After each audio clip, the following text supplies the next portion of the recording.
presidents should say.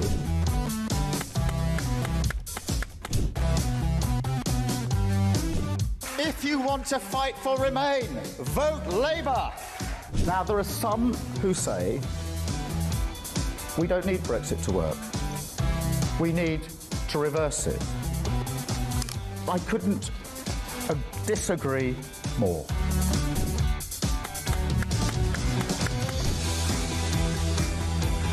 Day after day, there are new allegations of sleaze, of favours, of privileged access. And it's all very well the Prime Minister saying, well, say now, well, I'm paying for it. You've decided to repay £6,000 worth of gifts. Lord Ali is facing an investigation. I wonder how concerned you are that your biggest donor was not fully transparent. Are you saying you made a mistake? It was right for me to make those repayments. Thank you.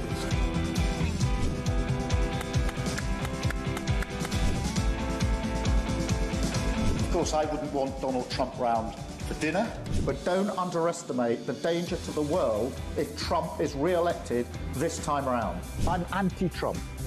I would like to send my warmest congratulations to President Trump on his inauguration as the 47th President of the United States.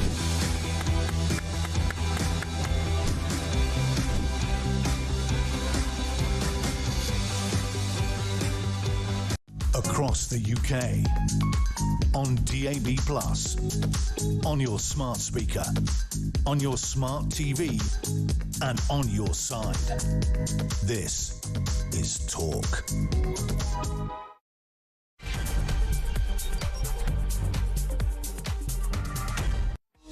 All right, good morning to you. Happy Sunday. Look at you up at 6 a.m. on this glorious day. You know, I'm sitting in Talk Towers, almost at the summit, looking out the window at the London Vista, and there is a gorgeous sunrise taking place. So that's put a big smile on my face. Not much else will today, I'm sure, other than the wonderful company I am set to keep for the next 4 hours. That is you, as well as my wonderful guests. And if you want to actually join me vocally in the studio, you can dial in and have a chit-chat with me at any time, really. Register your interest, and when we have an opportune moment to take calls, we will connect with you. 03444991000 is the number to call. It's your normal network rate, so you know what that means. You're not really paying anything, are you? It's free therapy. You can also use 03444991000 to send me a WhatsApp message, or indeed leave me a cheeky little voice note on WhatsApp that I can play out to the nation. It's kind of like taking a 30-second holiday for me, where I don't have to speak. I can just sit there and sort of have a minor little power nap to compensate for the 3:30 a.m. alarm. 87222 is the number to send me a text message. If you're going to be old school about things and smuzz me, then you've got to write the word talk before you put your text. I have no idea why. I come up with various reasons every single week. Let's say it's because there are solar flares, and if you don't write the word talk, it's going to get zapped into the heliosphere or something like that. Okay, I'm pleased to say I'm joined by a new comfort creature, a new emotional support animal, as I like to call them, Piers Pottinger, political commentator of Pottinger fame, of Pottinger heritage, one assumes. That's right, yes, absolutely. Oh, there you go, political consultancy. I used to play that game myself once in a previous life. Right, Piers, what do you make of the stories about today? The first one, I think finally a good move by this government, and I often don't find myself in the position of praising the Labour Party, but they've decided that foreign criminals are to be deported immediately, and they're going to change the law enabled to do so, which would save UK taxpayers around 600 million per year, but I assume as well also free up some prison space. Yeah, I mean, this is something they've been resisting for most of this year and saying they wouldn't do it. Now they're doing it, of course, under pressure. But they're not, when they say they're going to do it, let's see them do it. That's what I would say. It's also very significant that this is actually an announcement of policy in a newspaper article by a minister, rather than when Parliament is sitting and is a proper announcement. Right. And this is this is a minister trying to write a popular newspaper column in the Sunday Telegraph, and it's to an audience that they're trying to win over hopelessly, in my view. I mean, if they do it, good, but it's about time. B, I'm sure the wonderful human rights lawyers, of which there are now thousands in this country, will be trying their level best to stop this. So while they say this, in practice, let's see whether it works. It's a bit like this ludicrous one in, one out business. Oh, God. I mean, let's see if that actually works. I think we already know that's not going to work. Exactly. I mean, the problem is absolutely everything they do doesn't work. You know, this is the problem with this government, is not only are they still obsessed with out-of-date, outmoded, ludicrous socialist policies, and if you look back in history, there's one thing all socialist governments have in common: they fail. They don't work. They've never worked, yet they never learn from their mistakes. So they still try and do the same old things, the same old way, without actually realising the world has changed. It's not just climate changing, the world has changed. Changing irrevocably, it seems. But nothing will change the old dogged socialist who are consumed with spite and who spend most of their time, as Margaret Thatcher said, trying to take all our money. And when there's none left, they don't know what to do. And they've almost reached that point today. I read something, I don't know if this is true or not, but I read something on X, which means it probably isn't true, but who knows. It was a sort of doomsome tweet about this idea that potentially Rachel Reeves could bring in a policy where you have to give your national insurance number to your bank. So if HMRC wants to just get your money straight away, it can. And then taxing savings as well. And honestly, if that happens, I say this all the time about this government, if that happens, I'm gone. And I don't go. But I mean, that's horrific if that comes Of course it is. And this is, I mean, this is them trying to get direct access to the middle class's money and just take it without any without any approval by anyone. I mean, it's a kind of mad social engineering and trying to fund their ludicrous schemes of, like, the completely crazy Ed Miliband, whose every single plan of his is a disaster and not working. All the housing plans are a disaster. All the welfare plans are a disaster. The NHS, I mean, everywhere you look, it's like they're just going after ordinary Brits. I mean, I pay enough tax as it is to stick a load of men from foreign countries in a hotel where they're plotting how to rape us. Can't wait. But if they go after my savings as well, the few bits I can claw to one side so I don't end up under a motorway bridge with cats when I'm 65 years old.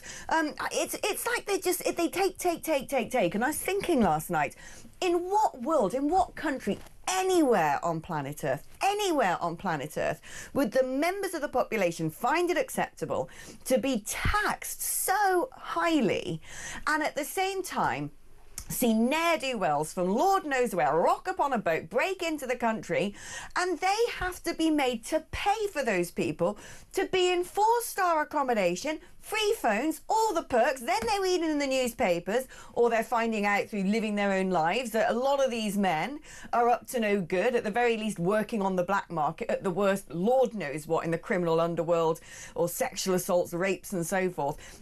In what world, anywhere on this planet, would anybody find that acceptable? Anywhere? I mean, whatever your views on Donald Trump, he, in America, is now rounding up all these illegal immigrants and deporting them. He's actually doing it. Yeah.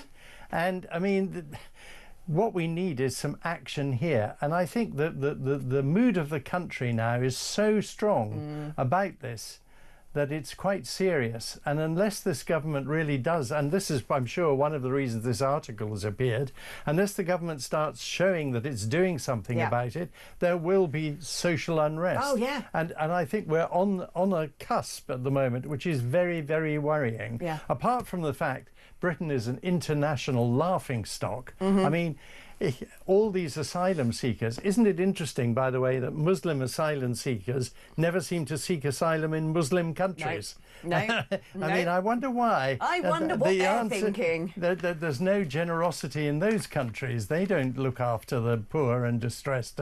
How many times have you heard asylum seekers being looked after in Iran? Right, it's not just that. I'd imagine being a young man in a, very Muslim country is a pretty miserable existence, because you see a lot of these young men coming over on the boats, looking happy as Larry to be rocking up on our shores, making their little videos for TikTok and the like, celebrating the fact they can sit on a park bench and swig a bottle of beer and perv all over the women. I said the other day, these aren't just economic migrants. Quite frankly, some of these men are sexual migrants. They are. They come for the kicks. Sure. And actually, that is why one assumes Robert Ozempic has decided to write in the Mail on Sunday today a big article about his daughter's safety and caring more about his daughter's safety than the rights of foreign criminals. I mean, welcome to the train, Robert. We've all been saying that for a long time, me especially. But I was reading last night in the press, again, more stories of men in these hotels assaulting women. One was in London, in the Britannia in Canary Wharf, where a man leapt upon, catcalled a woman in the street, and then later on tried to throttle her in the Tesco. Another one, again, in Warwickshire.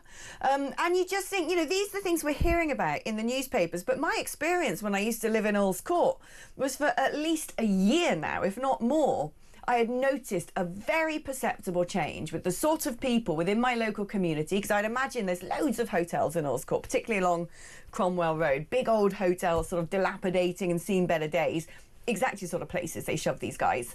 And you can tell. When you live in an area, you can tell, especially as a woman, because all of a sudden you've got all these raggedy-looking men who, there's something in the way that someone looks and stands and is loitering around that you know that But this isn't you've just hit the nail on the head, loitering. Loitering. You see, one of the problems is it's not just putting them in the hotels, it's just putting them in there without any thought about how to look after them. I mean, no one's in charge of them. They're just shoved in these rooms. They think, oh, that's good. I get a nice breakfast, I've got a bath and all this stuff. But then they've got nothing to do all day. No one guiding them as to what they should be doing.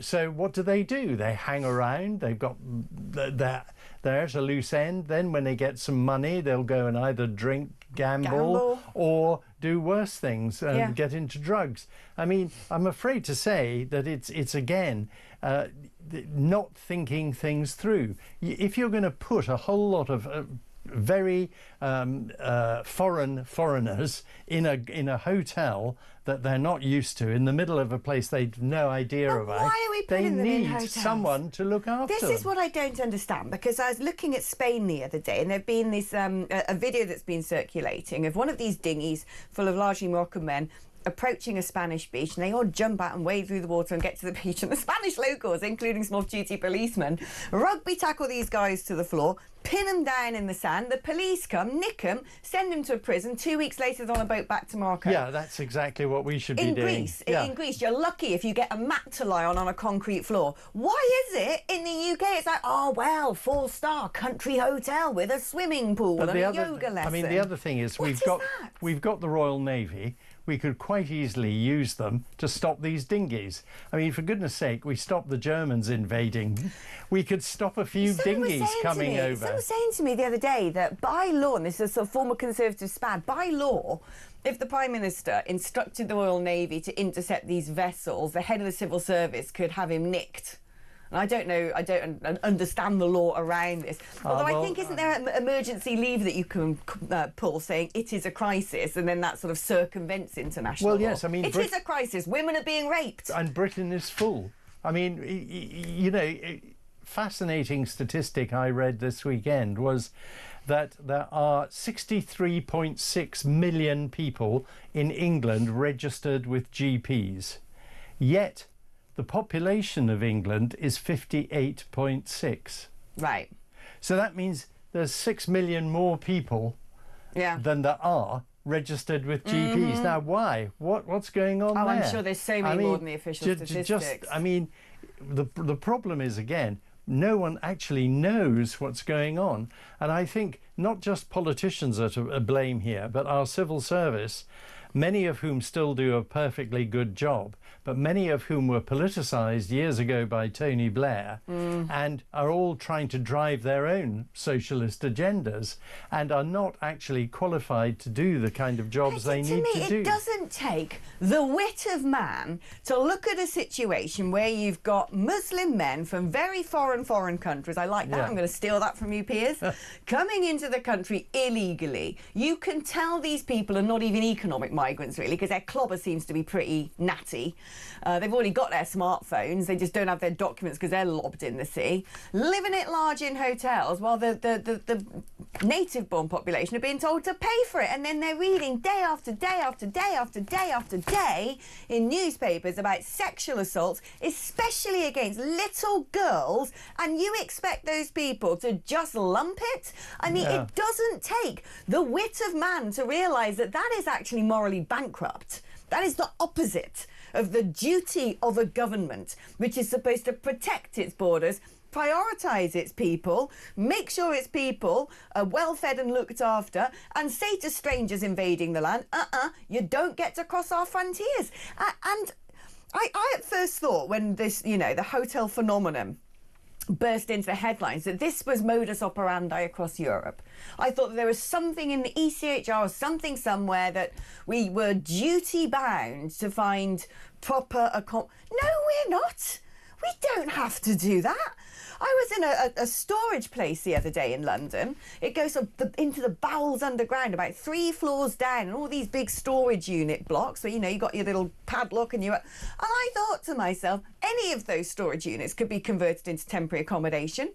You turn one storage unit at the end into a communal bathroom with facilities, a shower and, you know, a couple of loos or whatever. Fill up the rest, and they're all air conditioned and nice. Fill up the rest of them with camp beds and say that's where you stay, and in about 3 weeks' time you're going home. And then people would get the message, hey, we don't want to get on a dinghy and cross the channel, and I'm sorry, but that is fine. I could survive for 3 weeks in a storage unit. Yeah, well, instead of that, we could simply say, sorry, we're full, we're not taking any more asylum seekers, which some countries have said. Yeah. We are still the most compassionate suckers in the world. But it's not and compassionate. I'm afraid succour is the... But it's not it's compassionate to people who, some of them really do wish us harm. Of course, some of them are going advantage, to be exploiting that route to actually come and forge terror cells and bring in caches of weapons and work in the drugs trade or whatever. And what it's not compassionate towards are women and girls, because even if you're not a woman who has suffered the indignity of having one of these men leer at you or follow you, and I've had plenty of that. Even yesterday, I had to go back to my old address, walking down Earl's Court Road, there was one of them, beautiful, I wanted to lamp him. I'm so fed up, I could have smashed his little face in. And even if you're not one of those women who suffered that, you have your hairs up on the back of your neck now. If you live somewhere where these men are visible, your life is already screwed up by this government because you're uncomfortable, because you're not happy walking down your own street, because you're second guessing when you take public transport or what time you're out at night, and even in the middle of the blimmin' day, and you're going to get your groceries in dungarees with hair like Rick Parfitt, and you still are concerned about whether you are safe. And whether you're a mother of little girls, whether you're a grandmother, whether you're a woman of a certain age, basically, apart from the nutters with the short fringes who for some reason have a suicidal empathy towards these men, Lord help them, they need their heads checked, all of the sensible-minded women now in Britain are affected by this. All of them. Yeah, and I mean, incredibly, not so long ago during the election campaign, Starmer and Bridget Phillipson, my absolute bête noire, both of them were saying we are going to cut violence to women by 50%. That alone is a ludicrous statement. Why 50%? I mean, where have they plucked this figure from? How? Since they've been in power, violence has gone up. Yeah. In London, it's of course the worst in the country because we have Sadiq Khan, the mayor of London, who is also the head of the Metropolitan Police, which is a complete joke. And he is responsible for huge increase in crime. And London comprises 30% of all knife crime in this country. Oh, it's shocking now. And it should be much less than that in terms of its proportionality. It's so normalised. My other half had dug out a vintage newspaper the other day from about 1970 or something, and one of the headlines, it was a London Borough paper, one of the headlines was someone had nicked a T-shirt. Yes. You know, now if you read a headline that someone's been sliced up like a piece of sushi with someone with a ninja knife, you just go, oh, well, you know, that happens all the time. And of course, the other problem is that the general public are losing respect for the police. Yeah. And that's not surprising, given that police now spend most of their time not actually dealing with what we would call crime, and the victims of crime, whether it's shoplifting, whether it's burglary, whether it's assault, seem to be completely ignored, and the police are distancing themselves from the public all the time. And that is a very dangerous thing to do. Again, the brilliant Sadiq Khan, absolutely against his manifesto promise, is shutting the front offices of police stations in London. It's shocking. Which means that the general public have nowhere to go if they want to go in and report a crime. Well, also, most of the general public don't absurd. bother anymore because they do absolutely naff all. I mean, Yes. protests are now taking place around the country. Yeah. I think most of them, the ordinary citizens going out, largely women actually, and calling for safety for their children. Good on them. They have every reason to do that. Are very peaceful and Yes. controlled, and actually quite patriotic and very good-spirited, I would say. And well done, those people who are going and protesting and actually, you know, giving us a sense of pride when it comes to citizen action. But it seems to be the ne'er-do-wells are all coming from the hard left. And I wonder as well, on the show yesterday, we were talking about a group of citizens in Bournemouth who are going to get together and sort of police their own neighbourhoods, because crime in Bournemouth, sexual assault, antisocial behaviour is rocketing. And I started thinking, looking at the video in Spain of the people on the beach rugby tackling these migrants to the floor, at what point do protests become essentially vigilantism? And that's dangerous, Yeah. because vigilantes, historically, it's always been shown, they may start with good intentions, but then get out of hand. Yeah. And a good example of the Guardian Angels on the underground system in New York, who turned up with sort of semi-military outfits to protect people when crime was at its height in New York City. It's now just as bad again, I'm afraid. It was improved greatly by Republican mayors, and now it's back in Democratic And hands. they've got an It's a absolute disaster. nut job who looks like he's going to be the next Yeah, mayor. and that's going to be terrible. New York is going to decline. I lived in New York for a few years, and when it was very dangerous, and I mean, I remember sitting in a tube one day in the daytime, and 4 drug-crazed Colombians came on and smashed all the windows with sledgehammers. Oh gosh, there was a video charming. online yesterday of a black guy on a tube who was from waist down naked with his belt round his neck, massive headphones on, like shouting, rapping, being weird. Yes. And you could see everybody on the tube thinking, okay, this is really weird, this is frightening. And some other guys, some white guys on the tube decide this, and they shouting, get your trousers up, there are children on here, what do you think you're doing? And he's like shouting, giving it all back, and next thing they pick him up and they carry him out of the doors at the next tube station, leave him on the platform. And the headline in the London newspaper is basically, you know, tube passenger mob attacks mentally ill man. And you're like, you know, you can't. I remember sitting on the tube once, and there was a guy who seemed a bit crazed, and he had a belt with a big buckle, and he's whipping the seats like that, whack, whack, and you think he's going to get me, he's going to hit me with the buckle of his belt. I mean, It's terrifying. I've lived in London for quite a while and worked in London all my life. I can't recall ever seeing a London transport policeman. Ever. No. Certainly not now. And then when they laughably spend hundreds of thousands of pounds advertising this ludicrous see it, sort it, say it business. Oh, that, yeah. And they're advising you to phone or text when you're on the tube and the phones don't work. Oh. So, I mean, what a ludicrous Also, campaign. there's something grammatically irritating about that phrase. As Oh, someone that who's is, sort of, you know, yes. political campaigner, see it, say it. I want it to be sort it. Yes. Sorted is.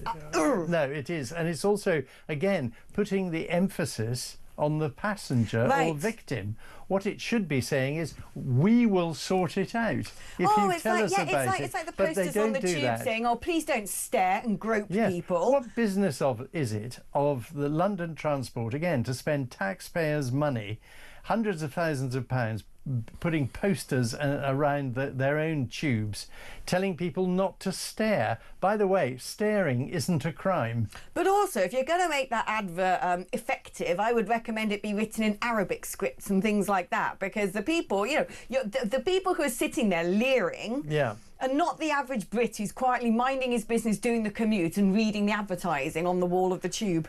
Everything is so wrong in this country. Anyway, on that lovely cheerful note, should we take a little advert break and pep ourselves up and come back and talk about more doom and gloom and politics? Yes. Stay tuned.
Spent a couple of days. I understand why people are drawn to reform.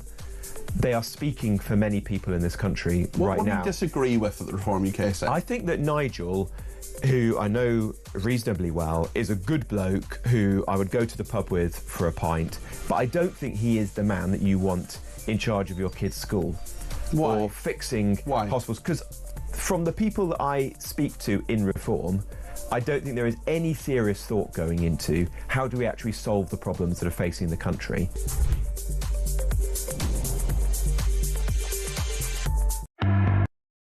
Across the UK, on DAB+, on your smart speaker, on your smart TV, and on your side. This is Talk. Hello, welcome back. Piers was making me quite jealous then, because he used to live in France and had a vineyard. And what a world. Louise from Ipswich has got a message for you, Piers. Says, good morning. Your new guest is fantastic and must come back on a regular basis. So there you go. That is your prison sentence. That is a judge, jury, me, all of it. You are prosecuted. Right.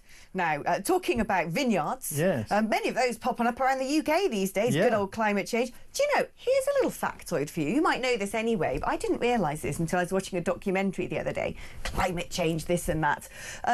About 400, 500 years ago, we were a lot toastier than we are now, quite frankly. And then we went through a bit of a mini ice age, which we're now only just coming out of, so they say. And I'm no climate scientist, but I was watching this documentary with great intrigue. And all around London were vineyards, which is why there are so many names of streets in London connected to winemaking.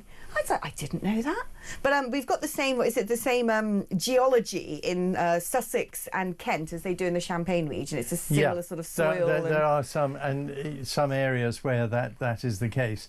It's particularly suitable for white wine, the white grapes. And for a long time, particularly in Sussex, the German grape, the Müller-Thurgau grape, was the most popular one grown here. Unfortunately, it produced very acidic wine.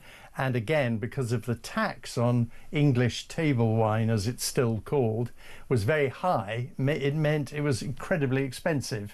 So it wasn't particularly good and was very expensive. Now things have changed and the quality has gone up, particularly of sparkling white wines here are much better. It's still very hard to grow decent red wine here in this country, but with this climate changing, it will happen. There are one or two emerging but there isn't as yet a serious red wine culture. But the champagne houses are snapping up land, aren't they, in places like Sussex and Kent, because the quality of the soil and their own soil from being, I assume, sort of overused, and their climate changing as well, is no longer the best for some of their champagnes. No. So I understand. Good old Gusbourne are doing well, aren't they? They've got sparkling wine down in Tenterden and Nye Timber. There are lots of them, and some smaller ones, and some of them are really very good now. And some of them are, but they're not cheap, but they are high quality. They're good, yeah. Bacchus can sling its hook, though. That's a grape that I don't have much time for, I must admit. No, I agree. Anyway, I don't know when we got into wine chat. Enophile group, anonymous. Now, talking about all things agrarian, Kemi Badenoch has been told that for the Conservatives to do well in the next election, they should focus on rural seats. Now, you're somebody who has worked in, comes from a heritage of political campaigning, and I'm looking at this and I think, well, I see some sense in it. Obviously, the farmers ain't about to be voting Labour. They never were, to be honest. The sort of red wall seats that Boris Johnson went over with, I think they're unlikely to go back to the Conservatives. Now they've got the option of reform. So they are sort of squeezed when it comes to what is still a true blue area. But where I'm now living in Gloucestershire, yes, there's I think my local MP is a Conservative, but everywhere else is Lib Dem. Yes, Lib Dems do very well in rural communities because they tend to be local figures who are well known and stand up for their local communities, and that is their strength. And the Conservatives need to look at, I mean, Kemi Badenoch's own constituency is Saffron Walden, which is on the Essex border of Suffolk and Essex, and is semi-rural, I think you'd say. It's very much a commuter belt. And she doesn't sort of sit that comfortably, in my opinion, in a rural setting. No. There's lots of photo opportunities of her in Wellington boots, the old standing by jacket. a combine harvester or something. It sort of looks like a photo opportunity. It looks like it, doesn't it? Yeah, it's staged, and you just think, Yeah, the Nigerian who worked at Mackie D's. I mean, the people who do fantastic work in the countryside are the Countryside Alliance, and that's headed by the marvellous Anne Malinieu, who's in the Lords, is a Labour peeress, amazingly, along with Kate Hoey, who's also a Labour peeress, and two of the most delightful people who have actually done wonders and are great campaigners for the countryside. Kate's an independent now, isn't she? I think she is now, yes. I think she finally gave up the life. Yeah. But they have done a terrific job, and the Countryside Alliance does an awful lot of what, if the Conservatives had had any sense, would have been doing themselves. And I'm afraid I think it's a bit late for the Conservatives to start taking the countryside seriously, because for far too long they have really ignored it, and particularly on really important issues to the countryside like hunting. They've been very wishy-washy about it. There's nothing wrong in hunting. And, well, this is the thing. If you want the authentic photo shoot of someone in a flat cap and a barber jacket with a rifle slung over their shoulder, it is Nigel, because he's Mr. Hunting, shooting, fishing. He's done it all his life. I mean, it is authentic. There's no doubt in my mind. And he was the first to join the farmers and help them, support them over the ludicrous inheritance bill. Again, the Labour Party detests the countryside, as you know. I mean, everything they're doing is to destroy it. If they're not taxing the farmers, they're trying to build houses on our most beautiful place. Cover it in windwalls, or cover it in wind farms, or whatever. Everything they're doing is anti the countryside, because they know there are no real votes or support for them there. The sad thing about this government is it's so transparent. Every single thing they do is all about desperately trying to see if they can get re-elected. And that's why they're playing to all these minorities. You've put a little story in my mind which isn't on Dean's list. Sorry, Dean. I was reading it last night in a sort of a bout of sleeplessness. It was really dystopian. The Labour Party have got some AI system. It's even got a creepy name like Politex or something. I'm going to have to look it up in the next advert break. Where they're going to use this AI system to trawl through all of their MPs' votes and so on and so forth, to be able to figure out who would vote down or vote for certain bills, to then be able to sort of force things through. And I'm like, this is getting like government by RoboCop or something. There's something about that just made the hair stand up on the back of my neck. It goes back to the old socialist idea of total control.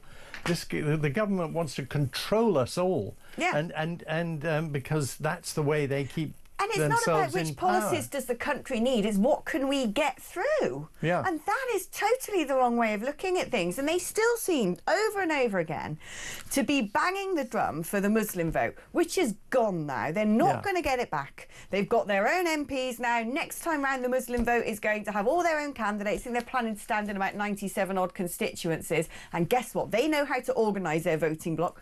Organise. I'm going to put, in floaty dings, because their version of organising the voting bloc is probably not always lawful.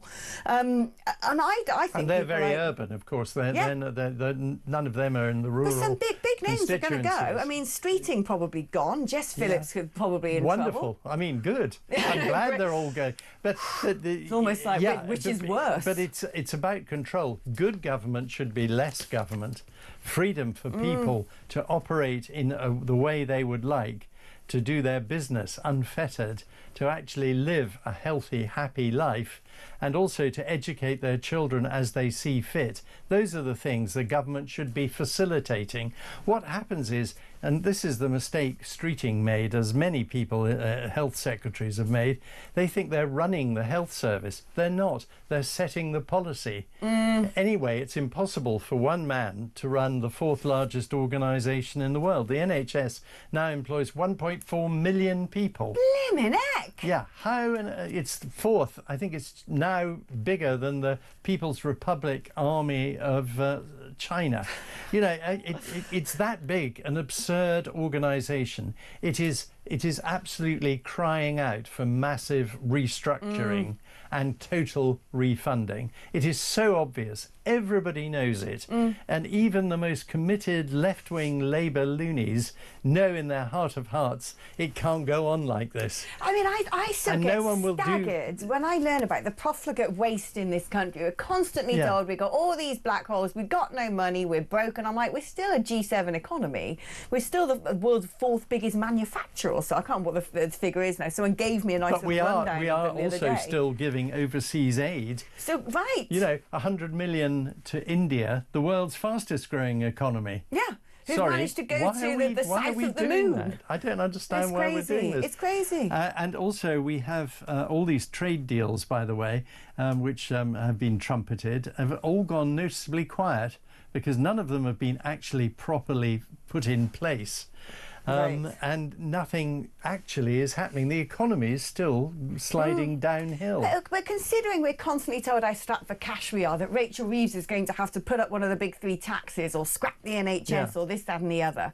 And then you open the newspaper and then find out about things like the Motability scheme, which I still cannot wrap my head around.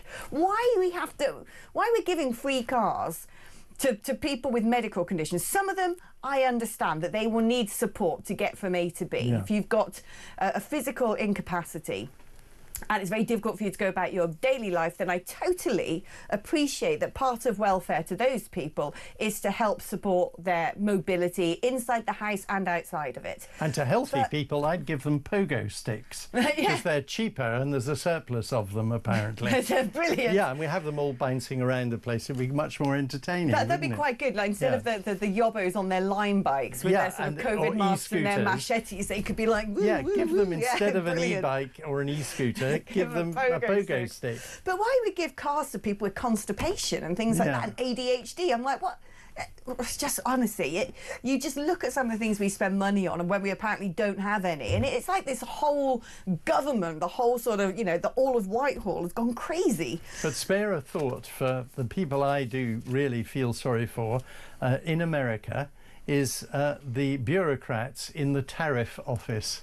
Because just think, every 2 seconds they're saying, right, have you got all that through? Yeah. Oh, no, it's changed. Oh, no, it's 50%. No, it's... what do you think about taking a leaf out of Trump's book a little bit? Because And not that this government would ever do it, because they're wimps, they're pathetic.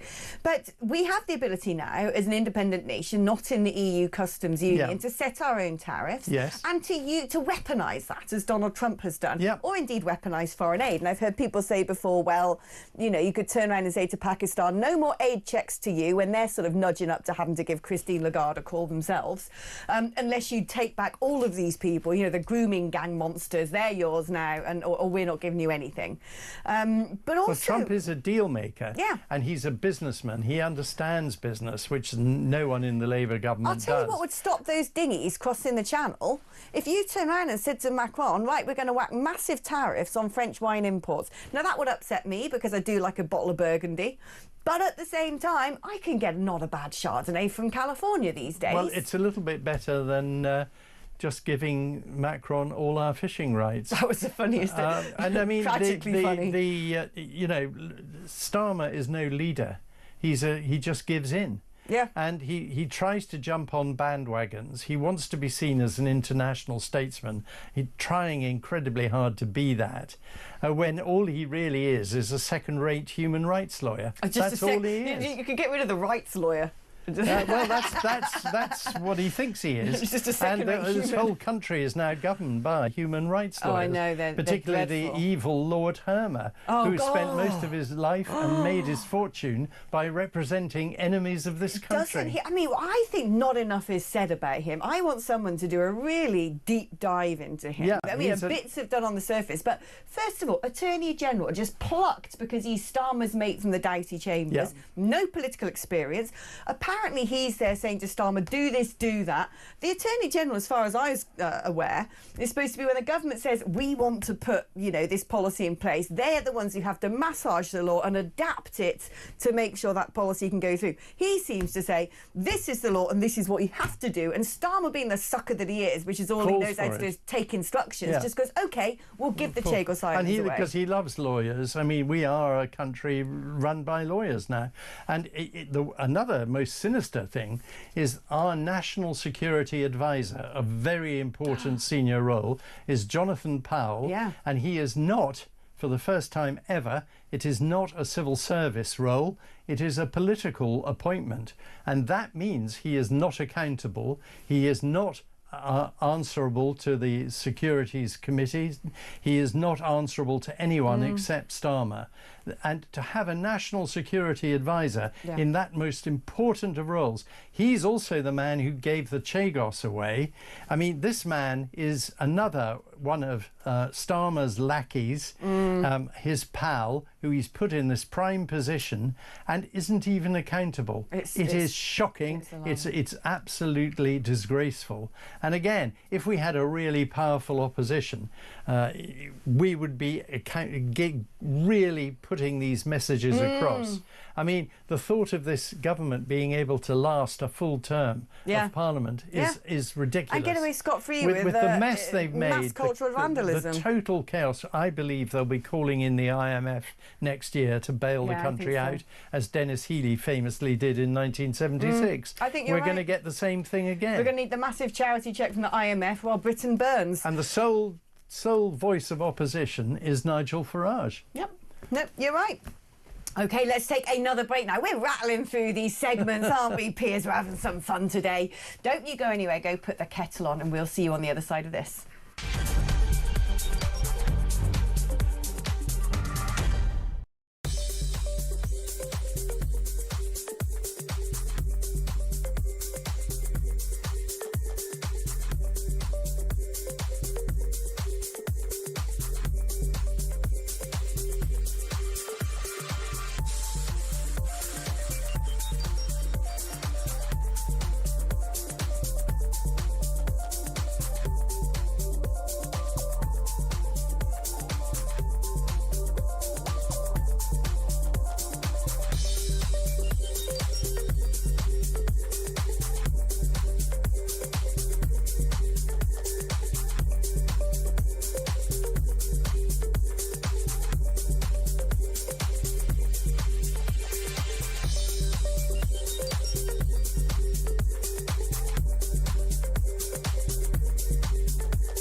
across the UK. On DAB+, on your smart speaker, on your smart TV, and on your side. This is Talk. Welcome back. Piers, you've got to learn not to talk to me. We're about to come on air. Naughty. You're doing very well, by the way, and the audience are absolutely loving you, can I just say. Now, let's talk about a couple of things here. Before we get on to the peace talks in Alaska, let's talk about what's been going on our own streets, which is actually, you know, good to see the police doing something useful for a change, which is really standing up for these Palestine action yobbos and sympathists and saying, look, we've prescribed that group, we consider you terrorists, we are going to nick you. I don't think these people are going to end up with prosecutions or sentences. They're not going to be like Lucy Connolly, you know, rotting in a prison cell. But at least it is sending a very clear message that, no, we do mean business. And being arrested alone will go down on your record, and that is, for a terrorist prescribed group, is very serious. It would prevent you working in education, it would hinder you from getting a mortgage, and it will stop you permanently going to the USA. So all these people will be paying the consequences of their actions. The thing about this so-called demonstration was it wasn't a demonstration, it was deliberately organised to provoke the police into arresting people. Yeah. That's what they were doing. They weren't actually, they don't give a damn about Palestine. Oh, most of these people in the neither does keffiyeh Hamas, scarves by the don't. way. Yeah. Most people in the keffiyeh scarves don't. But this is irrelevant. And these were a coalition of groups, Extinction Rebellion, Just Stop Oil, people against juries, I think they are. I saw them. Some sort of rando group I've these never heard are of. organised agitators. Yeah. And actually what I'd like to see is the police really looking into who's behind them and funding them. Yes. And rounding that lot up. Yes. I've said for a long time that Socialist Workers' Party, you call yourself a party, where's your leader, where's your manifesto, where's the accountability, where are you getting your money from, where's the transparency? Because you and I both know, don't we, Piers, that those organisations are going to, at least in part, be receiving money from ne'er-do-well hostile regimes who want to see the streets of Britain destabilised. Of that I have no doubt. Come Absolutely. after me, Socialist Workers' Party, and if I am wrong, and if you aren't receiving any sort of foreign funding from dodgy regimes, then prove that. I'm happy for you to take me to a court of law and be proven wrong. But again, we're going back to the government's senior climate change advisor, and I think he's just climate advisor to Ed Miliband, and he sits beside Ed Miliband. Up until he joined Ed Miliband, he was a lawyer, a full-time lawyer employed by Extinction Rebellion. Oh, for God's sake. And there he is now at the heart of government. Now that crazy. tells you something about the duplicity of these ghastly socialists. Oh, it's shocking. And also, why on earth, if we've got an ex-Guantanamo detainee, Muazzam Beg, this Palestine action thing? Well, he's a sinister man. He's a sinister man. So the US arrested him, chucked him in Guantanamo after they accused him of being a member of Al-Qaeda. Spent a year at the Bagram Air Base in Afghanistan. It's very hard to be sent to Guantanamo if you're an entirely innocent person. Yeah, I can't imagine the Americans just sort of randomly go, you there, we're going to detain you in Guantanamo based on nothing. Putting up someone in Guantanamo Bay costs even more than putting someone in one of our hotels. Right. I mean, it's an expensive business. And the fact that he was there, and then he was also, I think he had 7 terrorist charges brought against him on other matters here, and they were dropped. The other thing you have to say about this man, as he clearly detests Britain, he detests he's a very, very anti-Christian. Why is he in the country? Why is he here? Get out! If he's that passionate about his Islam faith and his Muslim beliefs... Move to Mecca, sunshine. Muslim culture. Yeah. What is he doing in a Christian country, stirring up trouble, working as an anarchist, clearly, which is what he is, and he is here to cause trouble. He's the director at Cage International. Now, I need to look this up. I'd put him in one, and I hope he'd stay there for a long time. But there was Michael Gove did a pretty good job of coming up with a long list of,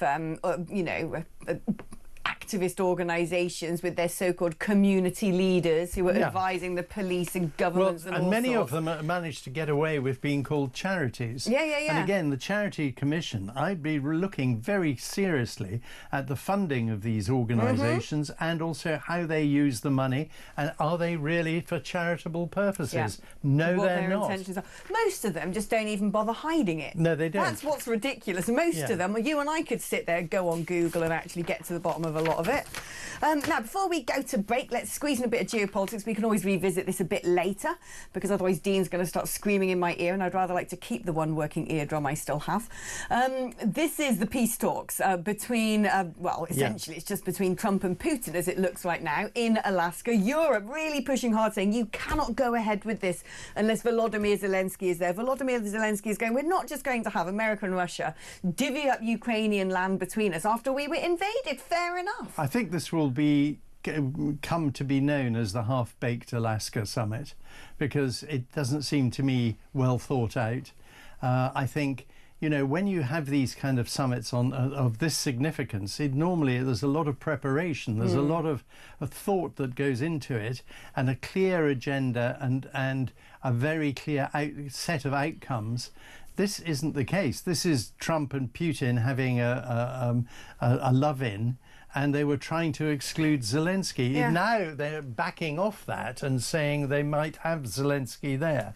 But I'm very fearful about this, and I suspect yet again Putin will come away laughing his socks off. Well, they're playing Trump like a fiddle. They are. I mean, Trump might think he's Mr. Strongman and pushes other countries around, but Putin, the Russians are playing America like a fiddle. They're buying time, they're playing for time, they're sort of speaking in riddles, and then most of the time they're actually sort of not. And again, Putin wants to be seen on the international stage, which is why they're having this meeting in Alaska. Yeah.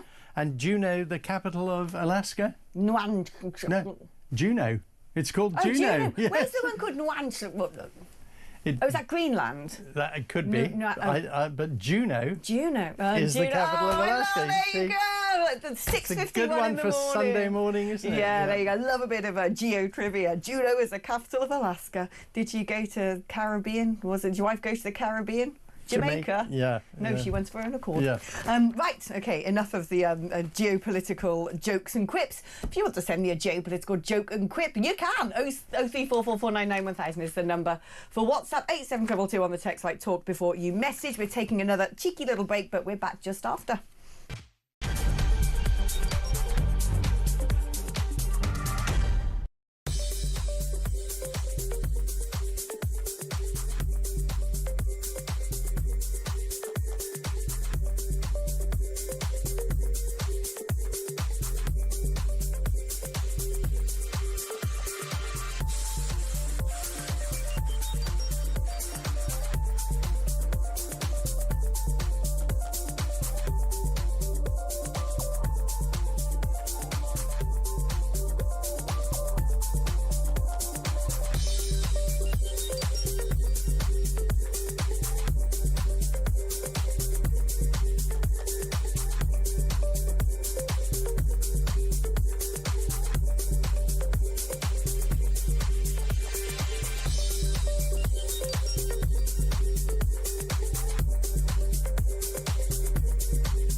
During my video that you saw where they was dressed up, we discussed consent. We discussed how to choke properly, how to slap properly. How to choke. See, when you're having conversations about how to choke properly. But if I'm not doing that, all those people are going to watch online is a video where they've seen a girl get really roughly choked and it's not been discussed at all. So if that guy then does it to another girl who's freshly 18, how is he not going to hurt her? How does she know to speak up? So I am doing good for society, because if I wasn't doing these sex tapes that show more of the educational side, I mean, the parents aren't teaching them.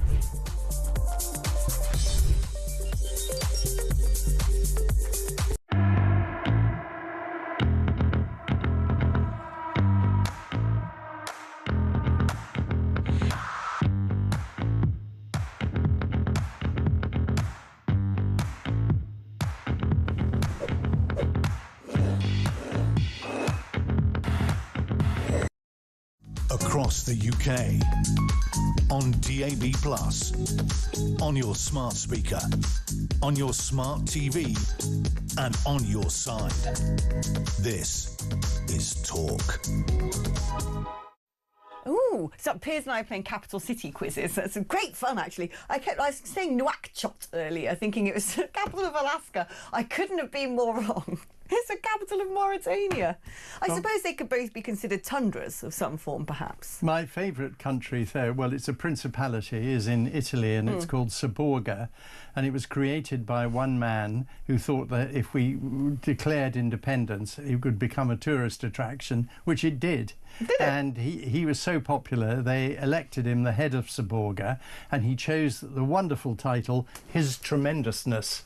Oh, that's amazing! I thought he died only a couple of years ago, and they've now elected Her Tremendousness to succeed him. I love that. And the fee for being the head of Saborga is a weekly free espresso from the local cafe. That's amazing.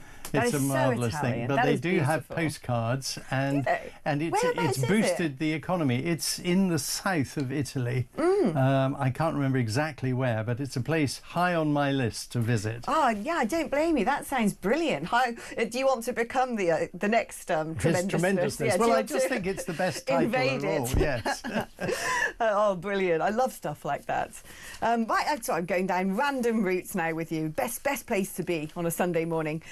Where should we go next? Do we want misery? Do we want interest? Do we want dystopia? Which one? Interest. Let's go interest then. Let's go interest. And I'll go with this story then. Reform has already found £100 million in savings for councils in England. This is their doging. And they have, I think it's headed by Zia Youssef. And it claims it's already saved taxpayers' money by cutting green projects and building schemes in its first 100 days of power. Rival parties criticised the claimed savings, which included scrapping plans for more electric vehicle charging points and stopping increases to councillors' allowances as a fiction that will cost more in the long run. But, I mean, one thing is true, when I've looked at some of the savings that some of these councils have made already, is there is a lot of guff in local government as there is in central government that frankly we can do without. There is, and the wastage is colossal. Again, I mean, most Labour councils are nearly bankrupt because they're the ones who spend money unnecessarily on the wrong things. And it's a fact. I mean, up until the last election, when Wandsworth Council in London was the most efficient in the country, conservatively run. With the lowest council tax, wasn't it, as well? Lowest council tax and no debt. The first thing that the Labour Council, now controlled Labour, did when they got in was to borrow £450 million. For what? They didn't actually say. Oh, just borrow it because they just borrowed it because they could. So they immediately put the council into the deepest debt imaginable. It's incredible how badly run these councils are. Do you know what? I think some of these Labour councils need a forensic accountant to come in and look for criminality. Well, I'm sure they do. And of course, there is a big investigation going on into Liverpool at the moment. Right. Which, of course, we probably can't talk about because it's an ongoing police investigation involving some famous names from the past. Oh, really? Well, Derek Hatton was a famous, and there was even a TV play about him. And the former mayor of Liverpool, Labour, of course, have been arrested, and I think they've been charged. I'm not sure. I can remember a news story a while ago, maybe even up to a year ago now. If it was either Birmingham or Nottingham, one of those big metropolitan authorities, which was in special measures or something of that ilk, and they had found out that there was a particular taxi company run by a usual suspect that had been picking up one boy with special needs to take him to school and back, and charging something like £4 million a year, millions a year. I mean, these kind of things slip through. It's not just a one-off, that, as you say. Yeah, that's just like, here you go, here's my mate, do you want to... But if you look at, for example, the poor people of Birmingham, there you've got a Labour council the Labour unions and Angela Rayner supposedly trying to sort it out. She's been kicked out of her own union. I know. That pay her money. And I mean, everything you look is Labour, and they can't sort out this horrible mess, which is a health hazard, and they're not collecting the bins. One of the basic things.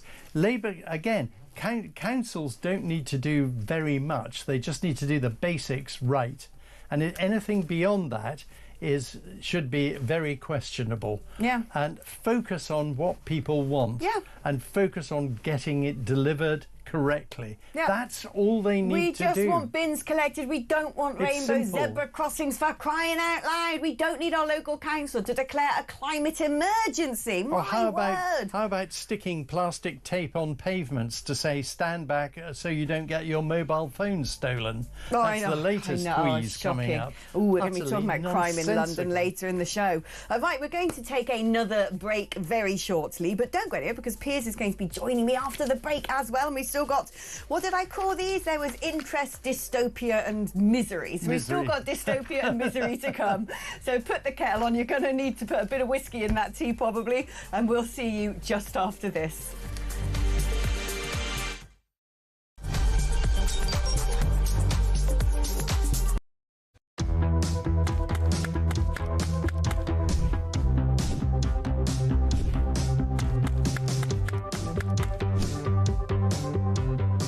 Is it transphobic to say only women have a cervix?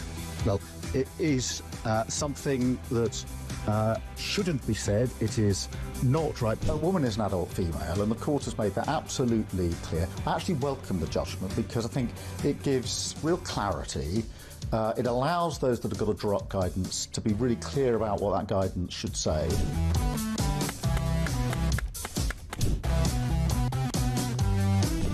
If you want to fight for Remain, vote Labour. Now, there are some who say we don't need Brexit to work. We need to reverse it. I couldn't disagree more.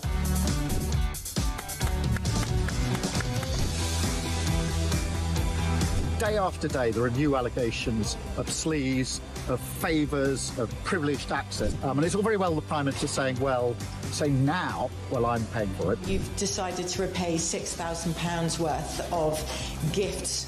Lord Ali is facing an investigation. I wonder how concerned you are that your biggest donor was not fully transparent. Are you saying you made a mistake? It was right for me to make those repayments. Thank you.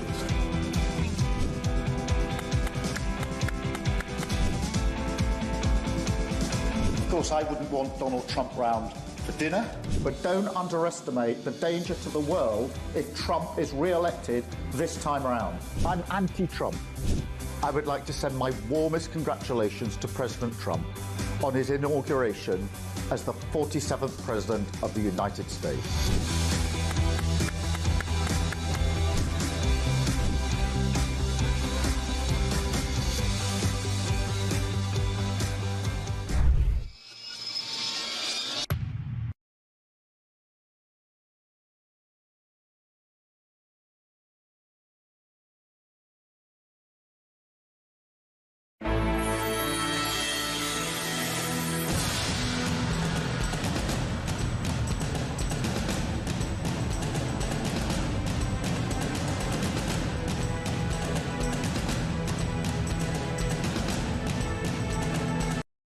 Across the UK, on DAB+, on your smart speaker, on your smart TV, and on your side.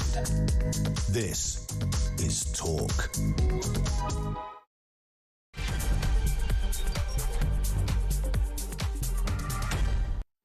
Hello and welcome back. If you've been with me since 6 a.m, congratulations, well done. There is a certificate of bravery in the post for you, metaphorically speaking, of course.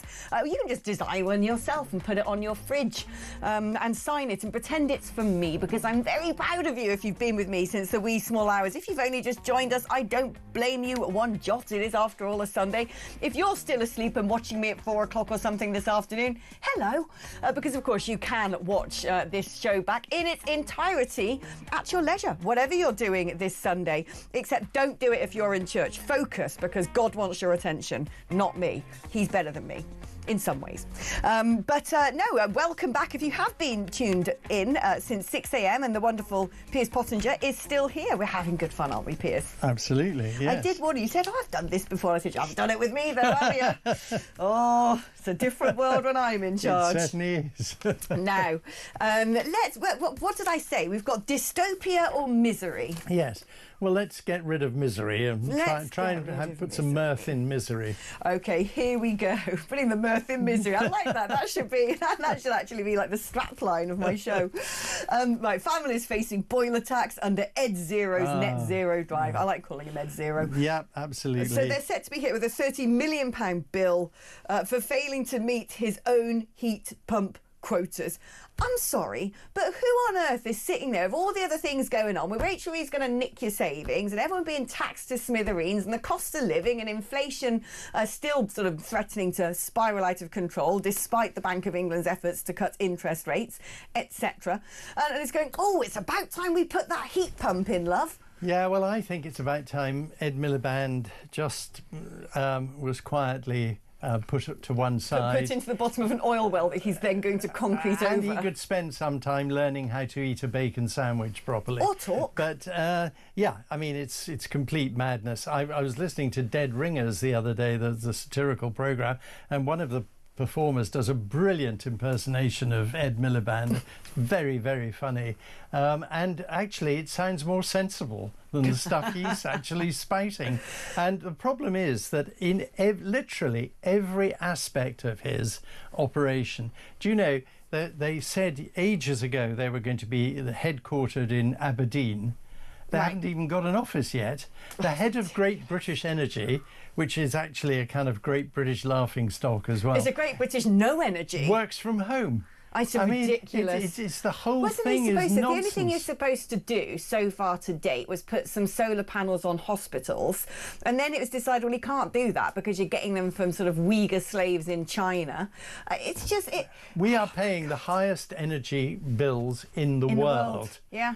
And all it's going to do is be more and more expensive. His plans are ludicrous and they're also irrelevant. I mean, we account for 1% of the emissions in the world, and we have about 1% of the population. Yeah. We're just about right. The people who really count when it comes to climate change, which he's obsessed with, and emissions, are China and America. Why doesn't he focus? And India.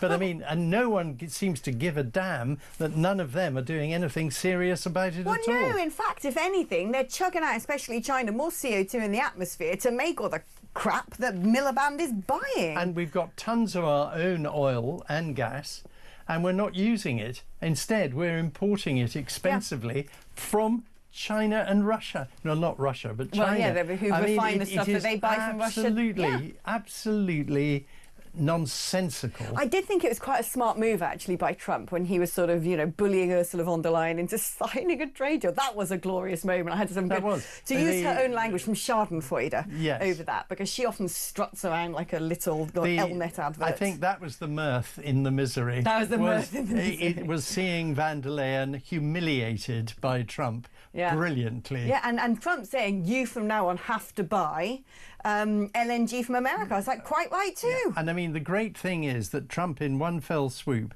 has put the EU in its box where it belongs. The point is, the EU, I would be in favour of it if it was a realistic organisation. The fact is, it's all these different economies with different languages, different agendas. Well, if it was just it's not one community, if it was and it never will be. If it was a trading pact, which is what it started off as intended to be, that was not a bad idea, but then it just went mad. Yeah. I mean, a trading pact, fair enough. But what you can't pretend is it's one community. No. Because the differences between all the countries are colossal, and it's never going to work. And if you have economies that don't all work at the same level, it can't be one community. And this is it, and they're all so different. It's not exactly a sort of homogenous continent of nations either. But the one thing that is one big community are all the Eurocrats in Brussels, of which there are gazillions. I mean, all of them, doesn't matter what language they Strasbourg. speak. Yeah, they all sort of march to the same tune. You really have to be over there, don't you, to understand quite how bureaucratic it is, but also quite how cultish it is as well. Oh yes, it is. And the profligate waste, the exuberance, the lavish lifestyles. It's madness. And the tax-free pensions they earn. They get all kinds of benefits by working in this gravy train. And it is a gravy train for those bureaucrats. Oh, it's insane. It's the world gone wrong in spades. And I mean, maybe it's noticeable that you never see a documentary about the waste in Brussels and Strasbourg. Right.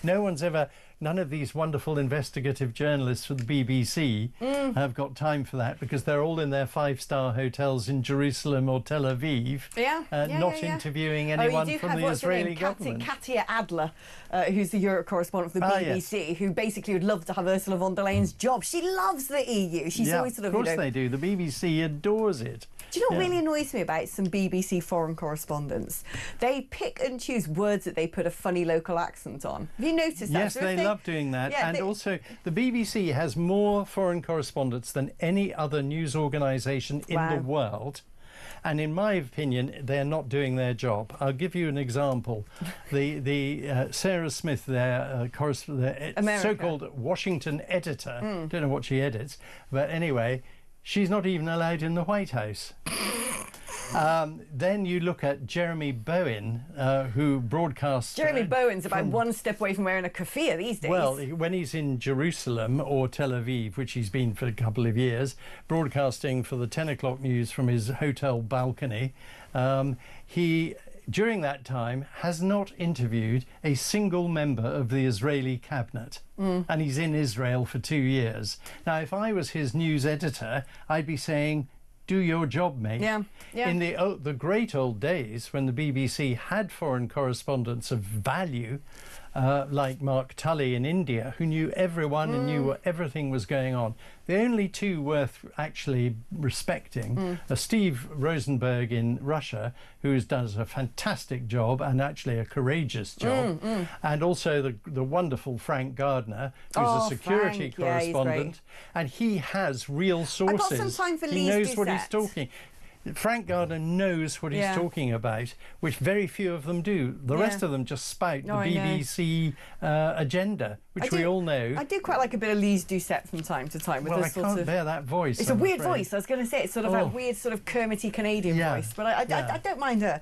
But no, what really gets on my wick is the BBC. Well, especially when it comes to Arabic words, they went through this phase. Instead of saying Taliban, they say Taliban. Oh yes, I know they love doing that. Yes. But you wouldn't say them go President Xi Jinping.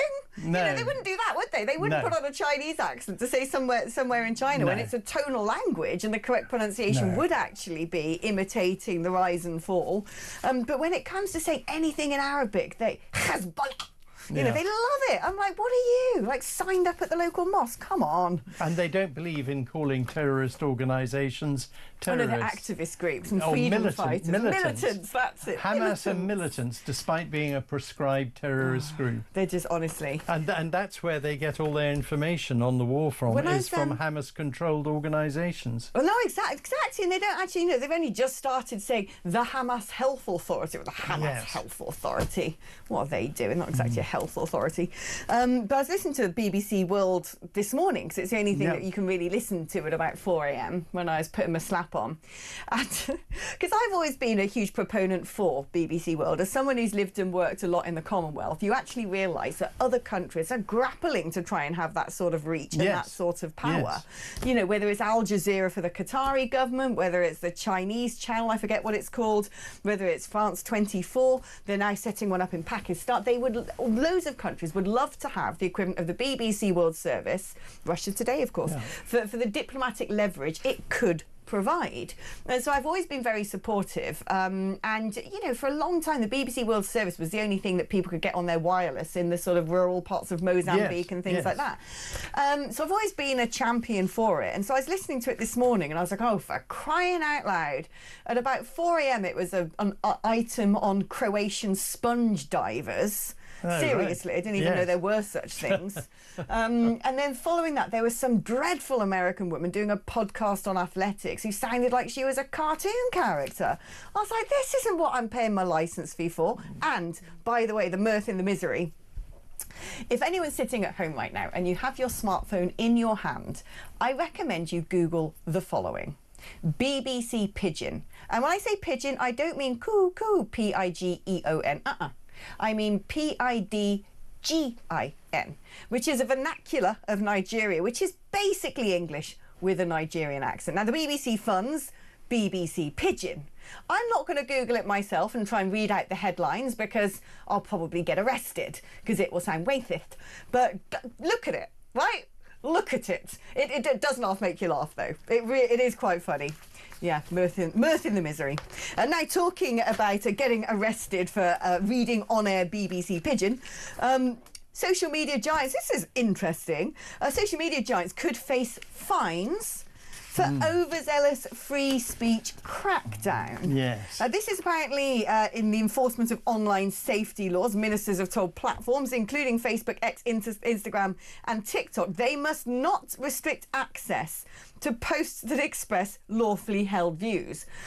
I smell a rat here. Well, this is obviously in response to criticism from Donald Trump and J.D. Vance. But also the revelation there's that Whitehall department who are set up to snitch on what we put on social media. I mean, this is, again, another example of this government having not a clue what it's doing. And it lurches from one thing to another. It doesn't think anything through. The online safety bill is clearly flawed. It needs rethinking by people who actually know what they're doing instead of I mean, online safety to protect children from the appalling aspects of the internet. Sadly, an awful lot of the internet is extremely bad and is of enormously bad influence, and that is concerning and needs to be addressed. But it needs to be addressed properly, and it shouldn't then become basically ending free speech. Exactly. I mean, this is because I always say yes, the internet does need to be regulated in some way. Of course it does. You can't have 8-year-old kids watching hardcore pornography. That is just so morally bankrupt. You can't have people traffickers advertising their wares on TikTok, and yet they do. You can't have people buying zombie knives and drugs from Snapchat and Instagram. But These things need to be cracked down upon. But that is a difference between criminal activity. That is not the same as speech. But for example, an enormous amount of online abuse, particularly social and racial abuse, could easily be stopped overnight. I do speak, I should declare an interest here. I am a shareholder and an advisor to a company that specialises on digital online identity protection, but also abuse protection. Right. And we were in talks for a long time with the Premier League to stop the abuse that a lot of their players were getting, online racial abuse. Interestingly enough, the majority of that online abuse came from abroad, not the UK. Which is never mentioned in these aspects, by the way. A lot of online abuse doesn't come from bots. From within the UK. Oh, absolutely. It's from abroad. And but a lot of it could literally be stopped overnight by very simple devices. But the major social media businesses don't want to do it. I'm just looking at this now because I get horrors sent to me, and unlike some of these people like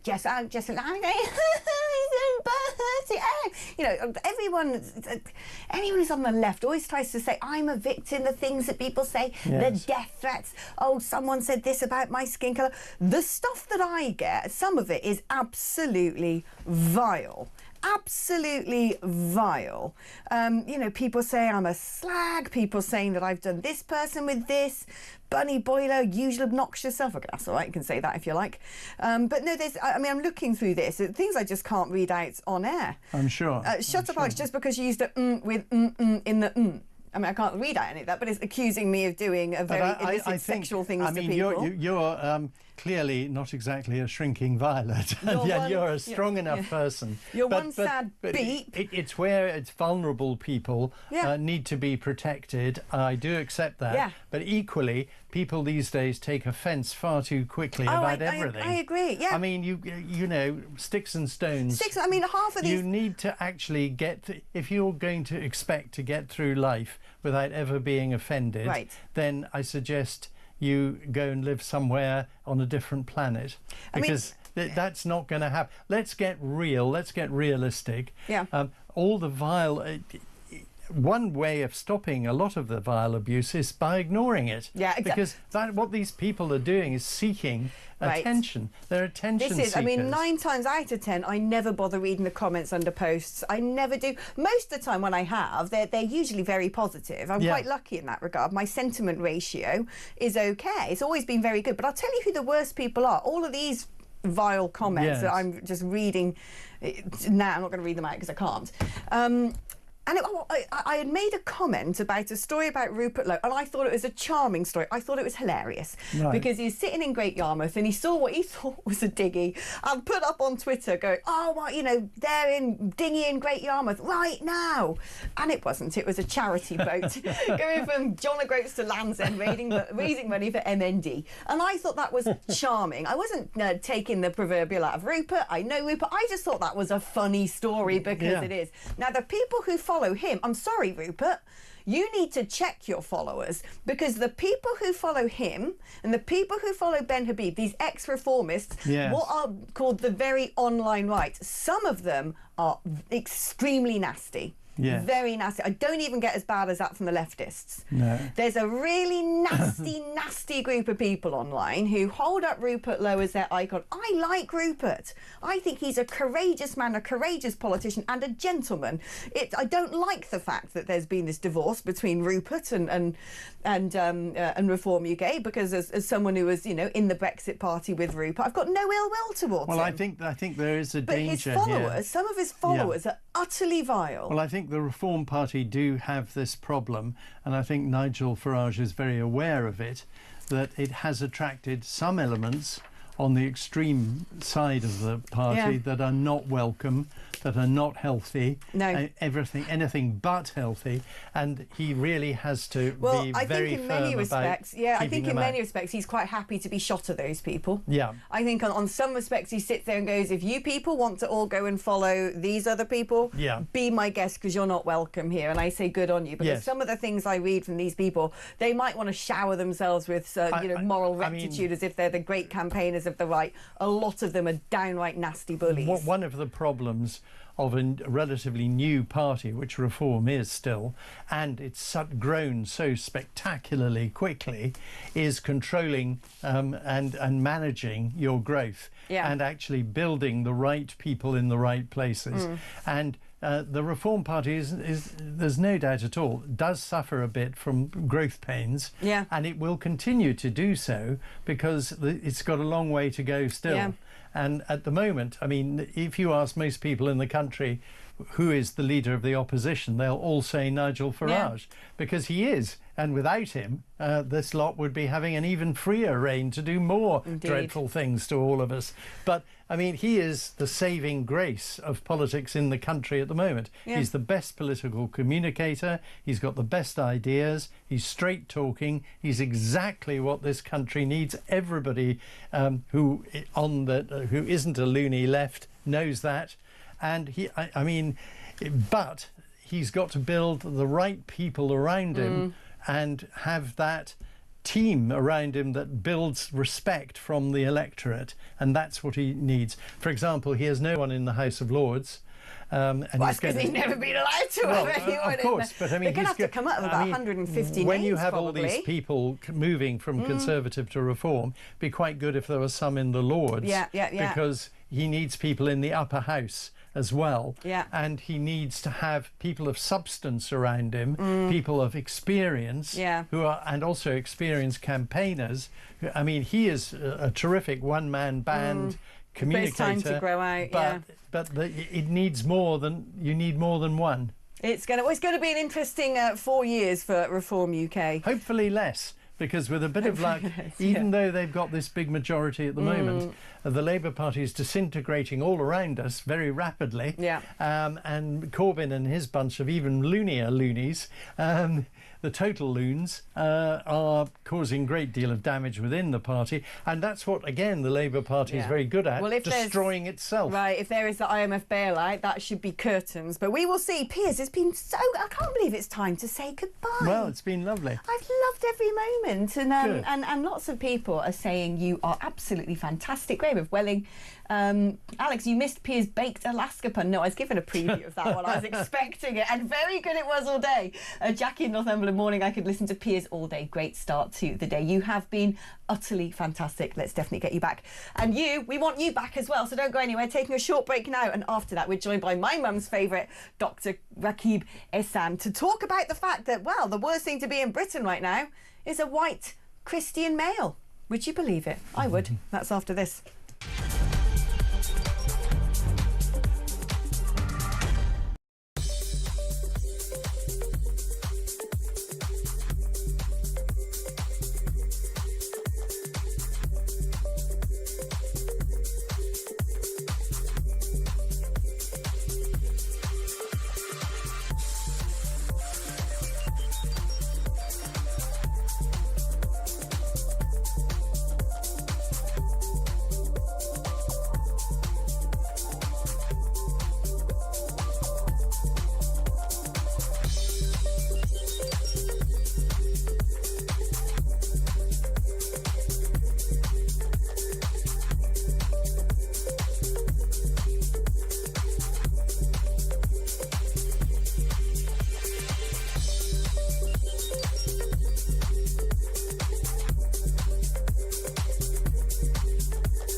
The nail bars, the construction sites, the care homes, the barbers, the places where people are, in some instances, employing workers illegally. They should be being raided. The employers should be being arrested and fined in accordance with the current laws. But the idea that you'd have to have an ID card, I don't think will make any material difference to that challenge. It seems to me to be very expensive, impractical and overbearing on law-abiding Brits who don't deserve to have that.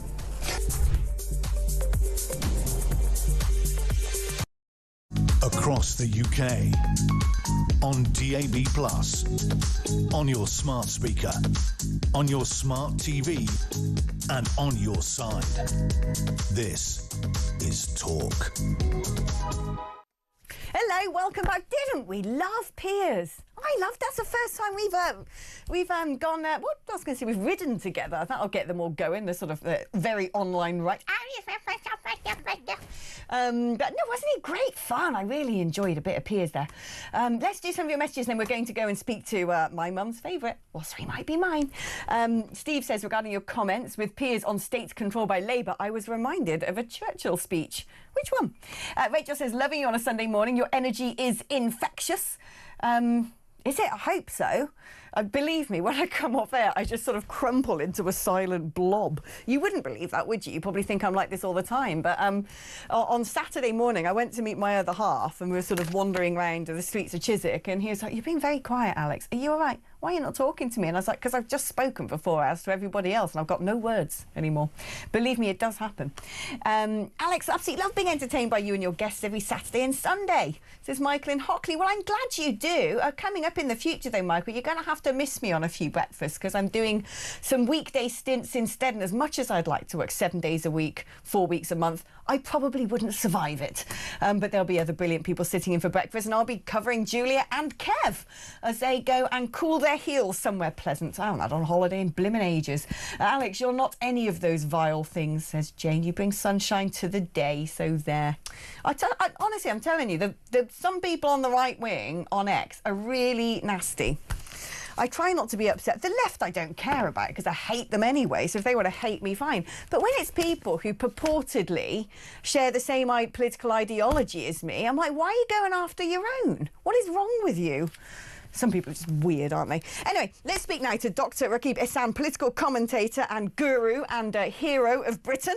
Rakib, you've written an excellent piece, as per usual. All of your pieces are excellent today, with a really quite strident headline, which is "You can be anything in Britain but a white Christian male." Tell us more. Well, I think with the piece, what I really wanted to say is that we are a genuinely successful multi-faith democracy, then I believe that practicing Christians would feel more comfortable in terms of expressing their faith and showing confidence in doing so in the public sphere. Now, this was on the back of Simon Pearson. I'm sure you know this story, Alex, whose career was left in tatters after he did a number of posts on social media suggesting that Lucy Connolly was the victim of two-tier justice. And he felt that he would still be in his role if, instead of offending Muslims, he was offending Christians. And I think that in modern Britain, in this secular, multicultural age, I almost believe that practicing Christians, including Mr. Pearson, have almost been seen as fair game, while members of other religious minorities are able to confidently express their devotion to their faith. Now, that could range from the former Prime Minister Rishi Sunak, which I'm sure you remember, lit candles outside Number 10 with his family for Diwali. Or we had the former Scottish First Minister Hamza Yusuf, who organised an Islamic call to prayer at Bute House. And I just think that practicing Christians in the public sphere, but especially in our politics, they simply wouldn't be able to, they wouldn't be given the space to even do those kind of things in line with their faith. It reminds me, actually, of a couple of politicians have sprung to mind. One being Tim Farron, former leader of the Liberal Democrats, who said, look, I just cannot be leader of the Liberal Democrats because I cannot support gay marriage because I'm a devout Christian. And I remember that astonishing SNP leadership competition between Hamza Yusuf and I cannot even remember her name. Kate Forbes. Kate Forbes, that's it, who was an evangelical Christian. And they went after her for her religious beliefs. They made her sound like a monster, a transphobe, a homophobe. And yet, did they ask about the religious beliefs of Mr. Hamza Yusuf, who I'm sure, underneath it or whatever he might say, probably has similar views to things like gay marriage to Kate Forbes? It's very much, again, to coin a particular phrase, it is very much a two-tier form of judgment. No, absolutely. And in my view, Kate Forbes' views on matters of marriage, abortion, having children out of wedlock, well, these are conventionally Christian positions that the vast majority of British Muslims would hold, but would be able to express those views without facing a major backlash. Instead, Kate Forbes, who's sort of treated as some kind of traitor to the feminist cause. And I think with Tim Farron, I think it was really revealing that can you even be a devout Christian whilst being on the more liberal, progressive side of British politics? And I think he said that it felt impossible to be devoted to his faith whilst being leader of the Liberal Democrats. And I think that's a crying shame. Also seen Jacob Rees-Mogg all too often being ridiculed in the public sphere for his Catholic faith. And I think outside of politics, we've seen cases of Christians quietly praying outside abortion clinics. Now, this includes Adam Smith Connor, an army veteran who was quietly praying outside an abortion clinic for his own unborn son.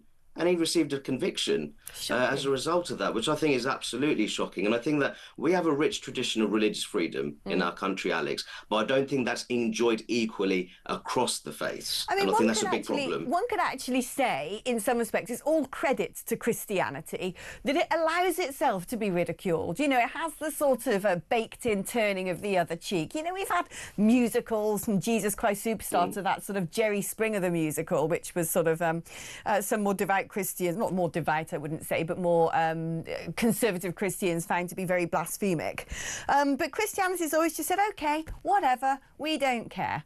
Whereas there's a lot of sensitivity, especially, I would say, within the Muslim community, but particularly among Islamists. You know, you cannot, we saw what happened to the Charlie Hebdo in France and all the rest of it.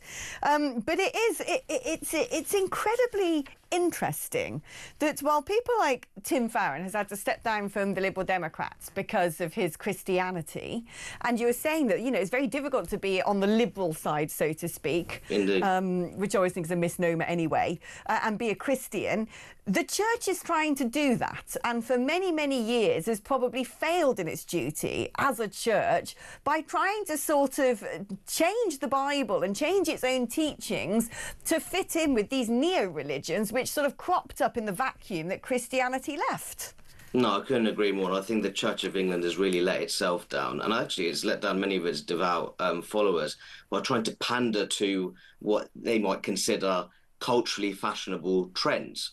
And I think that instead of having that sort of wholesome message rooted in Christianity, but also focused on the value of faith, family, marriage and community, you've always seen it pander to racial identity politics and the sort of more sort of liberal fads, if you could describe it that way. And I think that that's been a real problem for the country. And I think that more generally, I think the point I'd make is that you have confident and assertive younger British Muslims who are more than happy to express their religious views. Now, I think the point I'd make there is that if we were truly comfortable being a diverse society, comfortable in our religious diversity, then there would be more Christians who would also feel confident in doing so. And I think at the moment we're not in that place at all. No, I totally agree with you. Although there is something changing, and that is the size of congregations in the UK. It's now statistically apparent that there is a huge resurgence of Christianity in this country. And it seems to me that the resurgence in Christianity is particularly happening in more modern churches, which, contrary to what people might expect, are not necessarily the sort of woke Church of England model of Christianity. They might be Church of England, might be Anglican, but tend to actually adhere, even though their presentation might be a lot more modern, they tend to adhere to more traditional Christian values. I mean, I know that the church I go to, which is what one might call a happy clappy, because it's both happy and we like sort of singing and have rock bands and stuff, but the underneath it all, the Christian teaching is very small c conservative. It hasn't actually sacrificed, for want of a better word, the Christian teachings for modernity. It's actually said no, that the actual basics of Christianity must stay, but the presentation is going to be brought up to date. And the Church of England seems to have gone the opposite route. It's kept well, not because my church is Church of England, but a lot of churches have kept the sort of very traditional way of doing things, which just doesn't connect with a lot of people. And then at the same time, tried to foist into the services and the proselytizing ideas and ideologies that are just completely at odds with the teachings of the Bible. No, absolutely. And I think that we live in a country which, in my view, is an international hotspot when it comes to family fragility, intergenerational disconnection. And I think that we live in a more atomized and individualistic society. And I think that sort of reinvigoration of traditional Christian values would do so much good for the country. And I think that you're talking about many of those denominations, they truly understand that. And I think that in my neck of the woods, my hometown of Luton, in a way, that revival of Christianity is from the more socially conservative minorities, especially those that originate from regions of the world such as West Africa, but also parts of Eastern Europe as well. And I think that there's many young white British people, they crave that sense of purpose and belonging, and that's not provided from these sort of neo-religions, that they don't provide that. And I think that's why they're beginning to find their way back on the pews. And I actually think, even though I'm not a Christian, I'm a Muslim, I actually see that as a really positive development from a socially conservative viewpoint. No, it is. I mean, I always say that the best self-help book ever written was the Bible, quite frankly. As a practicing Christian, you know, people kind of reach for all these ideas and YouTube videos, so many podcasts out there now of how to make your life better. You know, are you with an avoidant? This is how to think your way to success. All of these things. You can tell the world is getting balmy and upset and miserable because we took God out of the equation. And actually, when you look at places where there are people having children and stable families, it very often is in religious households. It's the non-religious households that seem to have parental separation and low birth rates. No, absolutely. And I think that, unfortunately, in in this increasingly secular age. I think that we've almost replaced worshipping of God with worshipping of celebrity, and that will just not do much good for society at all. And I think it's very interesting you talked about these neo-religions. I even think that there's always been the sanctification of the National Health Service. Yeah, you can't possibly replace traditional faith with something like that. And I think that when we look at all these social changes, I think, as I said before, I think there's many people who crave that sense of purpose and belonging. I actually think that in various belief systems, they're rich sources of hope, determination and resilience, and they provide a blueprint for living a wholesome and stable life. And those newer religions, quasi-religions, they simply won't offer that. Indeed, you're always right, Rakib. It's why we get you on the programme. I know you'll be sending out your newsletter later today because my mum will be keenly waiting for it. Let people know how they can keep up to date with you on Substack. Well, firstly, Alex, I hope your mother is doing well. I know she's a big fan of mine. And in terms of the newsletter, all people have to do is visit my website, rakibehsan.com, and all they have to do is just put in their email address and they'll receive my newsletter, which comes out every Sunday evening. There you go. You don't want to miss it. Believe me, my mum will be anxiously waiting for it to land in her inbox. Rakib, thank you ever so much. Always great catching up with you. Now, we're in for a treat next because we're going to be talking about the Epping protests and actually speaking to Karen McIver, who is from the Epping Forest branch. She is the Reform Secretary and attended Friday's Epping protest, so can tell us all about it. That's after this.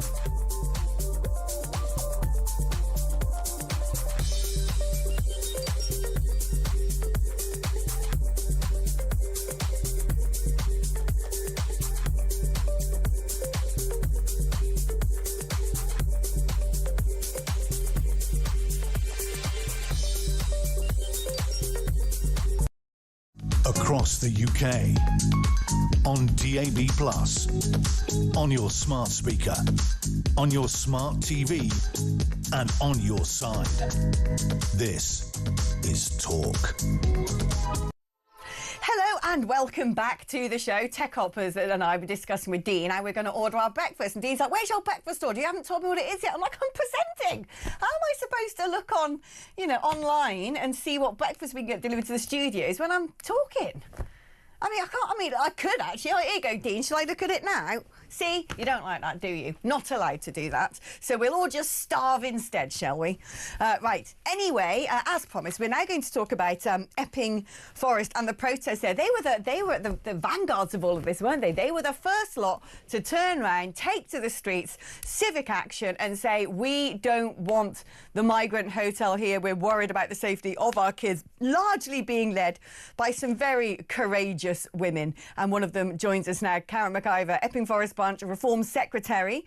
Karen, you went to the Epping protest on Friday. How was it? Because it started off, I'm not down there, but a lot of these protests started off so well-intentioned with women of great integrity and moral fibre, mums, aunts, grands, sisters, all saying in response to that awful, awful crime committed in Epping, we're not going to tolerate this. We simply cannot. It is not worth sacrificing our little girls at the altar of political correctness in what is one of the most harmful, divisive, horrible government policies of all time, whacking a load of single men from dodgy countries in a hotel in your neighbourhood. And yet it seems to me that the hard left are starting to penetrate these protests and turning them violent. What was it like on Friday? Hi, good morning. Thank you for having me on.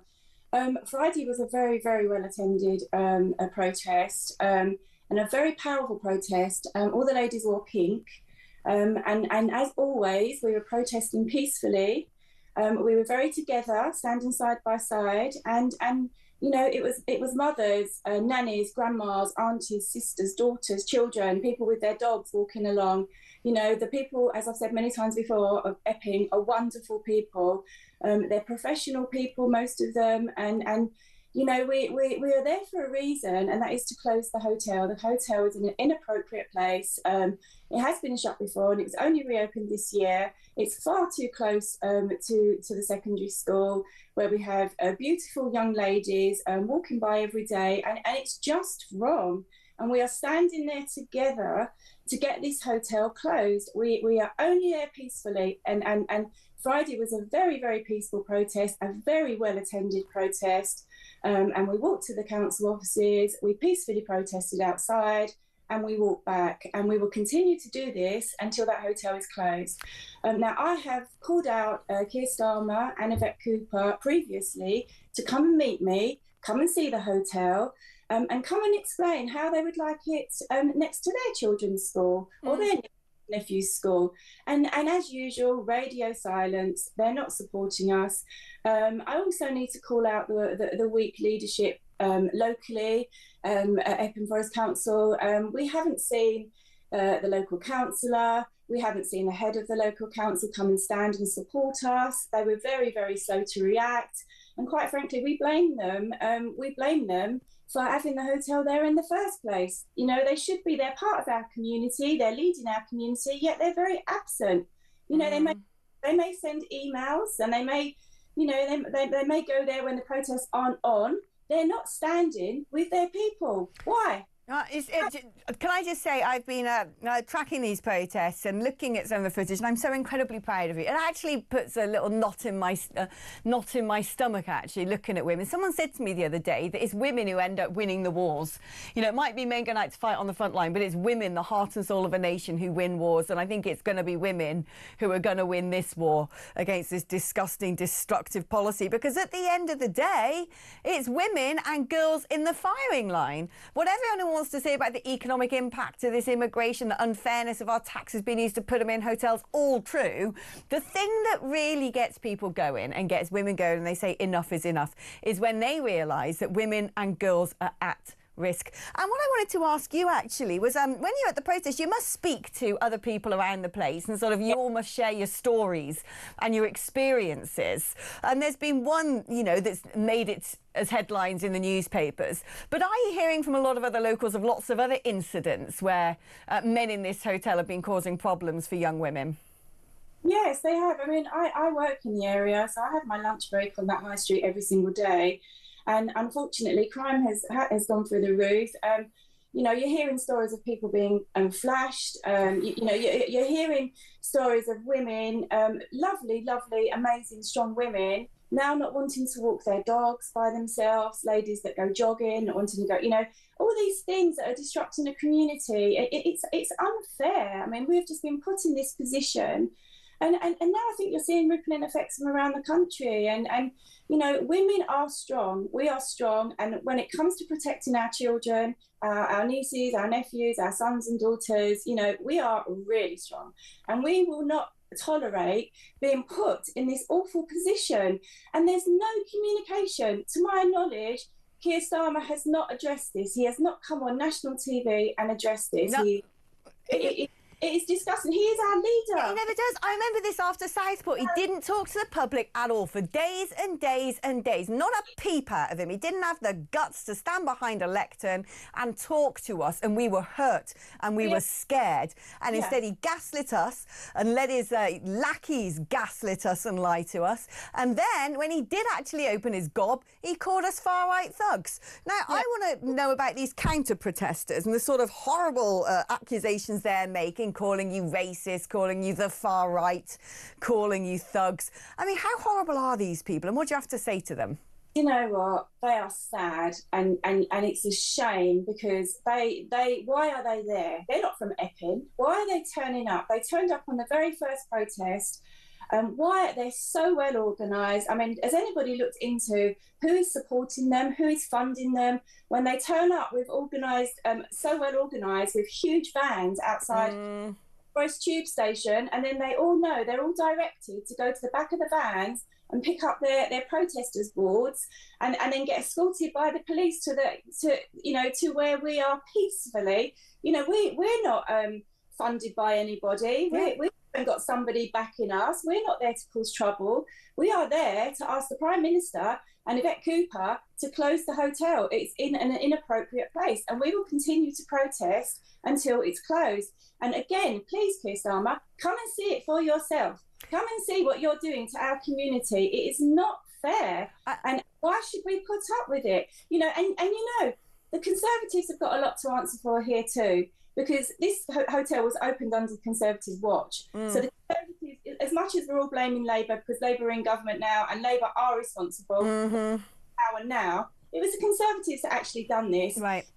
Conservatives and Labour together are both responsible. And you know, only reform, if you think what reform stands for, family, community, country. Family, community, country. Okay, that's what reform stands for. We would not turn our back on people that need our help. We would not turn our back. Okay, we would be there supporting and finding a resolution to the problem. We would not go radio silent. And you know, this is how we feel. We are being ignored. I might have some bad news for you though, Karen, right? Because I was sent something the other day by an individual who had got hold of a list where a particular company is appealing for private landlords to give up properties to set up these houses of multiple occupancy. And on the list of target towns where they want to find these residences was Epping Forest. And so what if the migrant hotel closes down and instead those men are scattered around Epping Forest and are put in houses up and down your streets? Well, that would also be awful, because we need to know. The whole problem here is we do not know who's in that hotel. No. Okay, that's the whole issue here. This is why we are so concerned. Okay, we do not know who's in this. It's majority men, if not all men. I believe in that hotel it is all men. We do not know who these people are. So are they now saying they're going to put them in HMOs? They're going to tell us exactly who these people are in our communities, exactly what their backgrounds are? No, they're not, because you know what? They don't know. They're just interviewing daily, strangers. And we all know in this country, you know, we do a lot of due diligence, we do a lot of checks. You know, if anybody that's had a property and has rented it out, we have to do a lot of checks. And that's right, these checks should be done because it makes the houses safe and communities safe. These checks cannot be done properly for illegal people that come to this country, okay?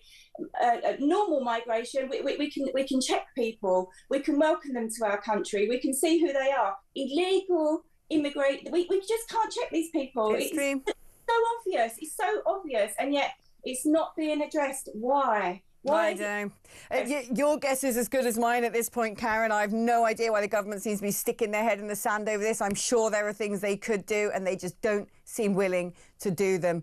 Karen, thank you ever so much for coming on the programme. Keep up the good fight. It's women like Karen who go out and protest properly, lawfully, and demand their voices are heard. And they are, like I said, they are a credit to our society. But those people who want to go along for a hullabaloo to lob a can at a police officer's head thinking they're on the side of right, you're not. You're not helping things. And for those people who want to be the organised paid protesters shouting, hurling abuse at mothers, at grandmothers, at little girls who are scared of the worst crimes possible that can be committed, sexual crimes against minors. If you are hurling abuse and trying to intimidate and bully and being paid to do so, people who are simply worried about the safety of their daughters, my friend, there's a special place in hell for you. Right, we're going to take a short break now, and after the break, I want to talk to some of you. Oh, yes, I do. 0344 499 1000 is the number to call, and wouldn't it be great to have a chinwag and share our thoughts and feelings together on this Sunday morning? You can also use that number to send me a WhatsApp message or leave me a voice note on WhatsApp. 87222 is the number if you'd like to text me. Remember, you've got to write the word talk before you text. Yeah, don't go anywhere, because it's your turn to have your say after this.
During my video that you saw where they was dressed up, we discussed consent, we discussed how to choke properly, how to slap properly. How to choke. See, when you're having conversations about how to choke properly.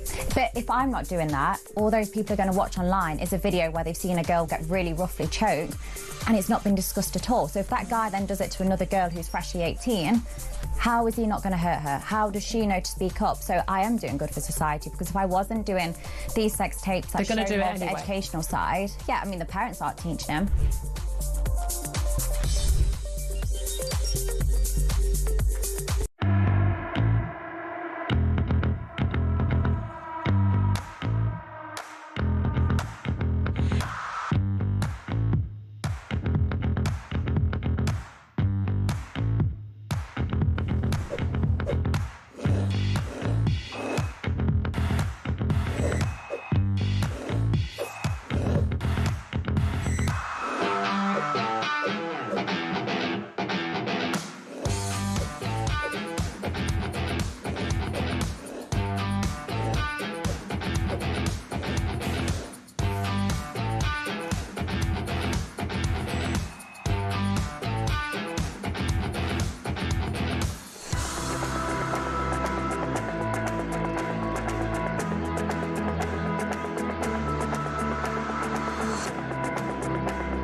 Across the UK, on DAB+, on your smart speaker, on your smart TV, and on your side.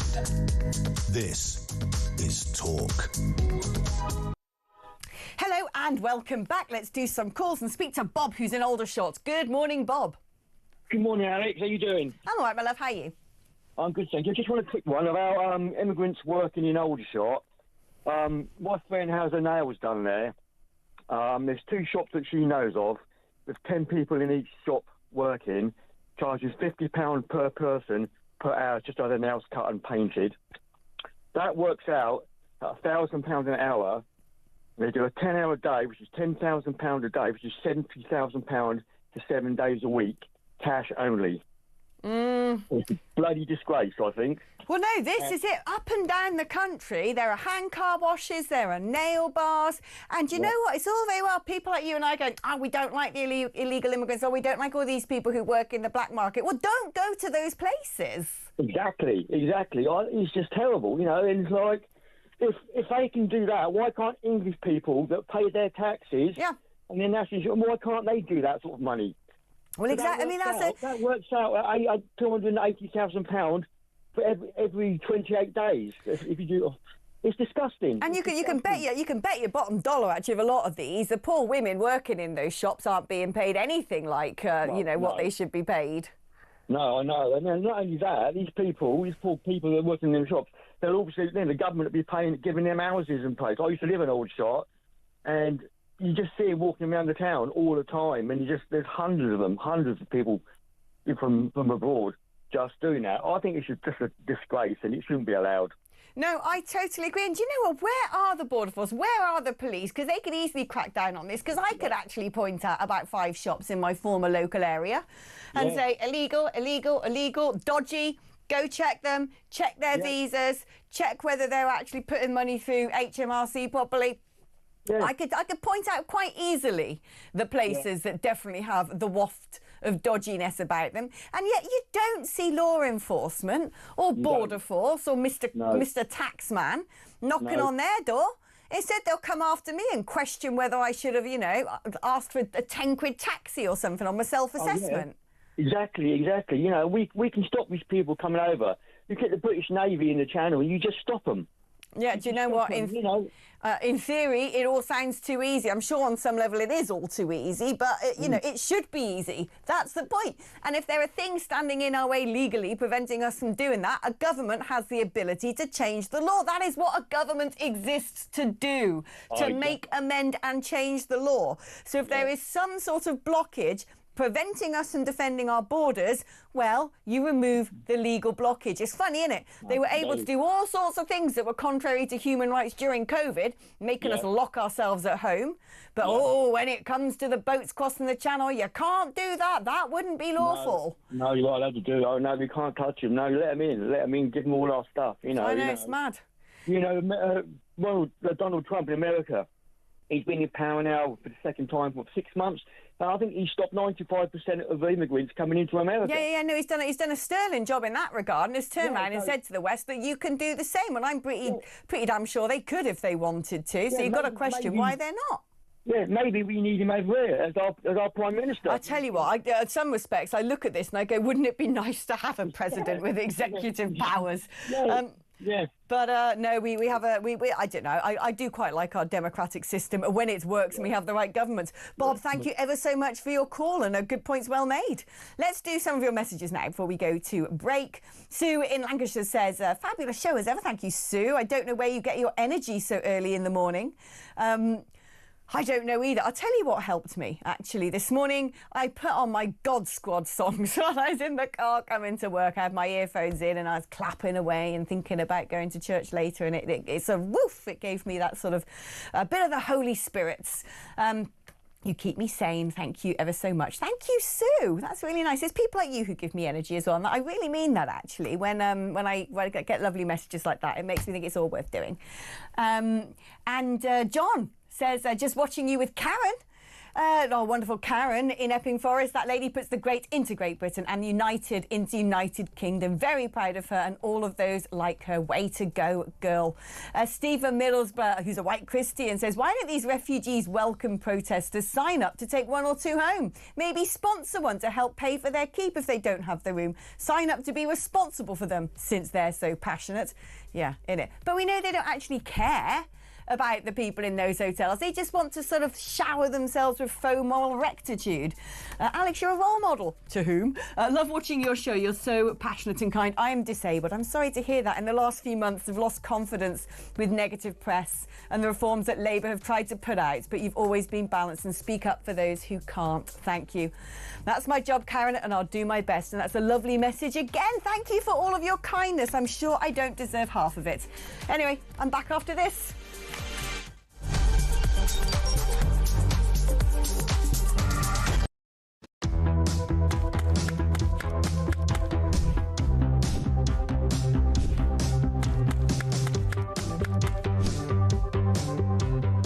Is it transphobic to say only women have a cervix?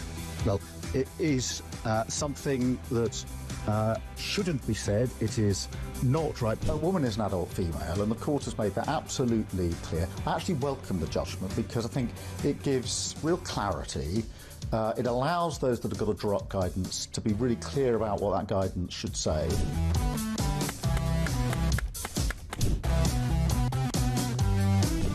If you want to fight for Remain, vote Labour. Now, there are some who say we don't need Brexit to work. We need to reverse it. I couldn't disagree more.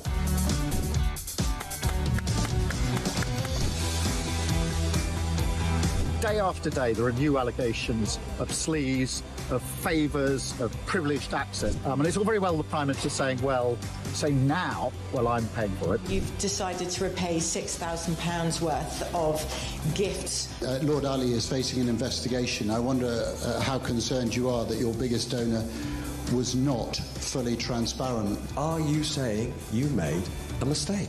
It was right for me to make those repayments. Thank you.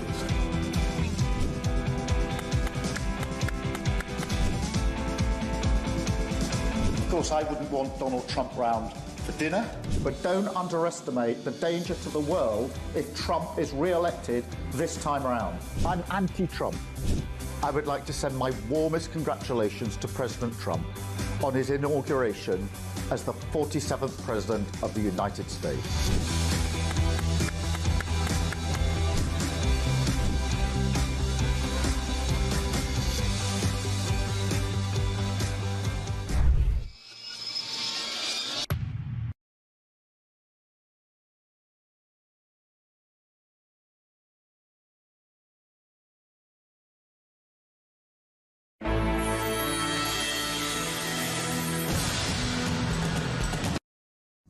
across the UK. On DAB+, on your smart speaker, on your smart TV, and on your side. This is Talk.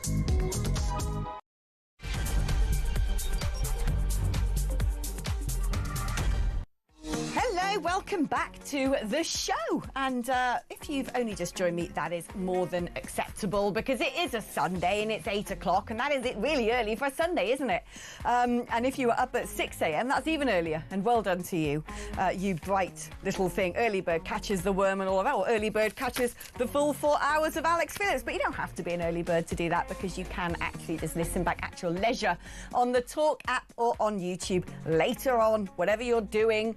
We had a lot of fun this morning with Piers Pottinger. I've never had Piers in the studio before. I don't think I've even had Piers on my show before. Really enjoyed him. What a great man. Lots of you saying that you really enjoyed him as well. So if you missed that, then you know what to do. Go back to the beginning a bit later on today and make up for lost time.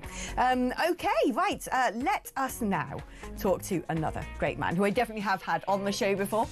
He is one of my favourites, Rafe Hadel-Mancu, broadcaster, historian and fellow at the New Culture Forum. Good morning to you, Rafe. Good morning, Alex. Always a pleasure to be with you, even at this time in the morning. Oh, well, you know, for someone who's been up since about, I've been up since about 1:30 this morning. I sort of beat my alarm to the punch and couldn't go back to sleep. It already feels like midnight. It feels like I'm ready for gin and tonic, which sounds quite absurd, doesn't it? But there you go. My sort of circadian rhythms are not where they should be anymore. Talking about people who aren't where they should be, foreign criminals might end up exactly where they should be, back in their countries of origin. At least this is what has been put in the right-wing press today by Justice Secretary Shabana Mahmood, who's going to be introducing powers to quickly send crooks back to their home countries. In theory, it should save us a load of money. 1 in 8 prisoners are foreign-born. And yet, with all the lefty lawyers that seem to be available in the UK at our expense, something tells me that this is simply just a headline. Yes, I think you're absolutely right. I mean, of course, we know why we're hearing these statements come out. We know that Labour is running scared from reform, and so is trying very much to park its tanks on reform's territory. Reform recently, of course, staking its claim to being the law and order party of the country. Look, there are over 10,000 foreign nationals in our prisons. That's around 12% of the prison population. This comes at the same time, of course, that we have the Labour government saying that prisoners to release overcrowding will be eligible for release after just serving a third of their sentence. And so you've got cases of serious violent offenders, people involved in domestic abuse, sexual offenders being released early. Can you imagine what grief that would cause to their victims because of overcrowding, whilst 12% of the prison is filled up with people who shouldn't be here in the first place? So of course they should go back. And why it's, this is all common sense stuff. Why the Tories never did this after all their 14 years also boggles the mind. But of course, you're quite correct. The lefty lawyers are going to have a field day because the Tories and the Labour Party still haven't got rid of the Human Rights Act, which ties us into the European Court of Human Rights, where we know, of course, that for the most silly reasons, people are allowed to stay in this country. No, I fully agree. And like I said, it's a great headline during the summer break when Parliament's not really sitting and able to vote on things. And I just wonder, I'll believe it when I see it. I heard the other day, Rafe, that part of this, we've got to alleviate the stress and the pressure on the prison estate, could involve decriminalising not having a driving licence. For crying out loud, if we're going to allow any old person to drive around without having a driving licence, which I'm sure many people from other countries might do anyway, what on earth's going to happen to our roads? Yes, look, these nonsensical things coming out all the time. You can steal up to £200 worth of goods in a shop and get no more than a clip around the ear hole, apparently, from the police forces. Here's an idea, perhaps. Maybe you should empty the prisons of all those people guilty, all those pensioners and carers are guilty of retweeting a limerick, perhaps. Maybe they should be put out onto the streets, and that would free up space rather than letting genuine criminals back onto Britain's already lawless streets. The other issue, of course, the other problem with the Justice Secretary's announcement, of course, is that there's an assumption that the countries from which these foreign nationals come would want to have back muggers and rapists and murderers and everybody else involved here. Just because you hold a passport doesn't give you the automatic right of re-entry to your country. If a country deems you to be a public risk, you can be denied entry. So, of course, that raises other questions. If we do decide to send back boatloads of people to wherever in the world, Albania or whatever, what is forcing those countries to accept them? What can we do about that? I mean, I think with certain countries that we pay foreign aid to, we could use that. I've looked at what Trump's done with the weaponization of tariffs and wondered whether that could be a solution. What else might we be able to do to put pressure on countries who might not want criminals coming back in? Well, this is precisely the point.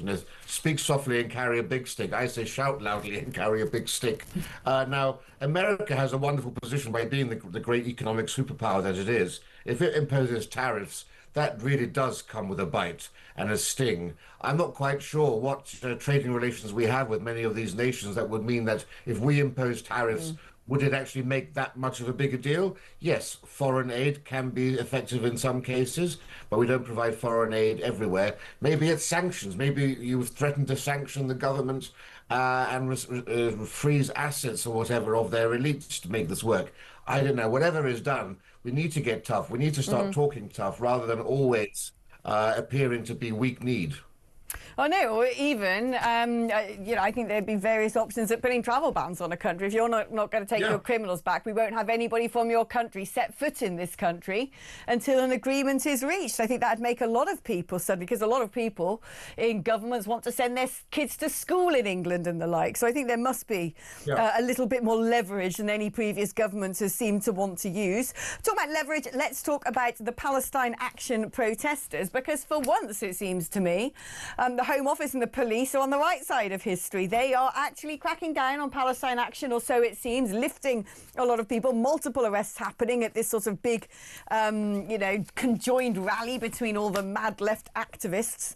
I'm pretty sure these people have been lifted for supporting Palestine Action, will just have their knuckles wrapped in a police station and be allowed to get on with things. But Piers Pottinger, who was with me earlier, said, well, if that happens, you are then down in police records as having been part of a terrorist organisation, and that really does potentially damage your future prosperity and potential. Yes, just the simple fact of being arrested for one of these and charged under this is enough, for example, to stop you being able to visit America. It's enough to stop you being able to be involved in education as a teacher or whatever. So just sitting there actually does come with real life consequences. One of the things I found striking about the imagery that was interesting, because living in London, I regularly see the Palestine marches, and there's a properly diverse mixture of people there, people from the left, ethnic minorities, all marching together. There were no ethnic minorities taking part yesterday, which I just found really telling and raises all sorts of questions as to, now that it's a prescribed organisation, it's only the far left who are coming out. With one exception, though, there was one chap there, Mozam Beg, who was a Guantanamo Bay detainee. Now, he's never been formally convicted of anything, but that's largely because of various loopholes. He went to Syria and was charged for being involved in various terrorist activities. So still some strange bedfellows that those do-gooder Be Kind Brigade are having.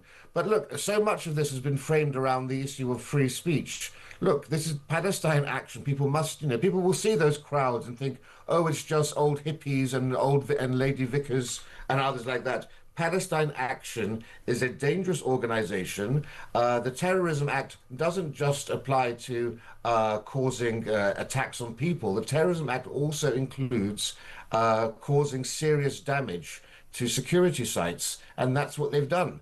They did it not just in terms of Bryce Norton, where they caused millions of pounds of damage. They've caused damage repeatedly across this country to secure premises and sites, and they've attacked individuals. They've attacked security guards and others viciously who tried to defend those institutions and premises. And they have produced manuals, an underground movement manual, telling people how to create sleeper cells and how to attack different sites, and even included a map of targets what people could attack. So people must understand this is not a happy clappy parade we're talking about. These are nasty people who are involved in civic disobedience, violence against the person and against property. Yeah, I mean, I can't imagine the Labour government agreeing to prescribe a sort of pro-Gaza organisation unless it really did pose a public threat. It's incredible, isn't it, how especially middle-class women get drawn into all of this stuff. What's going on there, Rafe?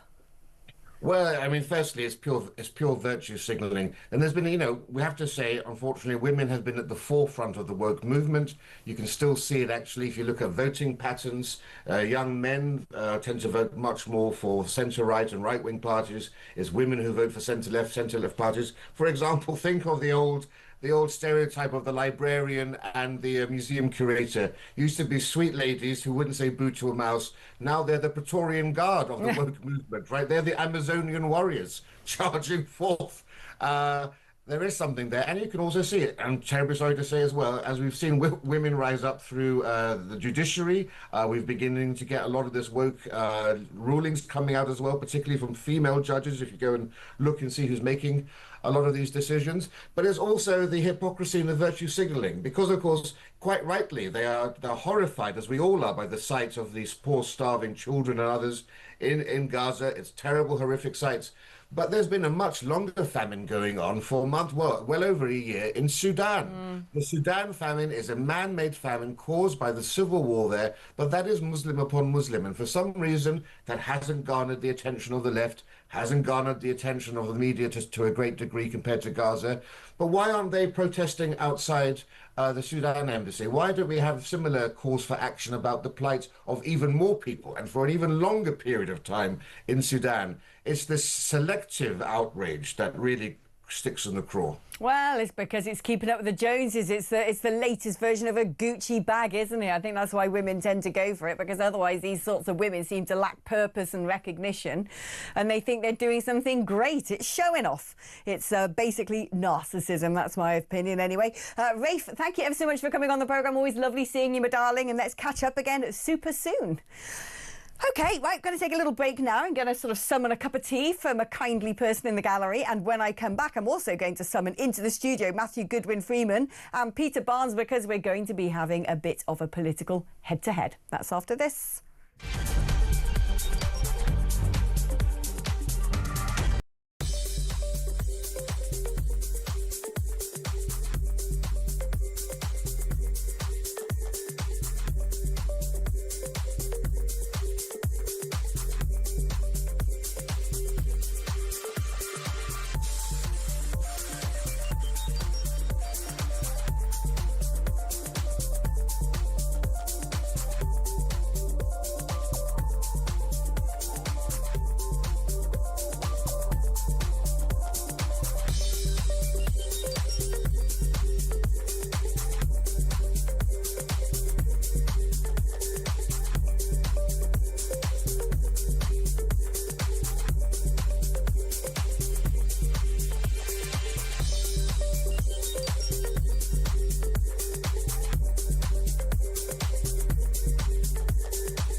The nail bars, the construction sites, the care homes, the barbers, the places where people are, in some instances, employing workers illegally. They should be being raided. The employers should be being arrested and fined in accordance with the current laws. But the idea that you'd have to have an ID card, I don't think will make any material difference to that challenge. It seems to me to be very expensive, impractical and overbearing on law-abiding Brits who don't deserve to have that.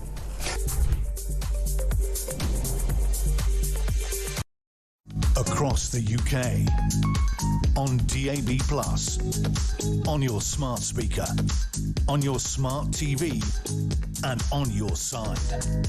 This is Talk. Hello, Hello there, welcome back to the show. I've got to read some of these messages out, they are good. Mark says, good morning, Alex, great show. Could you put a call out that I learnt our local hotel in Solihull, the George Hotel, smack bang in the town centre, is full of illegal immigration people. Please stand up and meet us. Have a good day, Mark. Well, I can't really be here doing adverts, go join the protest. I'll get into serious trouble for that. But I can give you a fact. And the fact that I'm being told by Mark is that the George Hotel in the centre of Solihull is a migrant hotel now. So there you go. That is a little news flash for you. This is from Scotty. Hi, Alex. Amazing show, as always. Saying it how it is while every other news outlet has paid narratives. Anyway, mate, can we set up a webcam? No, not like that. For Dean in the gallery. I'd love to see the ground swallow him up when you go off on a rant. It'd be hilarious. I bet he pulls some facepalm moments. Do you know what? It would actually be really good having gallery cam, because look at them all there, aren't they lovely? Hi, Tech Up. Hi, Dean. Is it Luke? Hi, Luke. Vision Mixing. I don't know the new AP. Hey, hi, new AP. So what? Kieran, hi, Kieran. Anyway, so this earpiece has got a bit funny. No, it's Kieran's first day APing on this show, at least. So I'm terrible. I came in a bit late this morning and was remiss in finding out his name, which is pretty disgraceful. Kieran, can I have a cup of tea when you're ready, my love?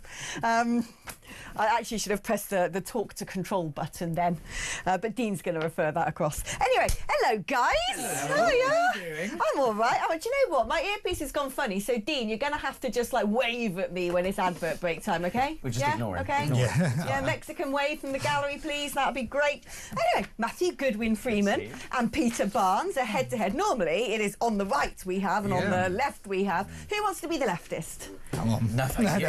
No. No. I'll be just right. I think it's you. I think it's you.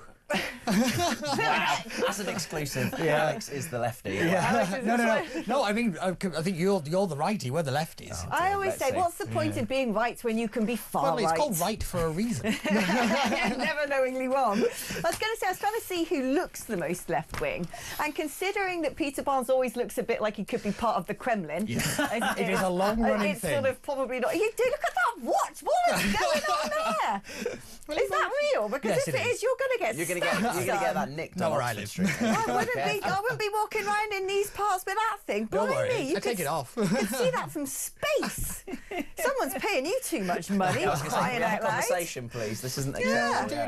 I'm doing okay. Yeah, aren't you just? Blimey, I've got to put my sunglasses on for that. But I think, the T-shirt blazer clearly, could be the far right kind of Union leftist, but the Union Jack. It's giving far right. Sort of like it's a little bulldog. Oh, bulldog. So, it's far Steve right Hilton. Britain. You guys are like walking Tiffany's or something. You've got rings and everything. You got more jewellery than me. Oh, sorry, Alex. I've got nothing. What can we say? My God. Anyway. Oh, dear. Well, good morning, everyone. Right, let's crack on. No, we've talked about all of our adornment. Let's talk about the news, shall we? Right, now, this story, I smell a rat. Foreign criminals to face immediate deportation, says Shabana Mahmood. So great, finally, woohoo, the government's going to deport foreign criminals. Won't that be a good idea? Why have we not been doing that all along? Well, probably because a load of countries are saying, nah, we're not having them. And a load of leftist lawyers would be like, 5,000 appeals and you still get to stay, is my prediction. This is the same as the one in, one out, what I call pass the migrant policy, basically because it doesn't tackle the fundamental legal framework that is the reason we can't do any of this stuff. And it is simply because the Labour Party and the government do not have the political will to do any of this stuff. This is the main failure of everything that they're doing. On the surface, it looks great. However, it falls apart with just the lightest of touches. I mean, what they say it's going to free up about 97 to 98% of spaces and 500 prisoners per annum. But with an increase in arrests and an increase in crime, that's not going to balance it out anywhere near. And it all sounds wonderful and it's great for campaigning, but it's not good for governing. And this is where the Labour Party have really got it wrong. They have a campaigning machine, they don't have a governing machine, and it doesn't work when you're in government, I'm afraid. And the problem with it, if you actually get down into the detail, is firstly, there is no obligation on countries to take these criminals back. So unless we're going to do something like what Trump does, where we say, right, we're threatening you with tariffs, or we're going to, not give any more money to you unless you agreed to take these criminals back, it's never going to start. And the second thing is, if you look in the details, people might actually get their convictions wiped off once they're deported out of the country. So then they'd be free to do what they want and never actually face jail in their own country. At least they won't be here, is my view on that one. I know I'm it's happy not to get rid of them, but it's the point of, you know, if you've committed a crime, you should serve the time. Yeah, and the worst thing as well is, on life offenders, it's if they pose a threat to this country, we will keep them here for their term, and then we will send them back. So we will still pick up the bill for those criminals, then we'll send them back once they've served their term, and they can carry on plotting whatever they want out of this country. I'm sorry, but that doesn't keep anybody safe. And to be honest, none of this actually tackles one of the biggest problems that we have in the kind of prison system, and that is the kind of the dominance of the gangs and the kind of internal crime within the prisons itself. It does nothing to tackle that. You look at, I think, Axel Ruda Cabana and that, you know, and that situation. It does nothing to really get to grips with tackling the crime within prisons, and more importantly, protecting prison officers. I know I was in here with you, Alex, one time, and we were talking about these horrific attacks, and the government has done nothing to help prison guards. I know, Absolutely it's nothing. crazy. I mean, look, on the face of it, it's still a good policy. It still needs to happen. But the devil is always in the detail. You know, you're talking about migrants. What you call it? Pass the migrant. Pass the migrant. Instead of pass the parcel. Is that a new board game coming out this Christmas? Yeah, it is, Do you know, I think it's more like a migrant detectorists, because the French are basically, they're still fishing in our waters, aren't they? They're looking at all these migrants coming across and like, oh, that one's got qualifications and can do something useful. We'll have that. It's basically just sort of, it's like, I described it today as throwing trash over the neighbour's garden fence and going, oh, there's something in there that might be useful. Can I go get it back, please? And there's also, I don't know if you've seen this meme circulating, again, for people who listen every day, sorry if this is the second time you're going to hear this. I loved it the first time I saw it.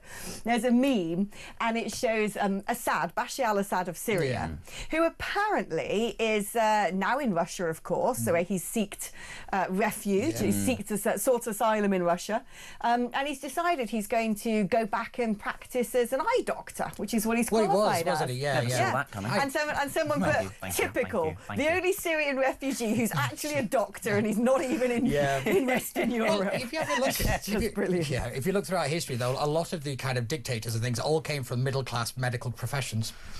Well, there you are. Yeah. It says a always lot, wrong doesn't it? My thing has always been with dentists. I don't trust a dentist. Really? What about sons of toolmakers? Are they... Oh, well, you know, we're stuck with that one, I'm afraid. Yeah, sons of toolmakers, they're a special breed, aren't they?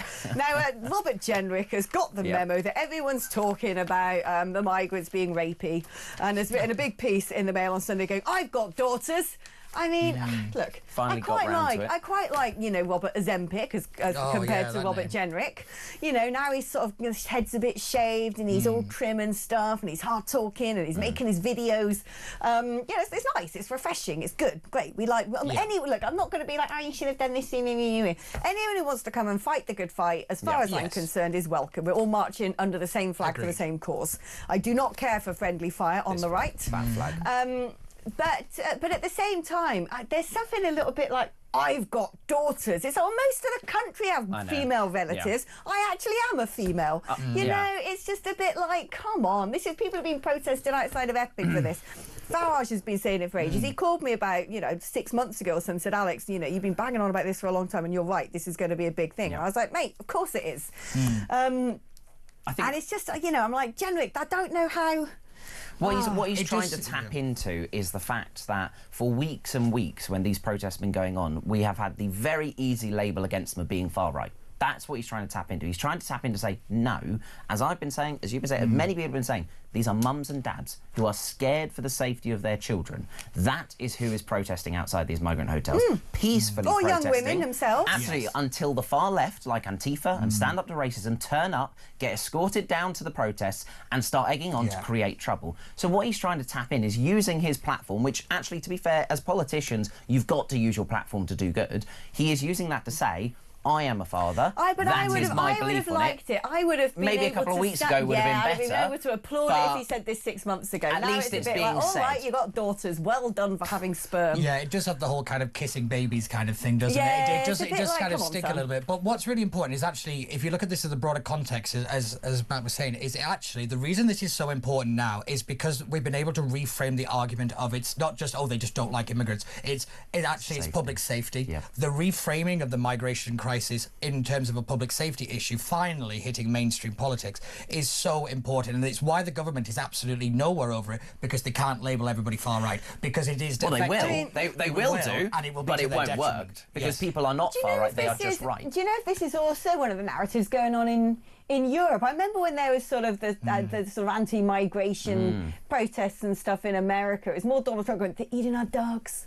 They're eating our cats." That was one of the greatest moments. I loved it. In Britain, they're roasting our swans and carrying Canada geese by the Did you scruff see of that? their When they neck. were I carrying saw them that. through the hotel. I was like, I think that what is happening is Europe is finally waking up. Yes. There are things called borders. People do like to be safe and protected, and actually, people in this country should come first before anybody else does. I mean, what is shocking? I mean, it's a shocker to say that, isn't it? I can't believe But we're it finally was, getting there. Was it 10 years ago now? 10 years ago! 10 years ago, there were 1,250 rapes and sexual assaults in Cologne on New Year's Eve. Yes, I remember all that. committed by migrants from North Africa and the Middle East, when that idiot Mutti Merkel said, come on, refugees welcome. 10 years ago, 1,250 sexual assaults. That was the watershed moment. And From it's that taken point, a decade for people to go, do you know what, women and girls might be at risk. Yeah, We've known about the grooming gangs for a good part of 20 years. Well, but this is the point, isn't it? Is that the authorities have covered all of this up, and more importantly, the mainstream media walked hand in hand and helped them do it. So the most people who weren't involved in politics or weren't involved in different types of media. Oh, they're still doing it? Have you seen any of these protests covered on the BBC? Well, it was interesting. It was honesty? interesting as we were sat outside waiting to come in. You're here talking about women's safety and crime and illegal migrants. The BBC are doing a topic about some historic railway, and Sky News are doing something about ducks crossing the road. I'm sorry, but this is what the public are talking about. This is the most important I was story looking right at the now. screens up there, and I just saw that the BBC is now talking about puffins, which I wholly endorse. I'm a big puffin I like a puffin fan. I like a puffin. I'd like the BBC to talk about, fixing the BBC. That would be a nice idea. Do you know the most surprising thing about puffins? Here we go. I actually took a boat trip out to the Farne Islands. It's turned into David Attenborough. It's brilliant. Yeah, There they were. The most surprising. Okay, I want you guys to show me. Okay. Okay. Hold on. Yeah, I want you to use your hands and show me how big you think a puffin is. I would say probably, about that this is big. typical men overestimating stuff, Wrong. isn't it? Wait, Really? They're like little. They're tiny. They're not a sparrow. They sit in your hands like they're Okay. tiny. Why am I thinking they're the size of like a That's so 4-year-old? did I. Literally typical men. Me too. God. I thought no, but I did. I thought they were like a mini penguin. They got big beak energy, don't they? They look like big energy. they got big beak energy. They There's the look new like they're meme. going to be like toucan. Actually, maybe two. I think toucans might be that big as well. I think we're thinking I of think they've things got like big beak crows energy. and ravens and things like that because they are massive. Have you ever seen a crow? It's huge. I think we're getting them confused with that. But no, I think it's more penguin. I thought they were like a mini You see penguin. puffin, you think penguin, but Yeah. no. They're tiny little wee things. And also, whereas other birds glide, they're really busy. They're like this. They're like a Anyway, I hummingbird. just... Well, welcome I, to talk. Today we're talking about puffins and What the were we real... just complaining about? And big beak energy. and big beak energy. Anyway. Oh, God. Right, now, Dean, you said something, but I can't hear you, love, because the earpiece Ignore have him, gone ignore funny. him. Yeah, so I do most of the time anyway. Right, so talking about big beak energy and birds, let's get a segue this from crows. There was And the segue. crows Did are you often see it? seen at harvest time in Van Gogh pictures over cornfields. Yeah. And cornfields relate to farmers, and farmers Yes. relate to rural constituencies. Yes. And it's like mallet, isn't it? I A got word that. association. Yeah. Say what you see, say You're what you probably see. too young for mallet, aren't you? Yes. Yeah, never mind. Sorry. Timmy Mallet would don't look it up because you won't sleep tonight. Actually, it's probably solid. I was going to say, given everyone. No, so Timmy Mallet's probably quite a solid old cove. But anyway, Kemi Badenoch has been told that the Conservatives will need to focus on rural seats to win the next election. Now, I speak about this as Piers Pottinger earlier. Oh, yes. Yeah. And I said, the thing is, yes, that kind of makes sense, but all the rural areas so far have been gobbled up by the Lib Dems, who have a brilliant policy of not having policies and not campaigning. Find a jet ski in the middle of the field. Yeah, or drive a tractor through some bales of hay. Castle. That's it. Yeah. You know, don't actually tell anyone what you intend to do, just exist and look kind. So, you know, that's sort of having to move to...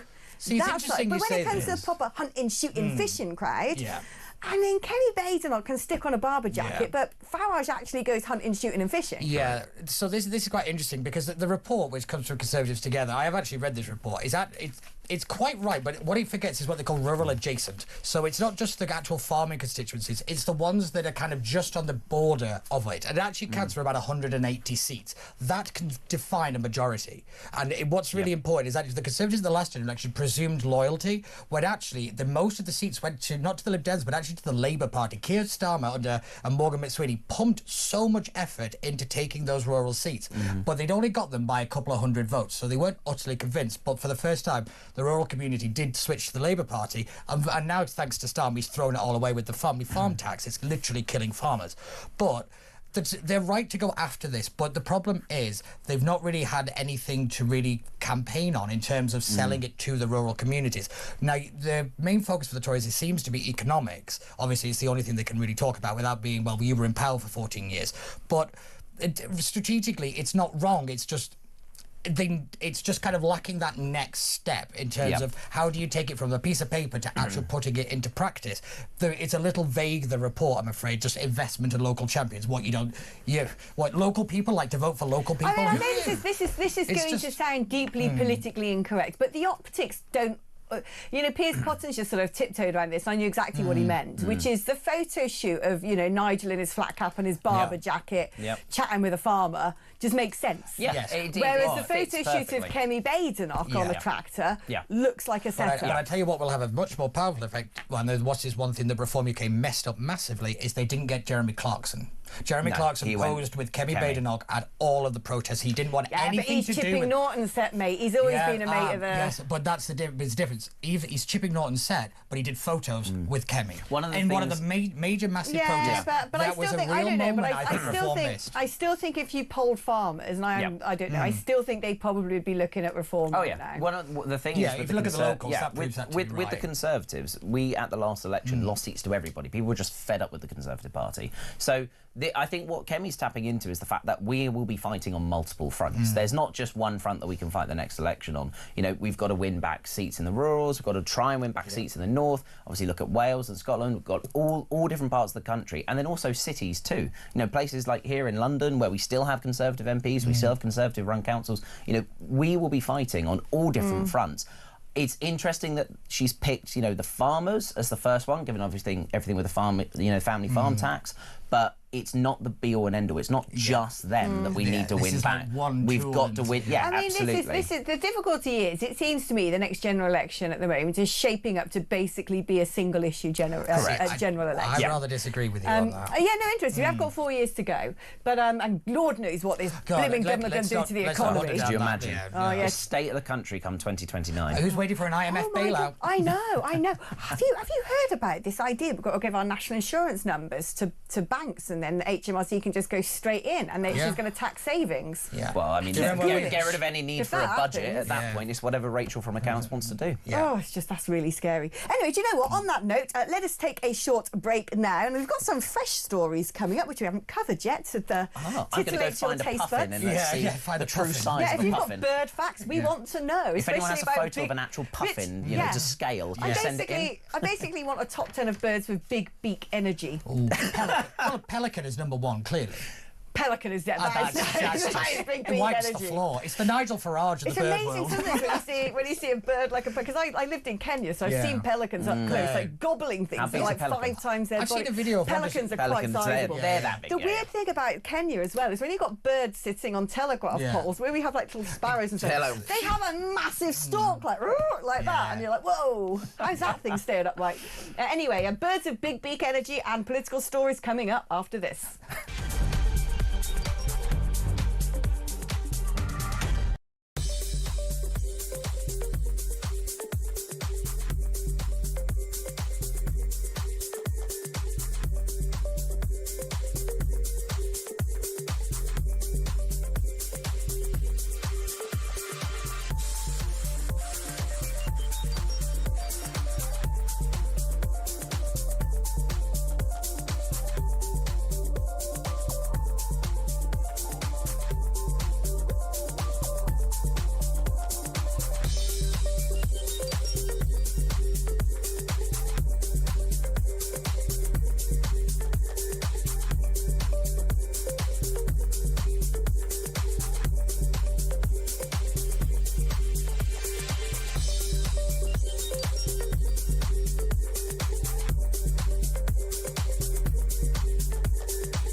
across the UK, on DAB+, on your smart speaker, on your smart TV, and on your side.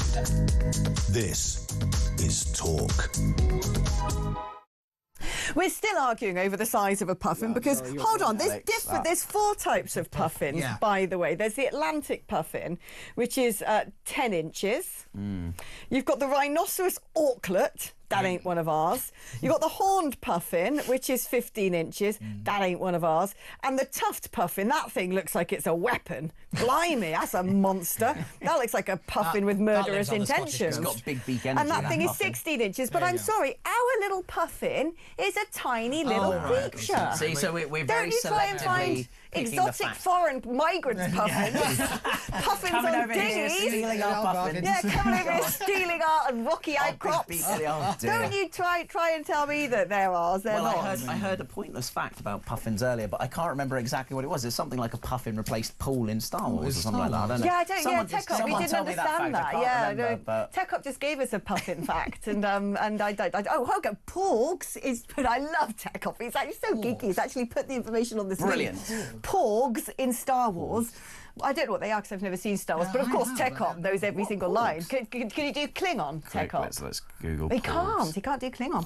Porgs in Star Wars were inspired. Is Klingon Star Wars? Is that Star Trek? Oh, wow, it's all the same to me. Were inspired by puffins. I can see that. That live on the filming location of Skellig Michael, Acto, in The Last Jedi. Due to the large number of puffins present and the difficulty of digitally removing them, the filmmakers decided to create a new similar-looking species called porgs. Yeah, that's I can a see good that. puffin fact. Interesting. Well, welcome and by back. the way, you are still tuned in to Talk. It's talk about puffins today.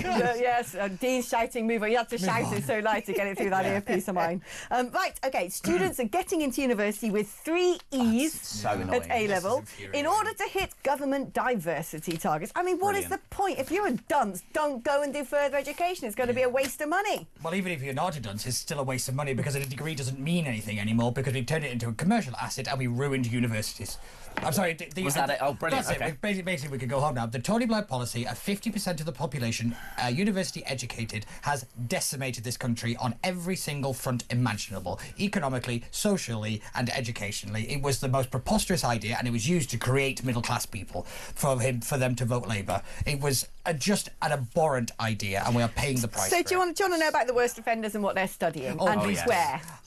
My blood pressure's already pretty high. All right. So, the University of Diane Abbott. University of East Anglia. Shame how the great have fallen. My brilliant late uncle, who actually went to be Bill Gates' right-hand man, who actually did his undergraduate at Keble in Oxford, did his doctorate or master's or something at University of East Anglia. So it must have been a good institution back then. Oxford Brookes, that's the one that's not really Oxford. Yeah, they're not really Oxford, but went to Oxford. And Kent University, which I think wasn't Kent University where your almost namesake did his professorship. Matt Goodwin, wasn't he here? He was at Kent. He was at Kent. Anyway, they are the ones who've been taking severely underperforming students in a bid to fulfil equality, diversity and inclusion targets.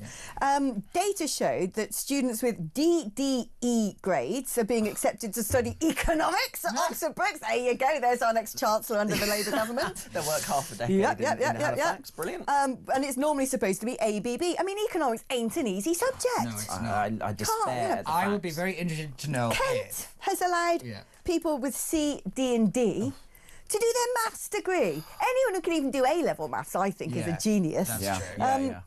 It's normally asked for grades ABB. University of East Anglia has admitted students with CCD onto its American Studies course. Well, that sounds like a nonsense degree anyway. Just get on Truth Social. I'd be very interested to know if the diversity target is linked to government funding. So basically, are they stacking the deck to get more money? Because let's be real, the universities are running out of money. Most of them are on the brink of closing, which I don't necessarily think is a bad idea because we've become so dependent on foreign students, mainly from China. But the problem is, university is not meant to be easy. It's actually supposed to be somewhat challenging. Yeah. And the problem is that these students are going to find that really, really difficult. I think so, then it will punish them more because they'll come out of university with, a third or not even pass or anything like that.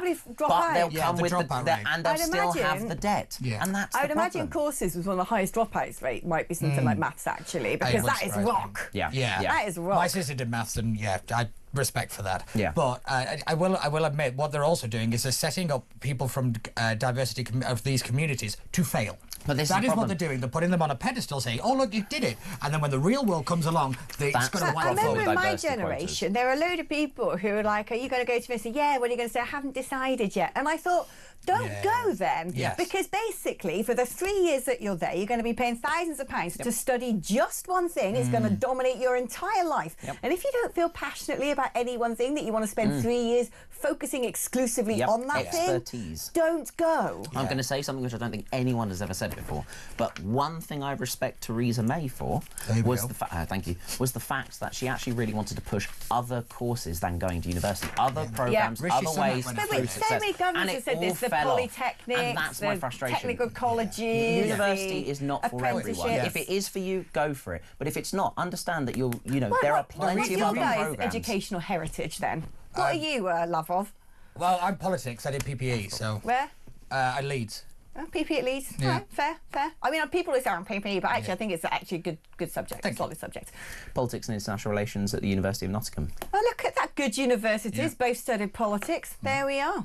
Yeah, it's quite interesting. I never wanted to do politics as a career by the end of it because I hated it. Do you know when you overstudy something, you're like, I hate this so much. A lot of people say that about law. They study law and they train and then they're like, actually, no, I disagree with it.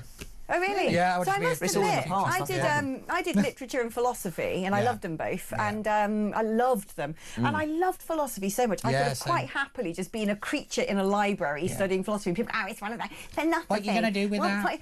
That is the most useful thing to study because all it does is it teaches you in any topic critical thinking, and not just accepting something as the truth, but actually even things that you think really drilling down and challenging absolutely everything. Well, it's just a to answer brilliant your questions subject. your issue Should be taught at school, I reckon. Yeah, it definitely should be. But to go with your point about why it never gets to any kind of fruition in terms of describing these degrees, is because we're under the idea that universities can't fail. They're too big to fail, according to some people, and I don't get that idea. There are plenty of courses that should be scrapped, absolutely gone. Save thousands and thousands of pounds and save plenty of students from paying money for something that is just a piece of paper and does nothing to them. And especially things like American studies, those are the leftist courses, aren't they? You know that they're going to be like the sort of short fringe studies. Now, let's do this story. Reform's crime czar, Colin Sutton, one of Britain's most famous detectives. Sorry, Colin, I've only just heard of you. It says, I'll never forgive the Tories for what they did to policing. So he became Britain's arguably most famous detective by putting away serial killer Levi Belfield, well done that man, night stalker rapist Delroy Grant, before retiring to Norfolk, where he re-engaged with politics as deputy chairman of his local Reform UK branch. Great work, 64-year-old Mr Sutton. Now it's talking about he lives in a 16th century farmhouse with curly-coated retrievers.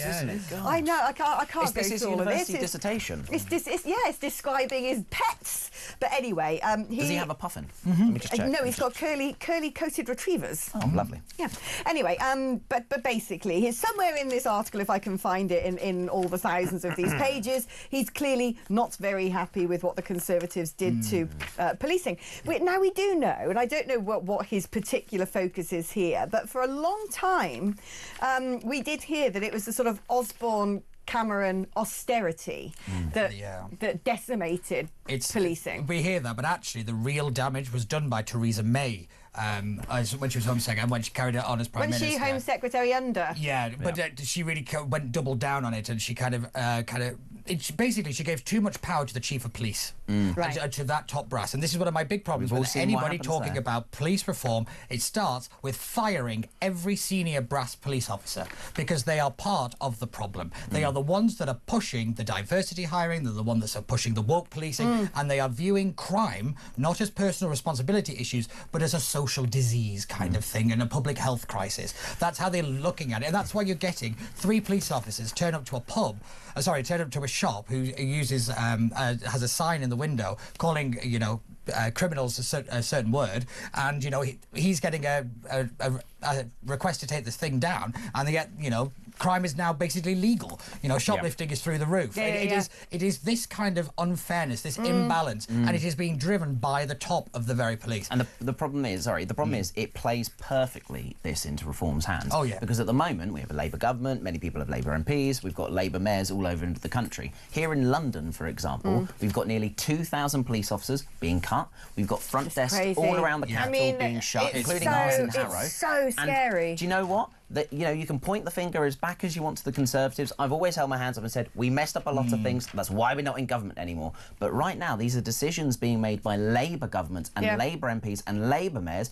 The only person that plays into the hands of is Nigel Farage. Because he can then say, the Tories did this, Labour now are doing this. And your average criminal. That's the other problem, the mind the grab lines, for example, on Oxford Street, I thought was a shocking damnant of the state that London's got into. I know. The fact that it's now our responsibility to stop ourselves getting countries like Canada and Australia warning against travelling to the UK.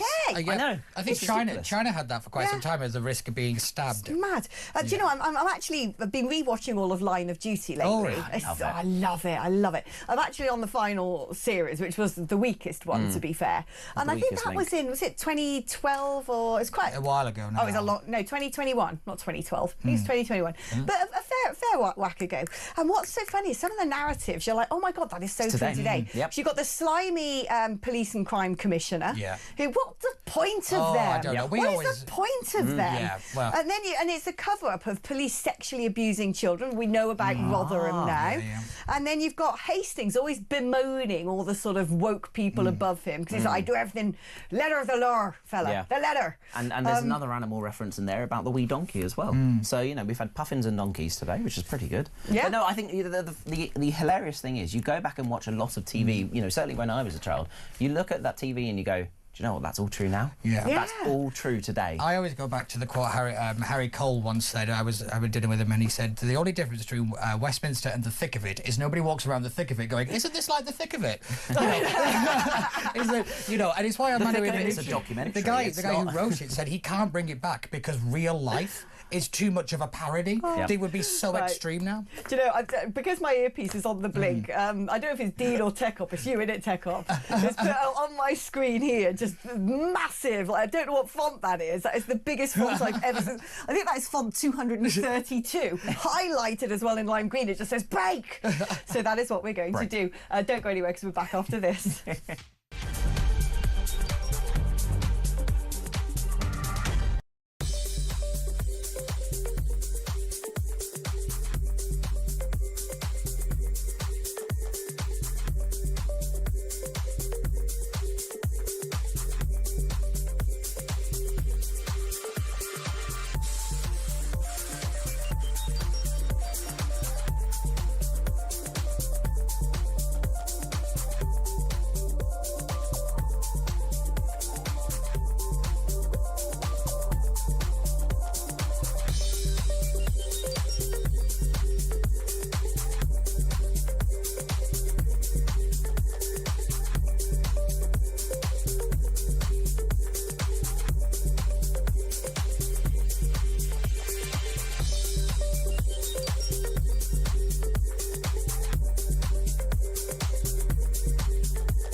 I understand why people are drawn to reform. They are speaking for many people in this country right now. What do you disagree with at the Reform UK set? I think that Nigel, who I know reasonably well, is a good bloke who I would go to the pub with for a pint, but I don't think he is the man that you want in charge of your kid's school. Why? Or fixing hospitals. Because from the people that I speak to in Reform, I don't think there is any serious thought going into how do we actually solve the problems that are facing the country.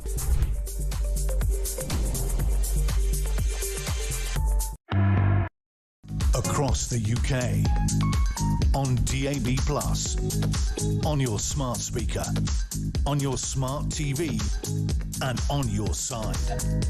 This is Talk. Have I got cream cheese on my chest? Yeah, there we go. Perfect. Yeah. Brilliant. I just did an accidental puffin impression with a sand eel, trying to eat a smoked salmon bagel. All the smoked salmon seemed to come out and it's just hanging out of my mouth. You like, broke one of the cardinal rules of politics. Do not eat or drink on camera. because everyone looked It weird. wasn't, so that's why I didn't do the advert break, you see.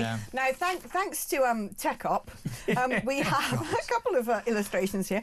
Number one is the size of a puffin. Thank you. It is not this big. So this is not tucked in. But no, but I still think that's quite a big puffin. But it's still hand-sized. Yeah, it's but not. you It's went not. like this, No, didn't but you? you went like this. You know, that's a sparrow. I think they are little. I mean, I think that man's got incredibly big hands. Oh, does he now? That. Oh, yeah. I thought that. Right. Okay. But look, it's a puffin on a hand. Okay.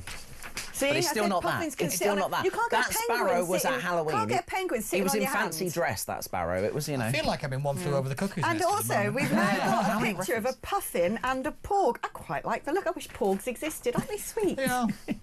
Yeah. I'd have one of those, and I'd call him Jeffrey. Jeffrey the Jeffrey. Porg. Yeah. Gosh. Right. Okay. Let's get back to being serious because at some point I'm going to get in trouble. Yeah. Let's talk about Ed Zero, boiler tax. Nutty Ned Zero. It's a 25 quid, it says in the article. Is that 25 quid a month, 25 quid a year? A minute. What is this, a minute? Yeah, so apparently it's a 30 million bill. Failing to meet Energy Secretary's heat pump quotas. We're failing to meet them. Well, where's our heat pumps then, Ed? Yeah. Want to give me one? I'll stick one in if you give me one. That's your quota. You you can... She's really angry today, guys. You can funster your way to my house. Take that heat pump and stuff my out your God. heat pump. Yeah. Anyways. You. No, this is the problem with all this nutty Net Zero stuff. It is literally saying we have to tie one hand behind our back, we have to all freeze in the cold, but then warm ourselves up again by our own metrics. And you know what? We've all got to go green. I'm sorry, but if the United Kingdom went net zero tomorrow, it would make something like a 1% difference in the world. Yeah. It would be undone by China and India and America's pollutions within a matter of weeks. I'm sorry, but net zero in the UK is completely pointless. We need to be going over and getting China to stop building a new coal power plant every single month before we start, hampering Brits here. Well, and also stop making China use the coal-powered fire stations to sell us the things for net zero. Saying all Makes of no this, sense. though, I'm only going to take a political party seriously on the issue of kind of pulling back net zero when you scrap the Climate Change Act. Because the Climate Change Act actually means that government budgets and the things we can spend money on all have to have this net zero parameters built into it. We've got to start stripping back the legal aspects of net zero. Who loved all that cop stuff, eh? Is that the Tories as well, was it? Unfortunately, that was Boris Johnson. And I said when he became leader he would be a problem, but nobody listens to Peter, do they? Well, the electorate listened to you in July 2024, kicked the Conservatives out of government and brought Labour in instead. Yeah. Oh, God. Yeah. But no, net Do you know, zero... I've actually, technically, I've got nothing against heat pumps. Yeah. My boiler in my house is a big, horrible-looking thing, ugly thing that makes funny noises. Yeah. I want to build some sort of cupboard around it because it's an eyesore in my lovely Cotswold kitchen. Yep. I've also got sort of slight boiler fear. You know, you kind of think, is it going to explode? Blow up and Yeah, is this thing going to kill me at some point? What's it planning? I think you've got more chance Working being... with the fridge. What's on its mind? You've got more chance being killed walking down Oxford Street, I think, than your boiler blowing up. So, there's more chance being killed walking down Oxford Street than most things in I know, life. it's just, the problem is net zero is punishing us. If someone said, do you want a natty little heat pump, I don't really know how they work or what they look like, but I'd be like, yeah, mate, I definitely have that. The thing is, you want me to pay for it for your target. I hear that when you open and up if a I'm not able to afford it, you're going to fine me. Yeah. What's been very entertaining is watching Keir Starmer having to roll back a lot of the net zero stuff and Ed Miliband lose more of his mind. And then watching him kind of compromise massively on the third runway at Heathrow. We say, well, it's going to be a green runway.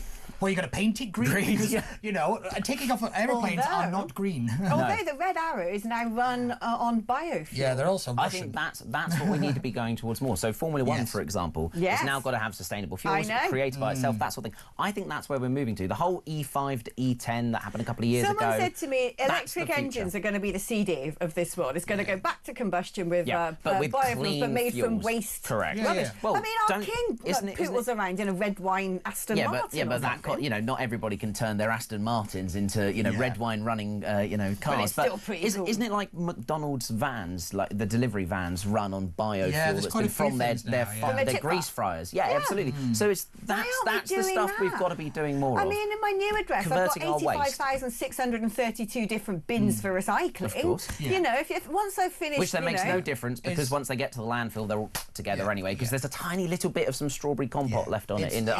Contaminated. But I mean, when I'm sort of like, what you're saying, Alex, the reason we have this problem is we're not going down the sensible route is because we viewed net zero as a kind of reduction, not scientific expansion. So basically, Right. a few years ago, I was about 10 years ago, we sold off most of the green energy companies that now dominate everything. Most of it started here in the UK. Did it? Yeah, we were a huge advanced leader in the actual green economy. I mean, one of the biggest factories and companies that made the blades for the wind turbines was in the UK. Wind ones? Not anymore. Whatever they're called. But yeah, not anymore. That was recently sold off, and it was actually from my hometown. But it's interesting that we kind of completely went down this idea of you've got to be punished. We had to start punishing people, and then we had to start using stick over carrot every single time. And, running around saying that, the world's going to end was working for a little bit, but a lot of people are going, well, the Maldives is still there. You said it's going to disappear in 1998. I know, isn't it? I think I was studying that in thing's not school. underwater, yeah.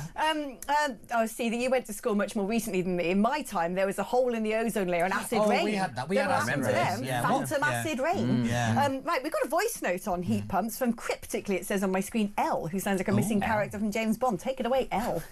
British Energy cost £8.6 billion and it's a fundraising vehicle. It owns nothing. It's just to fundraise. My partner paid £27,000 for a ground source heat pump, which is loads of disruption because they literally have to dig the paddock up and then they bring all the piping down to the house. So loads of disruption. It doesn't work. So £27,000 and he's still using his oil lager. So there you go, because he lives out in the countryside. So they don't work.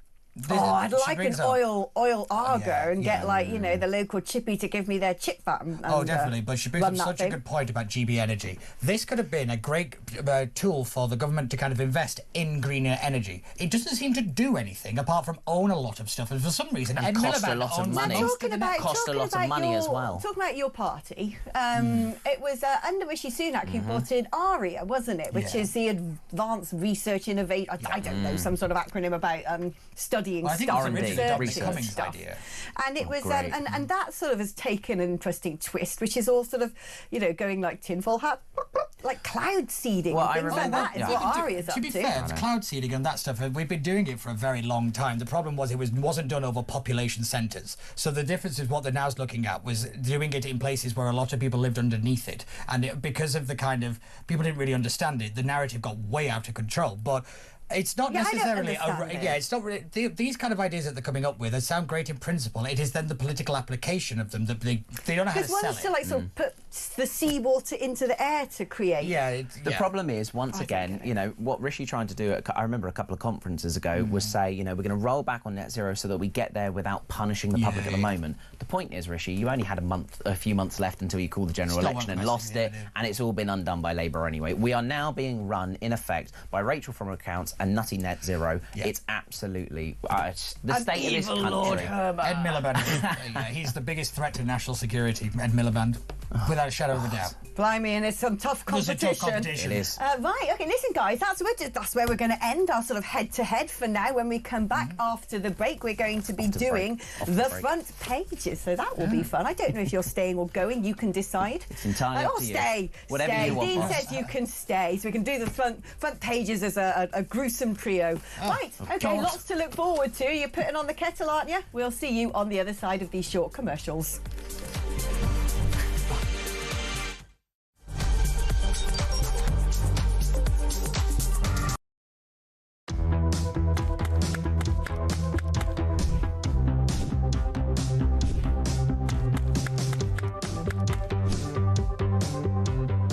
Is it transphobic to say only women have a cervix? Well, it is something that shouldn't be said. It is not right. A woman is an adult female, and the court has made that absolutely clear. I actually welcome the judgment because I think it gives real clarity. It allows those that have got to draw up guidance to be really clear about what that guidance should say.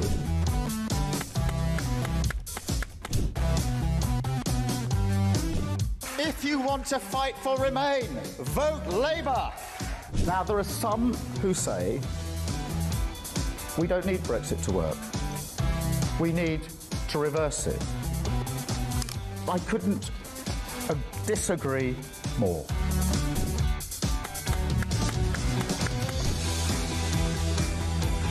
Day after day, there are new allegations of sleaze of favours, of privileged access. And it's all very well the Prime Minister saying, well, say now, well, I'm paying for it. You've decided to repay £6,000 worth of gifts.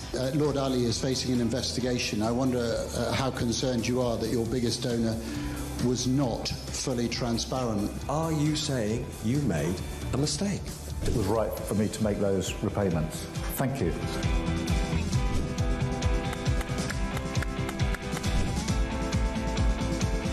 Of course, I wouldn't want Donald Trump round for dinner, but don't underestimate the danger to the world if Trump is re-elected this time around. I'm anti-Trump. I would like to send my warmest congratulations to President Trump on his inauguration as the 47th President of the United States.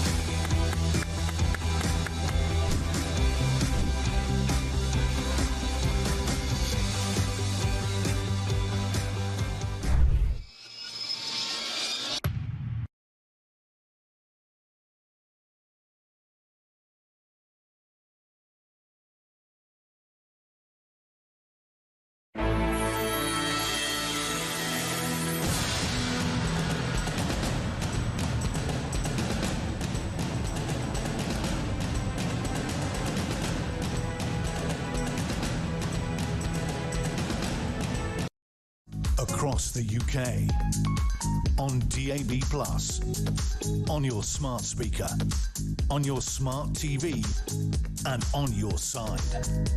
This is Talk.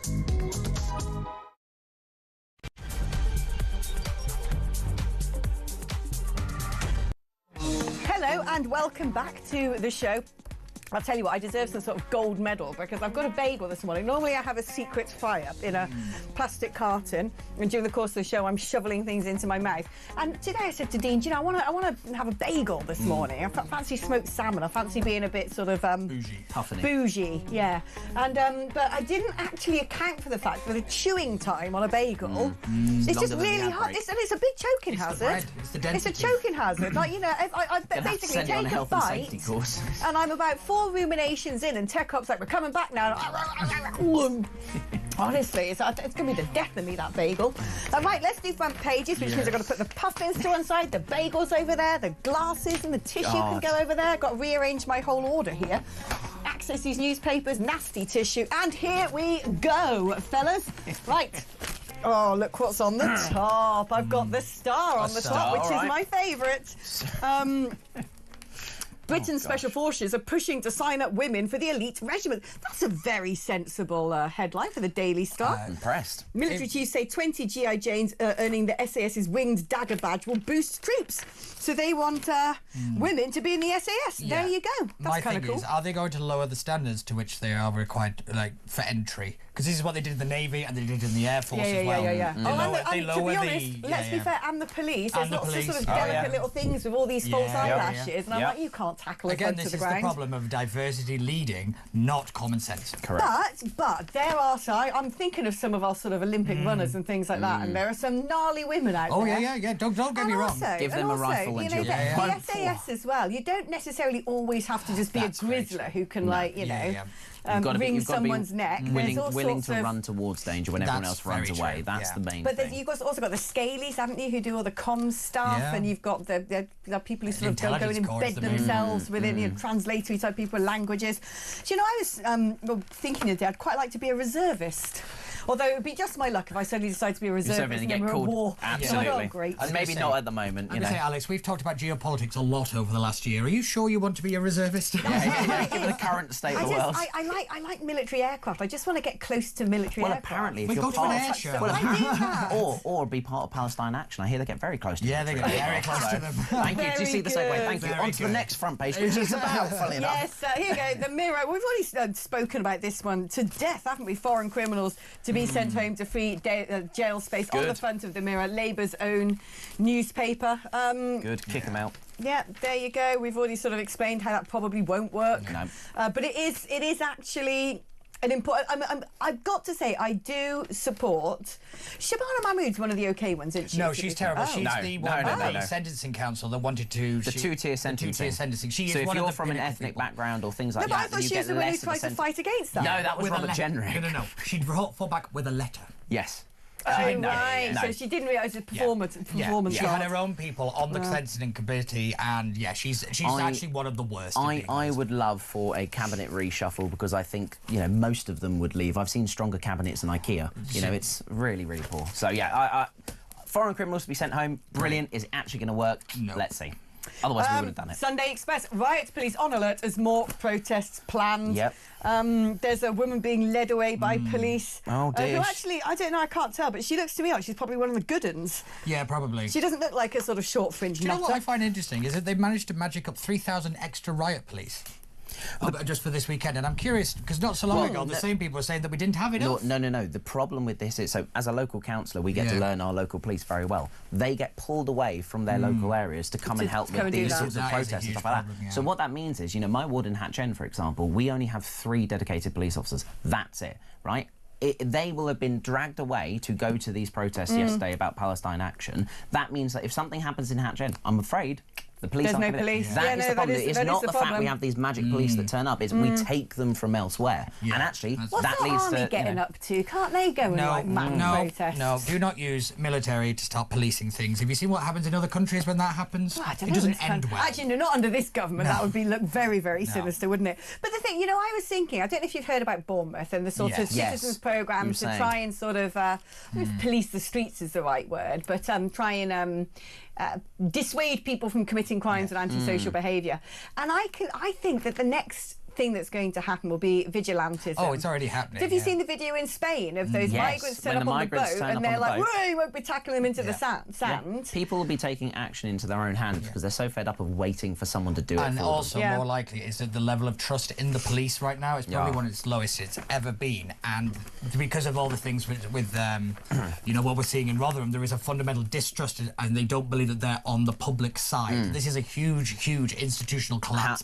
However, can I just say, well done to the police yesterday for arresting more than 400 Palestine Action supporters, because the fact is that Palestine Action is a proscribed group and they knew fully well going to this protest saying, I support Palestine Action, ends up you getting arrested. I'm glad they will have criminal records, and I'm sorry, actions have consequences. Oh my gosh. These absolute morons. I'm looking at the front page of The Observer there, which is like, where's Wally? Oh, everywhere apparently. I mean, look at, I was just looking at this. I'm getting an eyeful of these idiots. Dreadful, look at them. All in their keffiyeh scarves. Oh, look, there's one who hasn't washed or cut his hair for 1,000 years. There's one who cuts her own hair. Not to play the diversity card, but that's an awfully looking white crowd, isn't it? There's exactly. So Rafe Hadel Manku pointed this out earlier that normally it's been the sort of Muslims and minority communities out on the march for Palestine, but as soon as it's supporting terrorism, then nowhere to be seen. It's just these brainwashed idiots, these middle class all lovers. Of them is they went there thinking, if we all sit with these signs saying we support Palestine Action, the police will do nothing. There's too many of us. We're going to overwhelm the police. There's too many of us. Actually, well done to the bobbies and the bees saying, no, we will arrest every single one of you and you all get a criminal record. Look at these people. There's Mrs. Miggins. She's always there. There's Camilla. There's St John. There's the one who can't afford a hairdresser. There's the one who cuts her own hair, especially her fringe. And all of these people are now going to be registered as terrorists. Yes. Look, well, on it, I'm sorry, but actions have consequences, and that is what people are fed up in this country. We're seeing stuff get away with. People get away with crime. Finally, actions have consequences. I'm glad that every single one of them's got arrested. I hope they all end up with criminal convictions, because that is the point. Actions have consequences. Fairness is all this country needs right now. We don't have it. This is the start. Front page of the Telegraph again. Hundreds held in Palestine protest. There's some old nana there doing that. Do you know, there's something really irritating about when people get arrested by the police, those protesters, and they go limp. Yes. I don't know why that annoys me, but it does. Also, it annoys me more than the struggle. I hate to break it. The one that really annoys me is when you see vicars get arrested. I know. What are the vicars doing? What are you doing? Supporting a terrorist organisation? But this is the point, isn't it? Is that it is a terrorist organisation, and the mainstream have managed to convince so many people that somehow Hamas aren't the bad guys. Yep. And it is It's so crazy. It's crazy to me. It is so crazy. to me. Also on the front page of the Telegraph, worth picking up on this story because this is clearly a red herring. This is a reaction piece put in a right-wing newspaper. Labour warns that tech giants are being heavy-handed over censorship and could face fines for being overzealous in the enforcement of online safety rules, saying that if they impinge on free speech, they'll go... I'm like...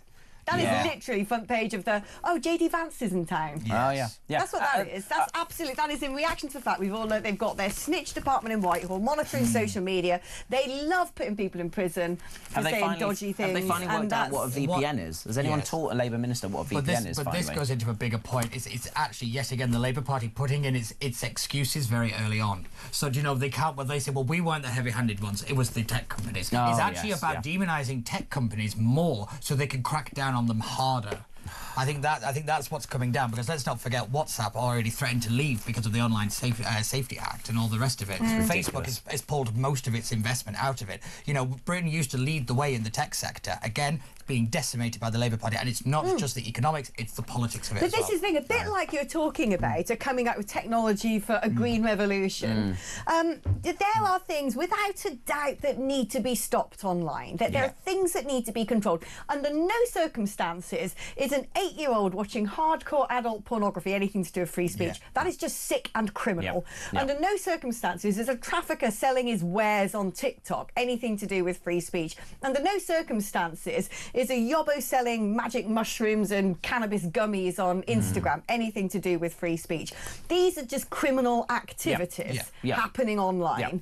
And that is very different to free speech. And to me, it's very easy to go, right, we're going to ban Correct. but we're not going to interfere with what people say on it. That's exactly what it's the whole point of the Online Safety Act when it was first introduced was obviously first in reaction to what happened with Molly Russell, you know, a student from Harrow in my neck of the woods who sadly killed herself based on stuff she had seen online on Instagram and social media platforms like that.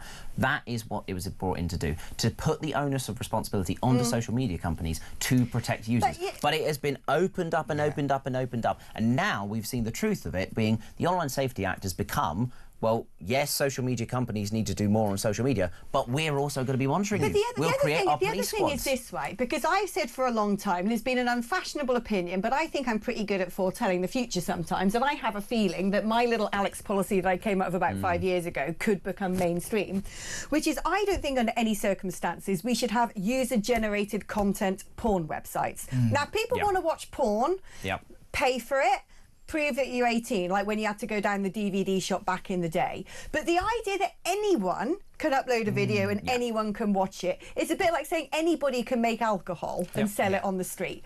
It is frankly dangerous. And when Visa did an audit of Pornhub, when they were taken to court because a young girl's rape video had been monetised, they said to Pornhub, right, you need to look through all of your videos, and anything that looks like paedophilia, anything that looks like rape, anything where the genesis, the provenance is really shady has to be taken down. 88% of the videos had to be taken down. And when you realise that, you know, there are poor women and girls who are leaving Ukraine, you know, and people saying, oh, you know, come here, come on Facebook and we'll find you a nice home to go to. Next thing you know, they're being made, you know, in some dodgy hotel to make horrible videos against their will. The amount of exploitation and trafficking, it could be a young single mother who's got debts to pay, who's like, you know, some Andrew Tate of this world comes along and says, right, this is what you're going to do to make me money on a webcam. It's got to be a regulated industry. Now, I personally don't like pornography. I'm a, you know, committed Christian, but, you know, each to their own. If you want to go and watch adult actors and actresses who are paid, do what they want, within reason, of course, be my guest. There should be the sense of taboo that you have to pay for it. I think it should be an industry in that regard. But I think you can ban user-generated content porn websites. People, no, you can't. It will all go to the black market. But my argument is this. It already exists. But my argument is this. When we crack down on things like Pirate Bay and Napster, do you know what happened? Spotify came and everyone paid $4.99 for Spotify. If the government wants to do something, they can do it tomorrow. Especially this government with a huge majority. minority. But also, I'm sorry, but there is It is no so excuses it's become anymore. so normalised and naturalised, that is the big pornography, problem. that you've got little girls getting lip fillers, you've got butt implants, the hypersexualisation of society, which when you mix with these migrants coming over, you know, is toxic. It is bad for men. People don't discuss this. It's really bad for men. It's creating men's mental health problems. It's creating impotency. Erectile dysfunction now exists within 1/3 of under 40-year-olds. It makes people socially anxious as well. They're unable to then have proper real-life relationships. And it's not just the straight community, the gay community as well. Poor young guys. It is absolutely decimated. Learning about their sexuality now. Young boys learning about their sexuality are preyed upon by predatory men doing all sorts of deviant, dangerous acts. And frankly, if you were to get rid of the ubiquitous nature of unregulated pornography, I think it's one of the greatest public health risks that we have at present. Now, I'm not being modern day Mary Whitehouse and saying ban all pornography, but I just think it's utterly insane that this is something that anyone can just film and stick online. You don't know if it's revenge porn. You don't know if that person's coerced. You know, it's just... and the content of this stuff is making young people, what they think is normal behaviour in the bedroom is... quite frankly, you know, pretty abusive and horrible. This is one of the big problems. Is actually it's become such a saturated market. In other words, everybody's doing it. So in order to be the niche one, to get the most amount of money, you have to be more extreme, and then that pushes the next person to be more extreme. Also, and it's proven to neurologically rewire the brain, like online gambling. So instead of back in the day, you'd have one DVD of a scene that you'd watch. People, it's like lots of thumbnails, one thing after the other, after the other, after the other, which means that your sort of hit intent, that the ratio of what you need gets more and more extreme, and it creates an addiction. And I just think, you know, I can't believe that this has gone on for so long and nobody's actually turned around and said, ban UGC porn websites. Yeah, it is interesting, I have to admit, but just to touch you back on the Online Safety Act, one of the things that really annoys me is that when we talk about kind of stopping child exploitation, we already have laws for that. We have a raft of laws. This was really Enforce just the laws. Yeah, we're making laws and laws, but what makes the Online Safety Act so dangerous is it is part of what I've called the tyranny of the vague. Harm, online harm. What do you mean by harm? It is these deliberate words that they use in the law so because people like Starmer can wield them as weapons. And we're seeing it in the ECHR, the Online Safety Act. We'll probably see it in the Renters' Rights Bill, and we're going to see it in a lot of the economic stuff as well. It is deliberately done so that it can be used by the governments like Starmer's to basically control the citizenry. I agree. Right back to the papers. The front page of The Sun is about one of the a Gallagher brother, but not one of the known ones, has he been accused of rape or charged with rape or something, and Liam Gallagher's supporting him, and something about a private... In a way, it's nice to see a Gallagher brother support another Gallagher brother. Because that doesn't really happen. That doesn't happen often, does it? There you go. Oh, dear. There we go. And let's go to... Did anybody else realise there was more than two of them? I already thought there was only two Gallagher. No, I thought there was only two. I two. didn't know there was another one. And then here we go. We've got quite a lot going on. Busy front page of the Sunday Times. So let's have a look at... Oh, we've got a lot to chew over here.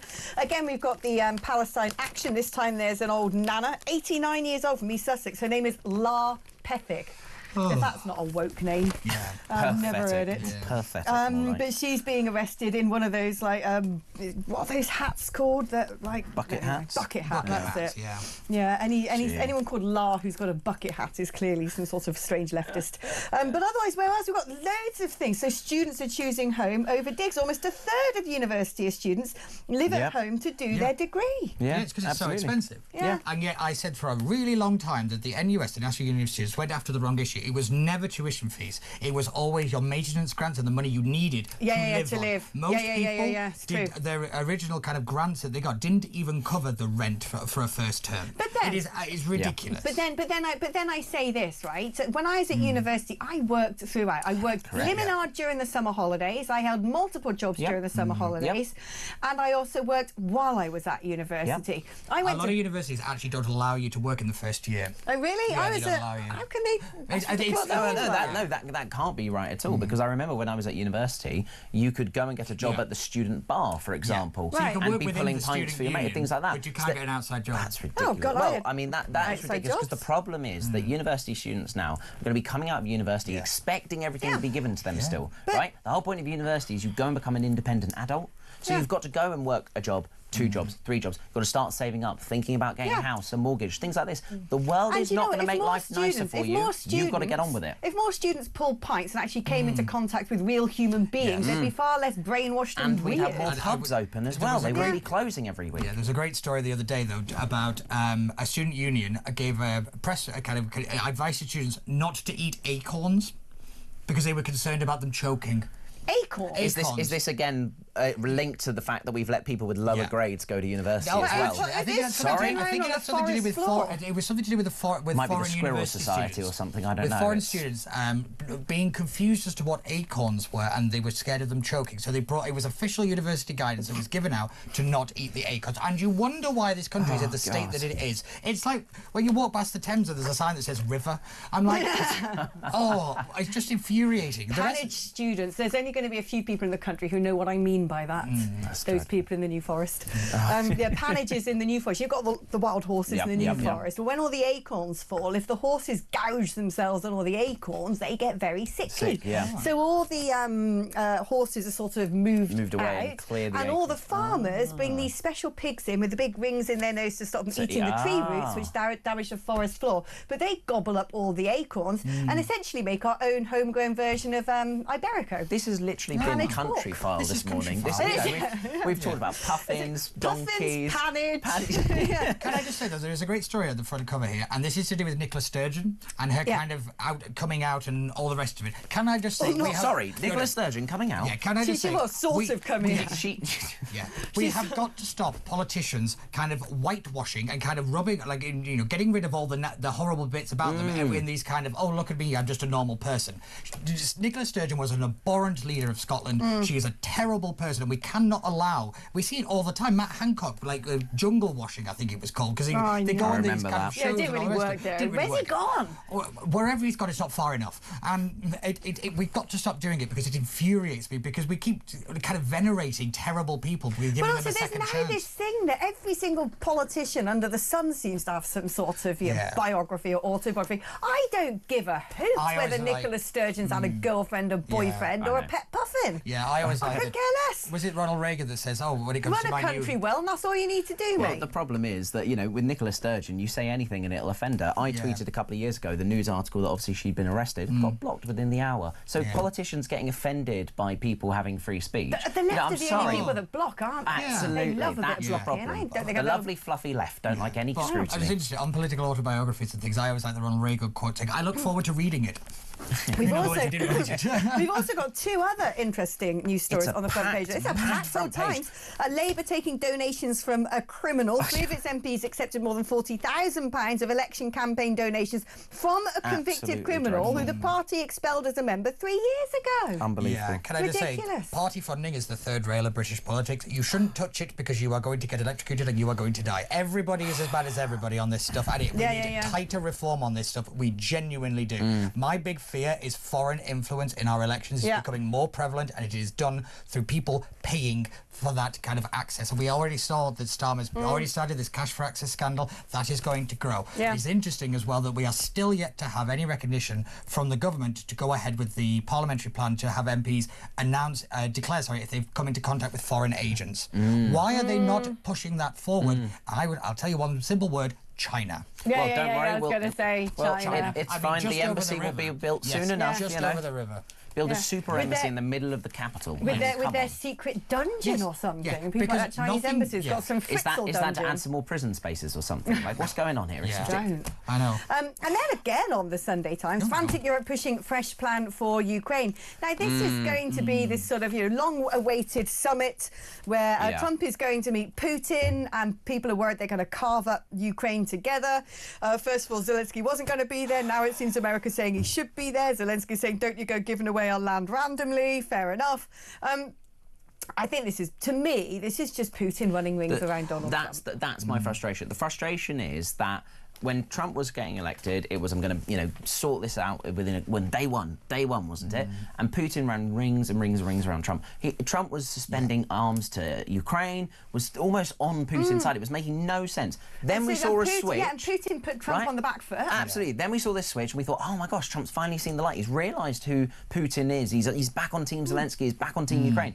and now we're going backwards again. I don't understand what's going Putin's on calling here. all the shots. What does I will Putin meet you, have? but it has to be Alaska. Putin has something. I don't know what, but he's got something over Trump.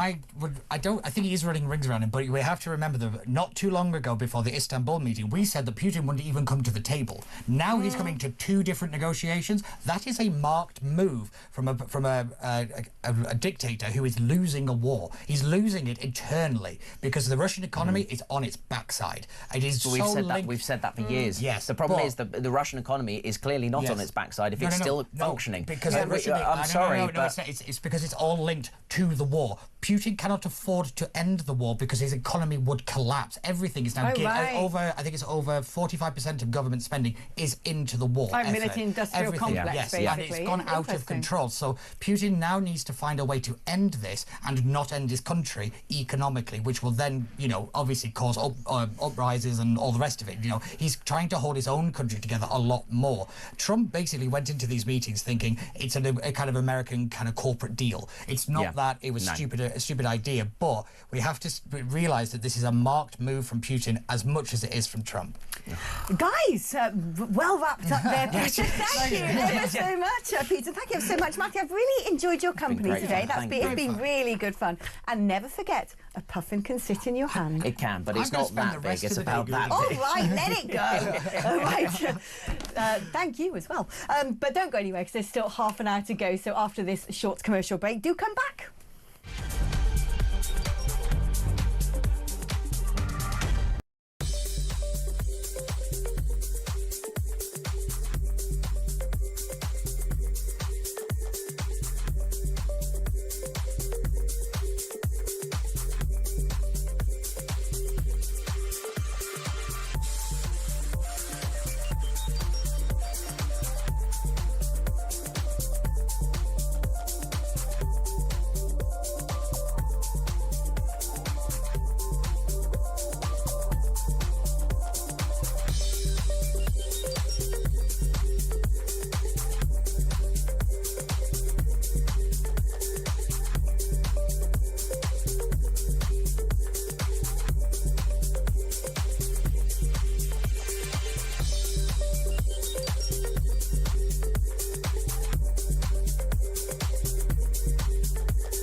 I spent a couple of days thinking about how I could phrase a note to go on my cabinets because I had to put locks on them because of theft. What do you tell us what you sell, Rob?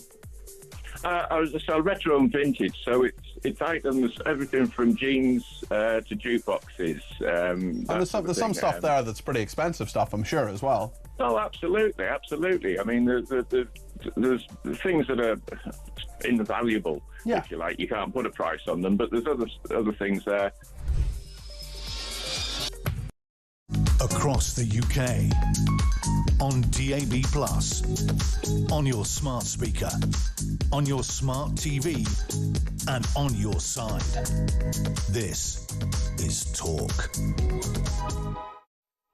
Hello, welcome back. Now, we've been talking about this a lot already today, which is the fact that the police have indeed cracked down on Palestine action, making hundreds of arrests when all of these sort of gaggle of leftists all joined holding signs saying, I'm against genocide, I support Palestine action. It's like, well, do you know what? Not really the same thing, if I'm honest with you. Palestine Action is a terrorist organisation.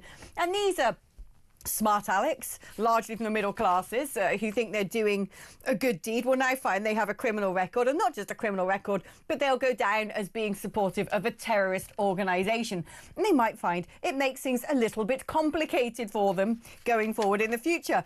And good, I say, because it's about time people did their research and realised before they start wantonly joining marches and organisations quite what it is that they are supporting. Let's speak now to Gary Mond from the National Jewish Assembly. Gary, it's good to actually see decisive action happening against this terrorist organisation, and hopefully people might start getting the message, although I won't count my chickens before they're hatched, that actually some of these so-called pro-Gaza and pro-Palestinian organisations really aren't nice, really aren't virtuous, are nothing to do with people in Gaza, and are more to do with some pretty nasty dark entities. I think that's right, but this is really only part one. Part 2 will happen when we see what kind of sentences the 466 people actually get. I would like to see them go to jail and get similar sentences, if not greater ones, than Linda Connolly got. She, of course, did not support a terrorist group. She simply made unfortunate remarks on social media, and she's gone to jail for, 18 months to 2 years. I think that we want to see those who support terrorist groups go to prison for longer periods of time than Linda Connolly did. Lucy Connolly was her name, but don't you worry about that. And, I mean, of course, we know we haven't got prison space. This is never going to happen, is it? They're not going to end up being sentenced at all, but I do hope that they end up with a dark mark on their record. What's been missing here, as is always missing, quite frankly, is there's been no direct address of people by Sir Keir Starmer. He could have taken the opportunity when Palestine Action was prescribed to stand behind a lectern outside Downing Street and make an appeal to the nation saying this isn't a cuddly organisation, this has got nothing to do with human rights, this is actually a terrorist network, and this is why. Sir Keir Starmer is most reluctant to do that because it will upset his own backbenchers, and he's very fearful that quite a number of them might defect to Jeremy Corbyn's new party. What Sir Keir Starmer is busy doing is seeking to recognise a fictitious state of Palestine. That's his main objective, and he hasn't really thought through what the consequences are going to be of that.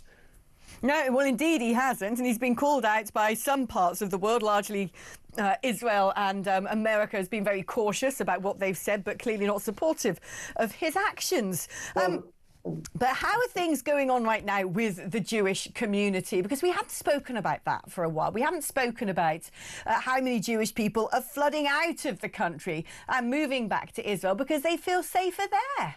It's not a question of moving back to Israel. Many of them have never lived in Israel, but quite a lot of Jews are feeling nervous about staying in this country.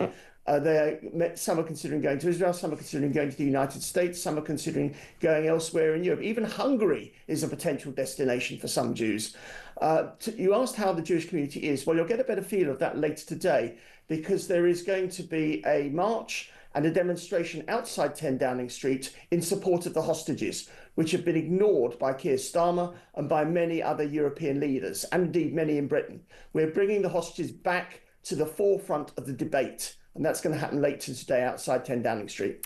While I've got you, Gary, do you mind me asking about policy in Israel and about the full occupation of Gaza? I mean, there's been a lot of criticism about whether this is going to help or hinder the effort to get back hostages.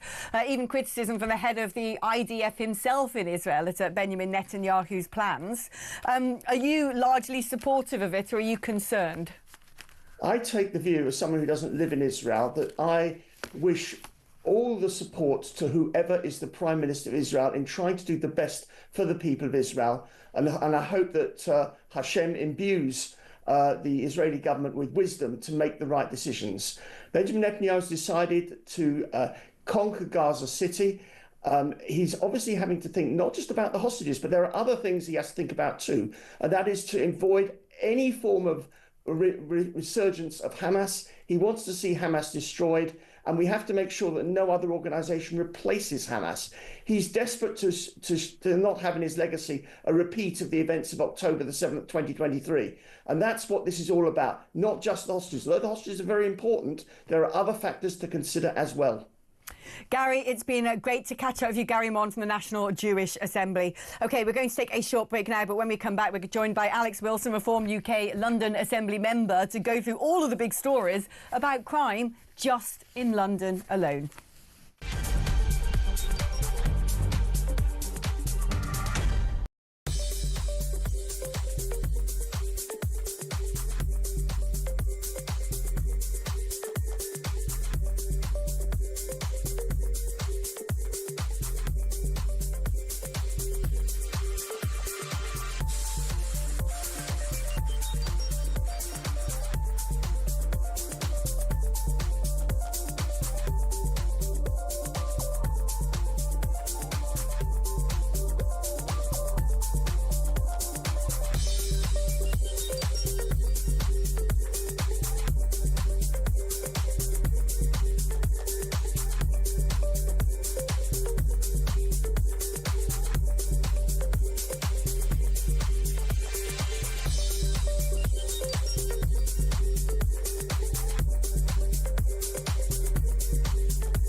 across the UK, on DAB+, on your smart speaker, on your smart TV, and on your side.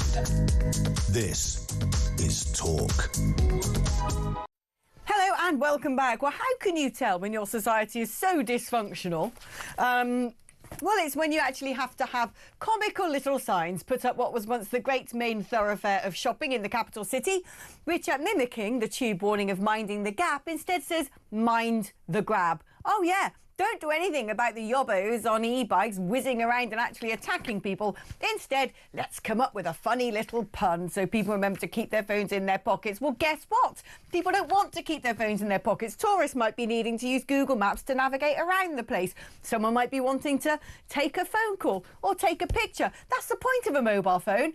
It's mobile. If we really wanted to not use our phones outside, we'd go back to having landlines. Let's speak now to Alex Wilson, Reform UK London Assembly member. I mean, I actually just find this really insulting because what it says is it's capitulating to the fact that crime is out of control.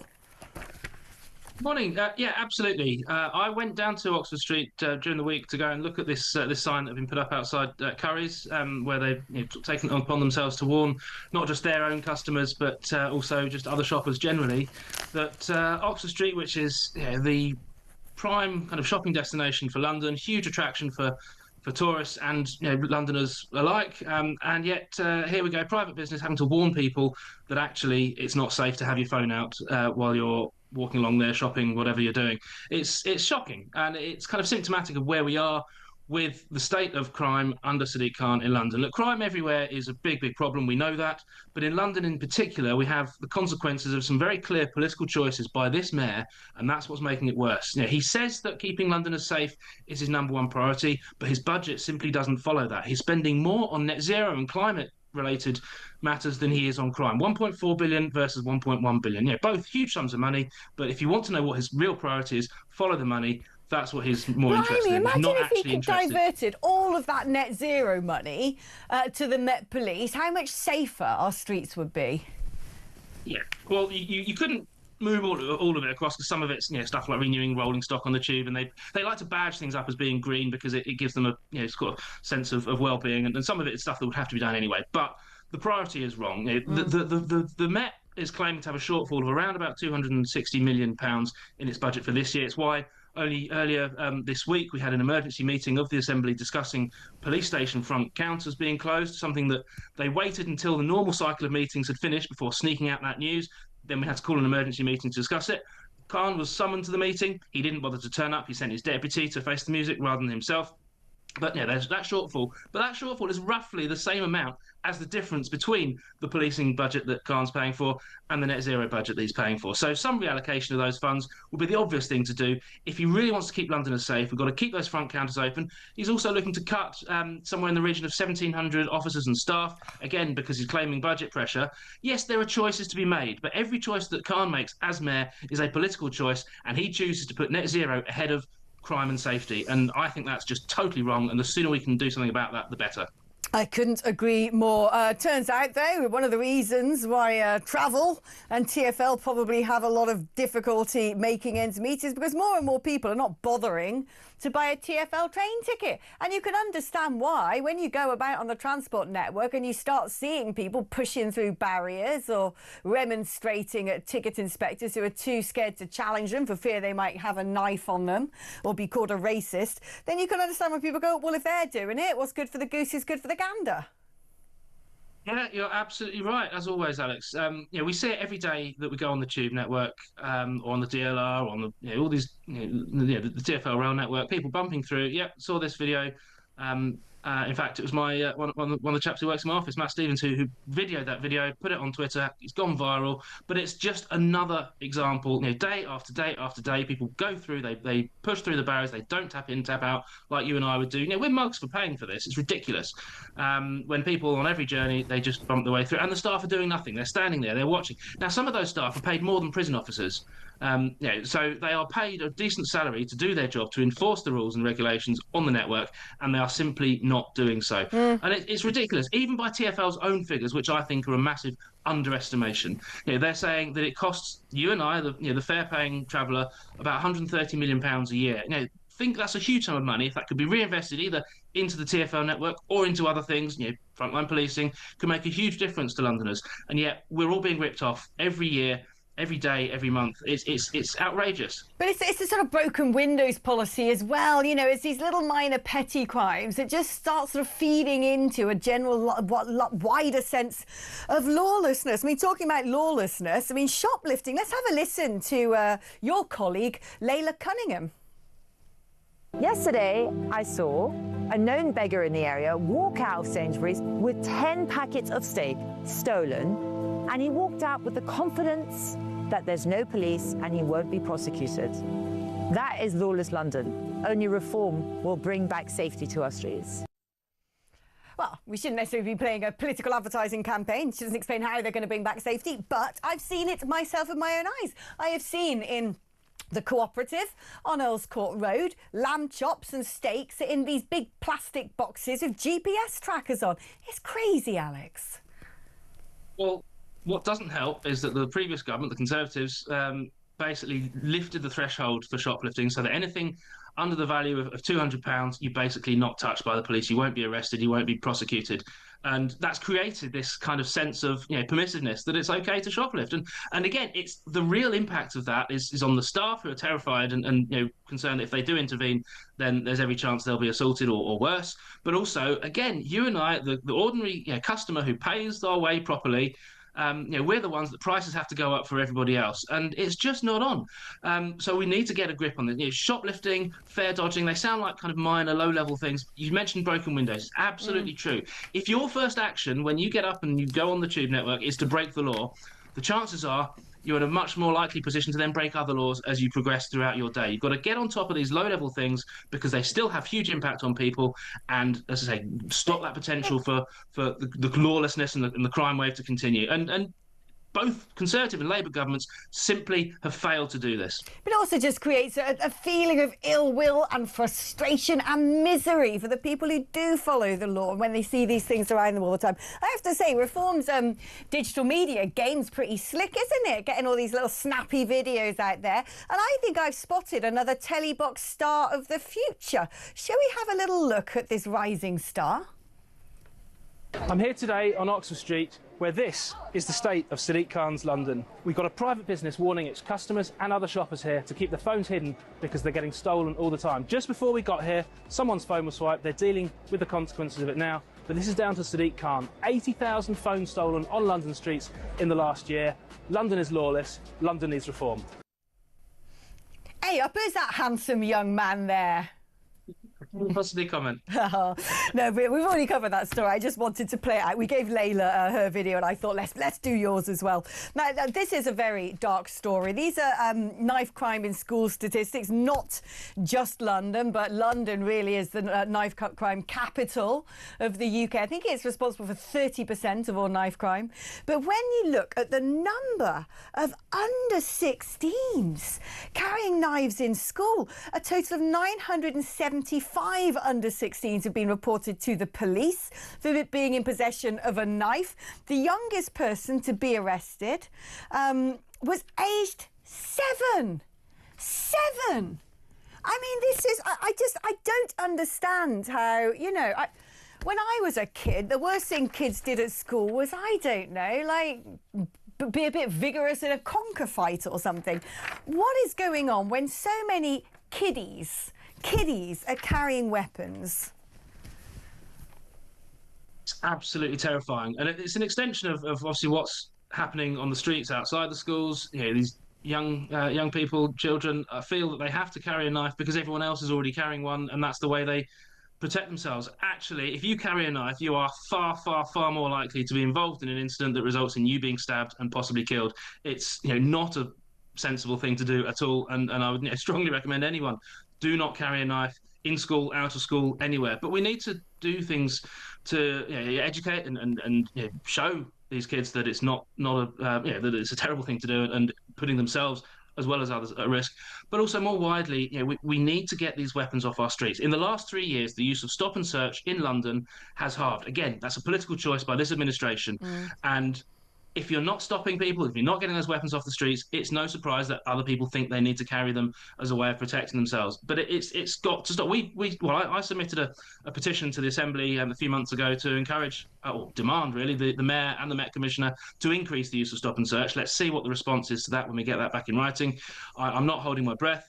I think it's a really useful tool to get those weapons and other things off our streets, and we need to ramp it up, and reform will do that. We've seen at the press conference we had a couple of weeks ago when Nigel launched our big crime blitz campaign over the summer. Stop and search is a tool that we will back, and we will back the officers to do their job. We support frontline policing. And we want to give those officers, the rank and file officers, the support from the political and operational leadership that they need to have. They can trust that their leaders will have their backs and will support them when they go out to do the job. Because it's a really difficult job. They put their life on the line every day they do it, and they need support from those at the top, which they're just not getting at the moment. Alex Wilson, great catching up with you again. Thank you ever so much for coming on the programme. I remember the old adage, tough on crime, tough on the causes of crime. And it's funny, we seem to not be bothering talking about the causes of crime anymore. And I think that there's a particular woke squeamishness about discussing the glamorisation of knives in certain music videos, drill music and the like. And I think there's a certain sort of a hesitancy to talk about how all these young black kids largely are sort of making rap videos brandishing weapons and singing about shanking people. We need to talk about that. Instead, what you see when you walk through central London is kids standing outside tube stations saying, please give money to charity so we can encourage people to come and be DJs and have music lessons instead of stabbing people. And I'm like, but they're just going to make music about stabbing people by and large. We need to discuss that, because there is an underbelly of culture in London, particularly in the high schools, where it is fashionable and it is glamorised to act like a little gangster. OK, right, we're going to take a break, but you'll be pleased to know after the break I want to be catching up with some of you. It's time for messages and calls after the next ads. 0344 499 1000. It's the last 15 minutes of the show, so do get in touch. I'd love to hear from you.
During my video that you saw where they was dressed up, we discussed consent, we discussed how to choke properly, how to slap properly. How to choke. See, when you're having conversations about how to choke properly. But if I'm not doing that, all those people are going to watch online is a video where they've seen a girl get really roughly choked and it's not been discussed at all. So if that guy then does it to another girl who's freshly 18, how is he not going to hurt her? How does she know to speak up? So I am doing good for society, because if I wasn't doing these sex tapes that show the educational side, I mean, the parents aren't teaching them.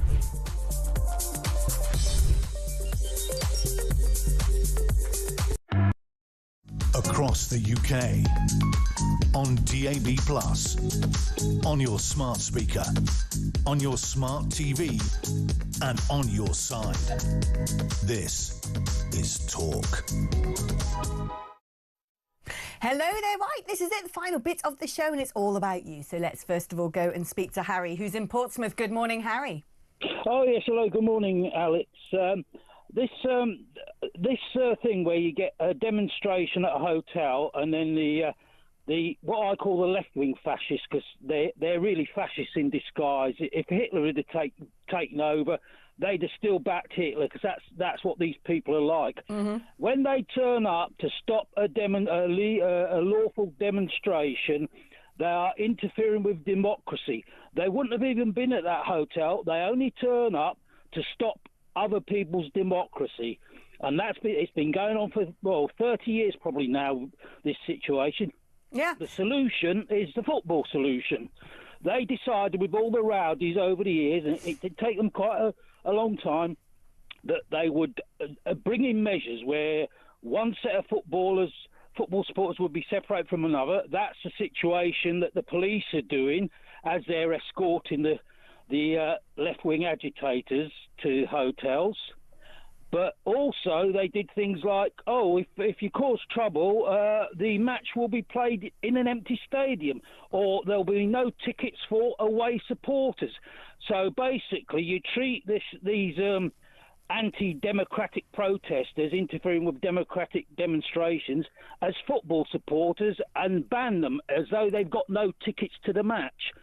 They can demonstrate on another day. If they want to support whoever's in the Epping Hotel, they don't turn up that day. They do what the football lot do. You have a match on a midweek, a slack time, and it's all organised to stop the aggro. Yeah, I mean, it's an idea for sure. I mean, because I'm quite cynical about this, I begin to think rather that quite deliberately agitators are put in the middle of things to try and stoke up tensions. I don't know. But it is rather concerning. Interesting, actually, following on from Harry in Portsmouth. Thank you, by the way, Harry. Yeah, thank you. Thank you, my love. Steve from Leicestershire says the football seasons are starting now, so there'll be fewer police available for the protests and football matches. I mean, this is true. When our police forces are stretched, they can't police the things they normally police. But, it'd be interesting. Maybe if you just say to the protesters, because of all the pro-Pally lot, try and behave. A lot of them might do. You never know. Let's speak to Caroline now, who's in London. Good morning, Caroline. Oh, hi, Alex. Lovely to talk to you again. I listen to Talk every day. I don't know what I'd do without you guys. But one thing that I really want to put out there, everyone's saying, why doesn't Starmer do this? Why don't they? They don't want to. They are doing this on purpose. I don't have the full answer, but they are bringing these men here for a reason. And not conspiracy, because what are they doing here? Why are they bringing them here? Yeah, I've got to agree with something there, Caroline, which is they're not necessarily bringing the men here. But why is it? Why is it that every other country doesn't seem to put people up in lavish hotels? Exactly. I don't understand why we do that and other countries just don't. Yeah, there's something going on that I don't know about. You might know and you can't say, I don't know, but something. 3 years ago, me and some friends were talking about it, and we all said, there's something very sinister going on here. This does not make sense.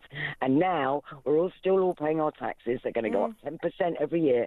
People are going to be bankrupt. They're going to lose their homes to pay for this lot and pay for all the corrupt councils, etc., etc. It's out of control, and I don't know where this is going to end. But something is going on. It's not about. I mean, this is the thing. When you look at the accommodation other countries provide, so to speak. In Greece, they're just sort of sleeping on mats in massive detention centres on the floor if they're lucky enough to get a mat. In Spain, they're detained in prisons and then sent immediately back. In France, they get in those makeshift camps in the sand dunes. Why is it in the UK? It's like, wow, we've got to give them a nice hotel. Oh, we got to give them a free phone. Oh, we got to give them yoga lessons and everything else and full board. I don't get all these other countries I've just listed are members of the ECHR. I don't get what it is about our country that we seem to have to beatify these invaders and give them everything and more. Caroline, you do have to think it's got to be more than just cock up. It's got to be conspiracy. So I'm with you on that. Caroline, thank you ever so much. Let's speak now to Norman, who is in Leicestershire. Hello, Norman. Good morning. How's your day going? Well, it's all right. If you've been watching for 4 hours, you can judge for yourself. Yeah, so I'm sorry I'm laughing, but I can understand where you're coming from because I'm coming from the same place.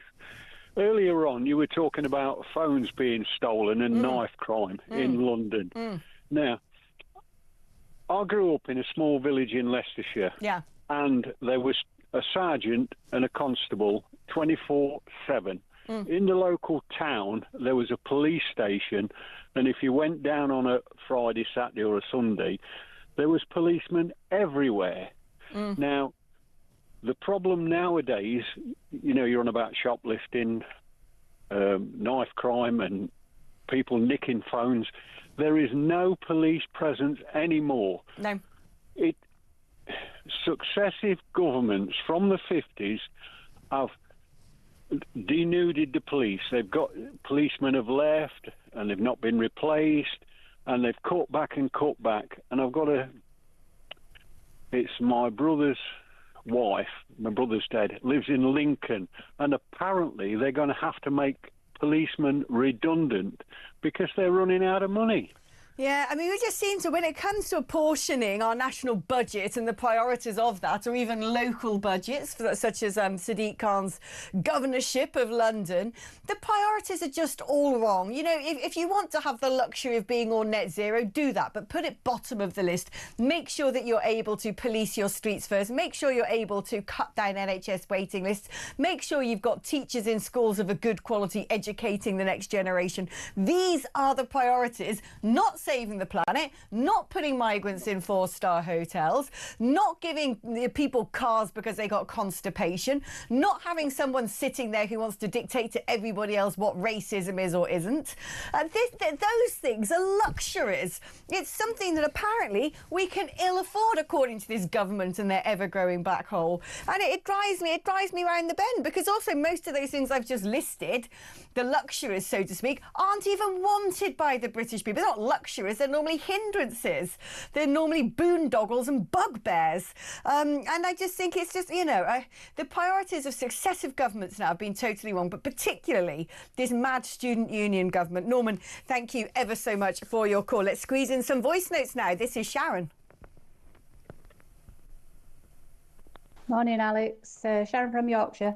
I'm just wondering why, when these migrants get their appeals looked at and then it's turned down, why can they keep reappealing? Surely, if does that mean that the courts are not doing the job, or the solicitors are not doing the job correctly?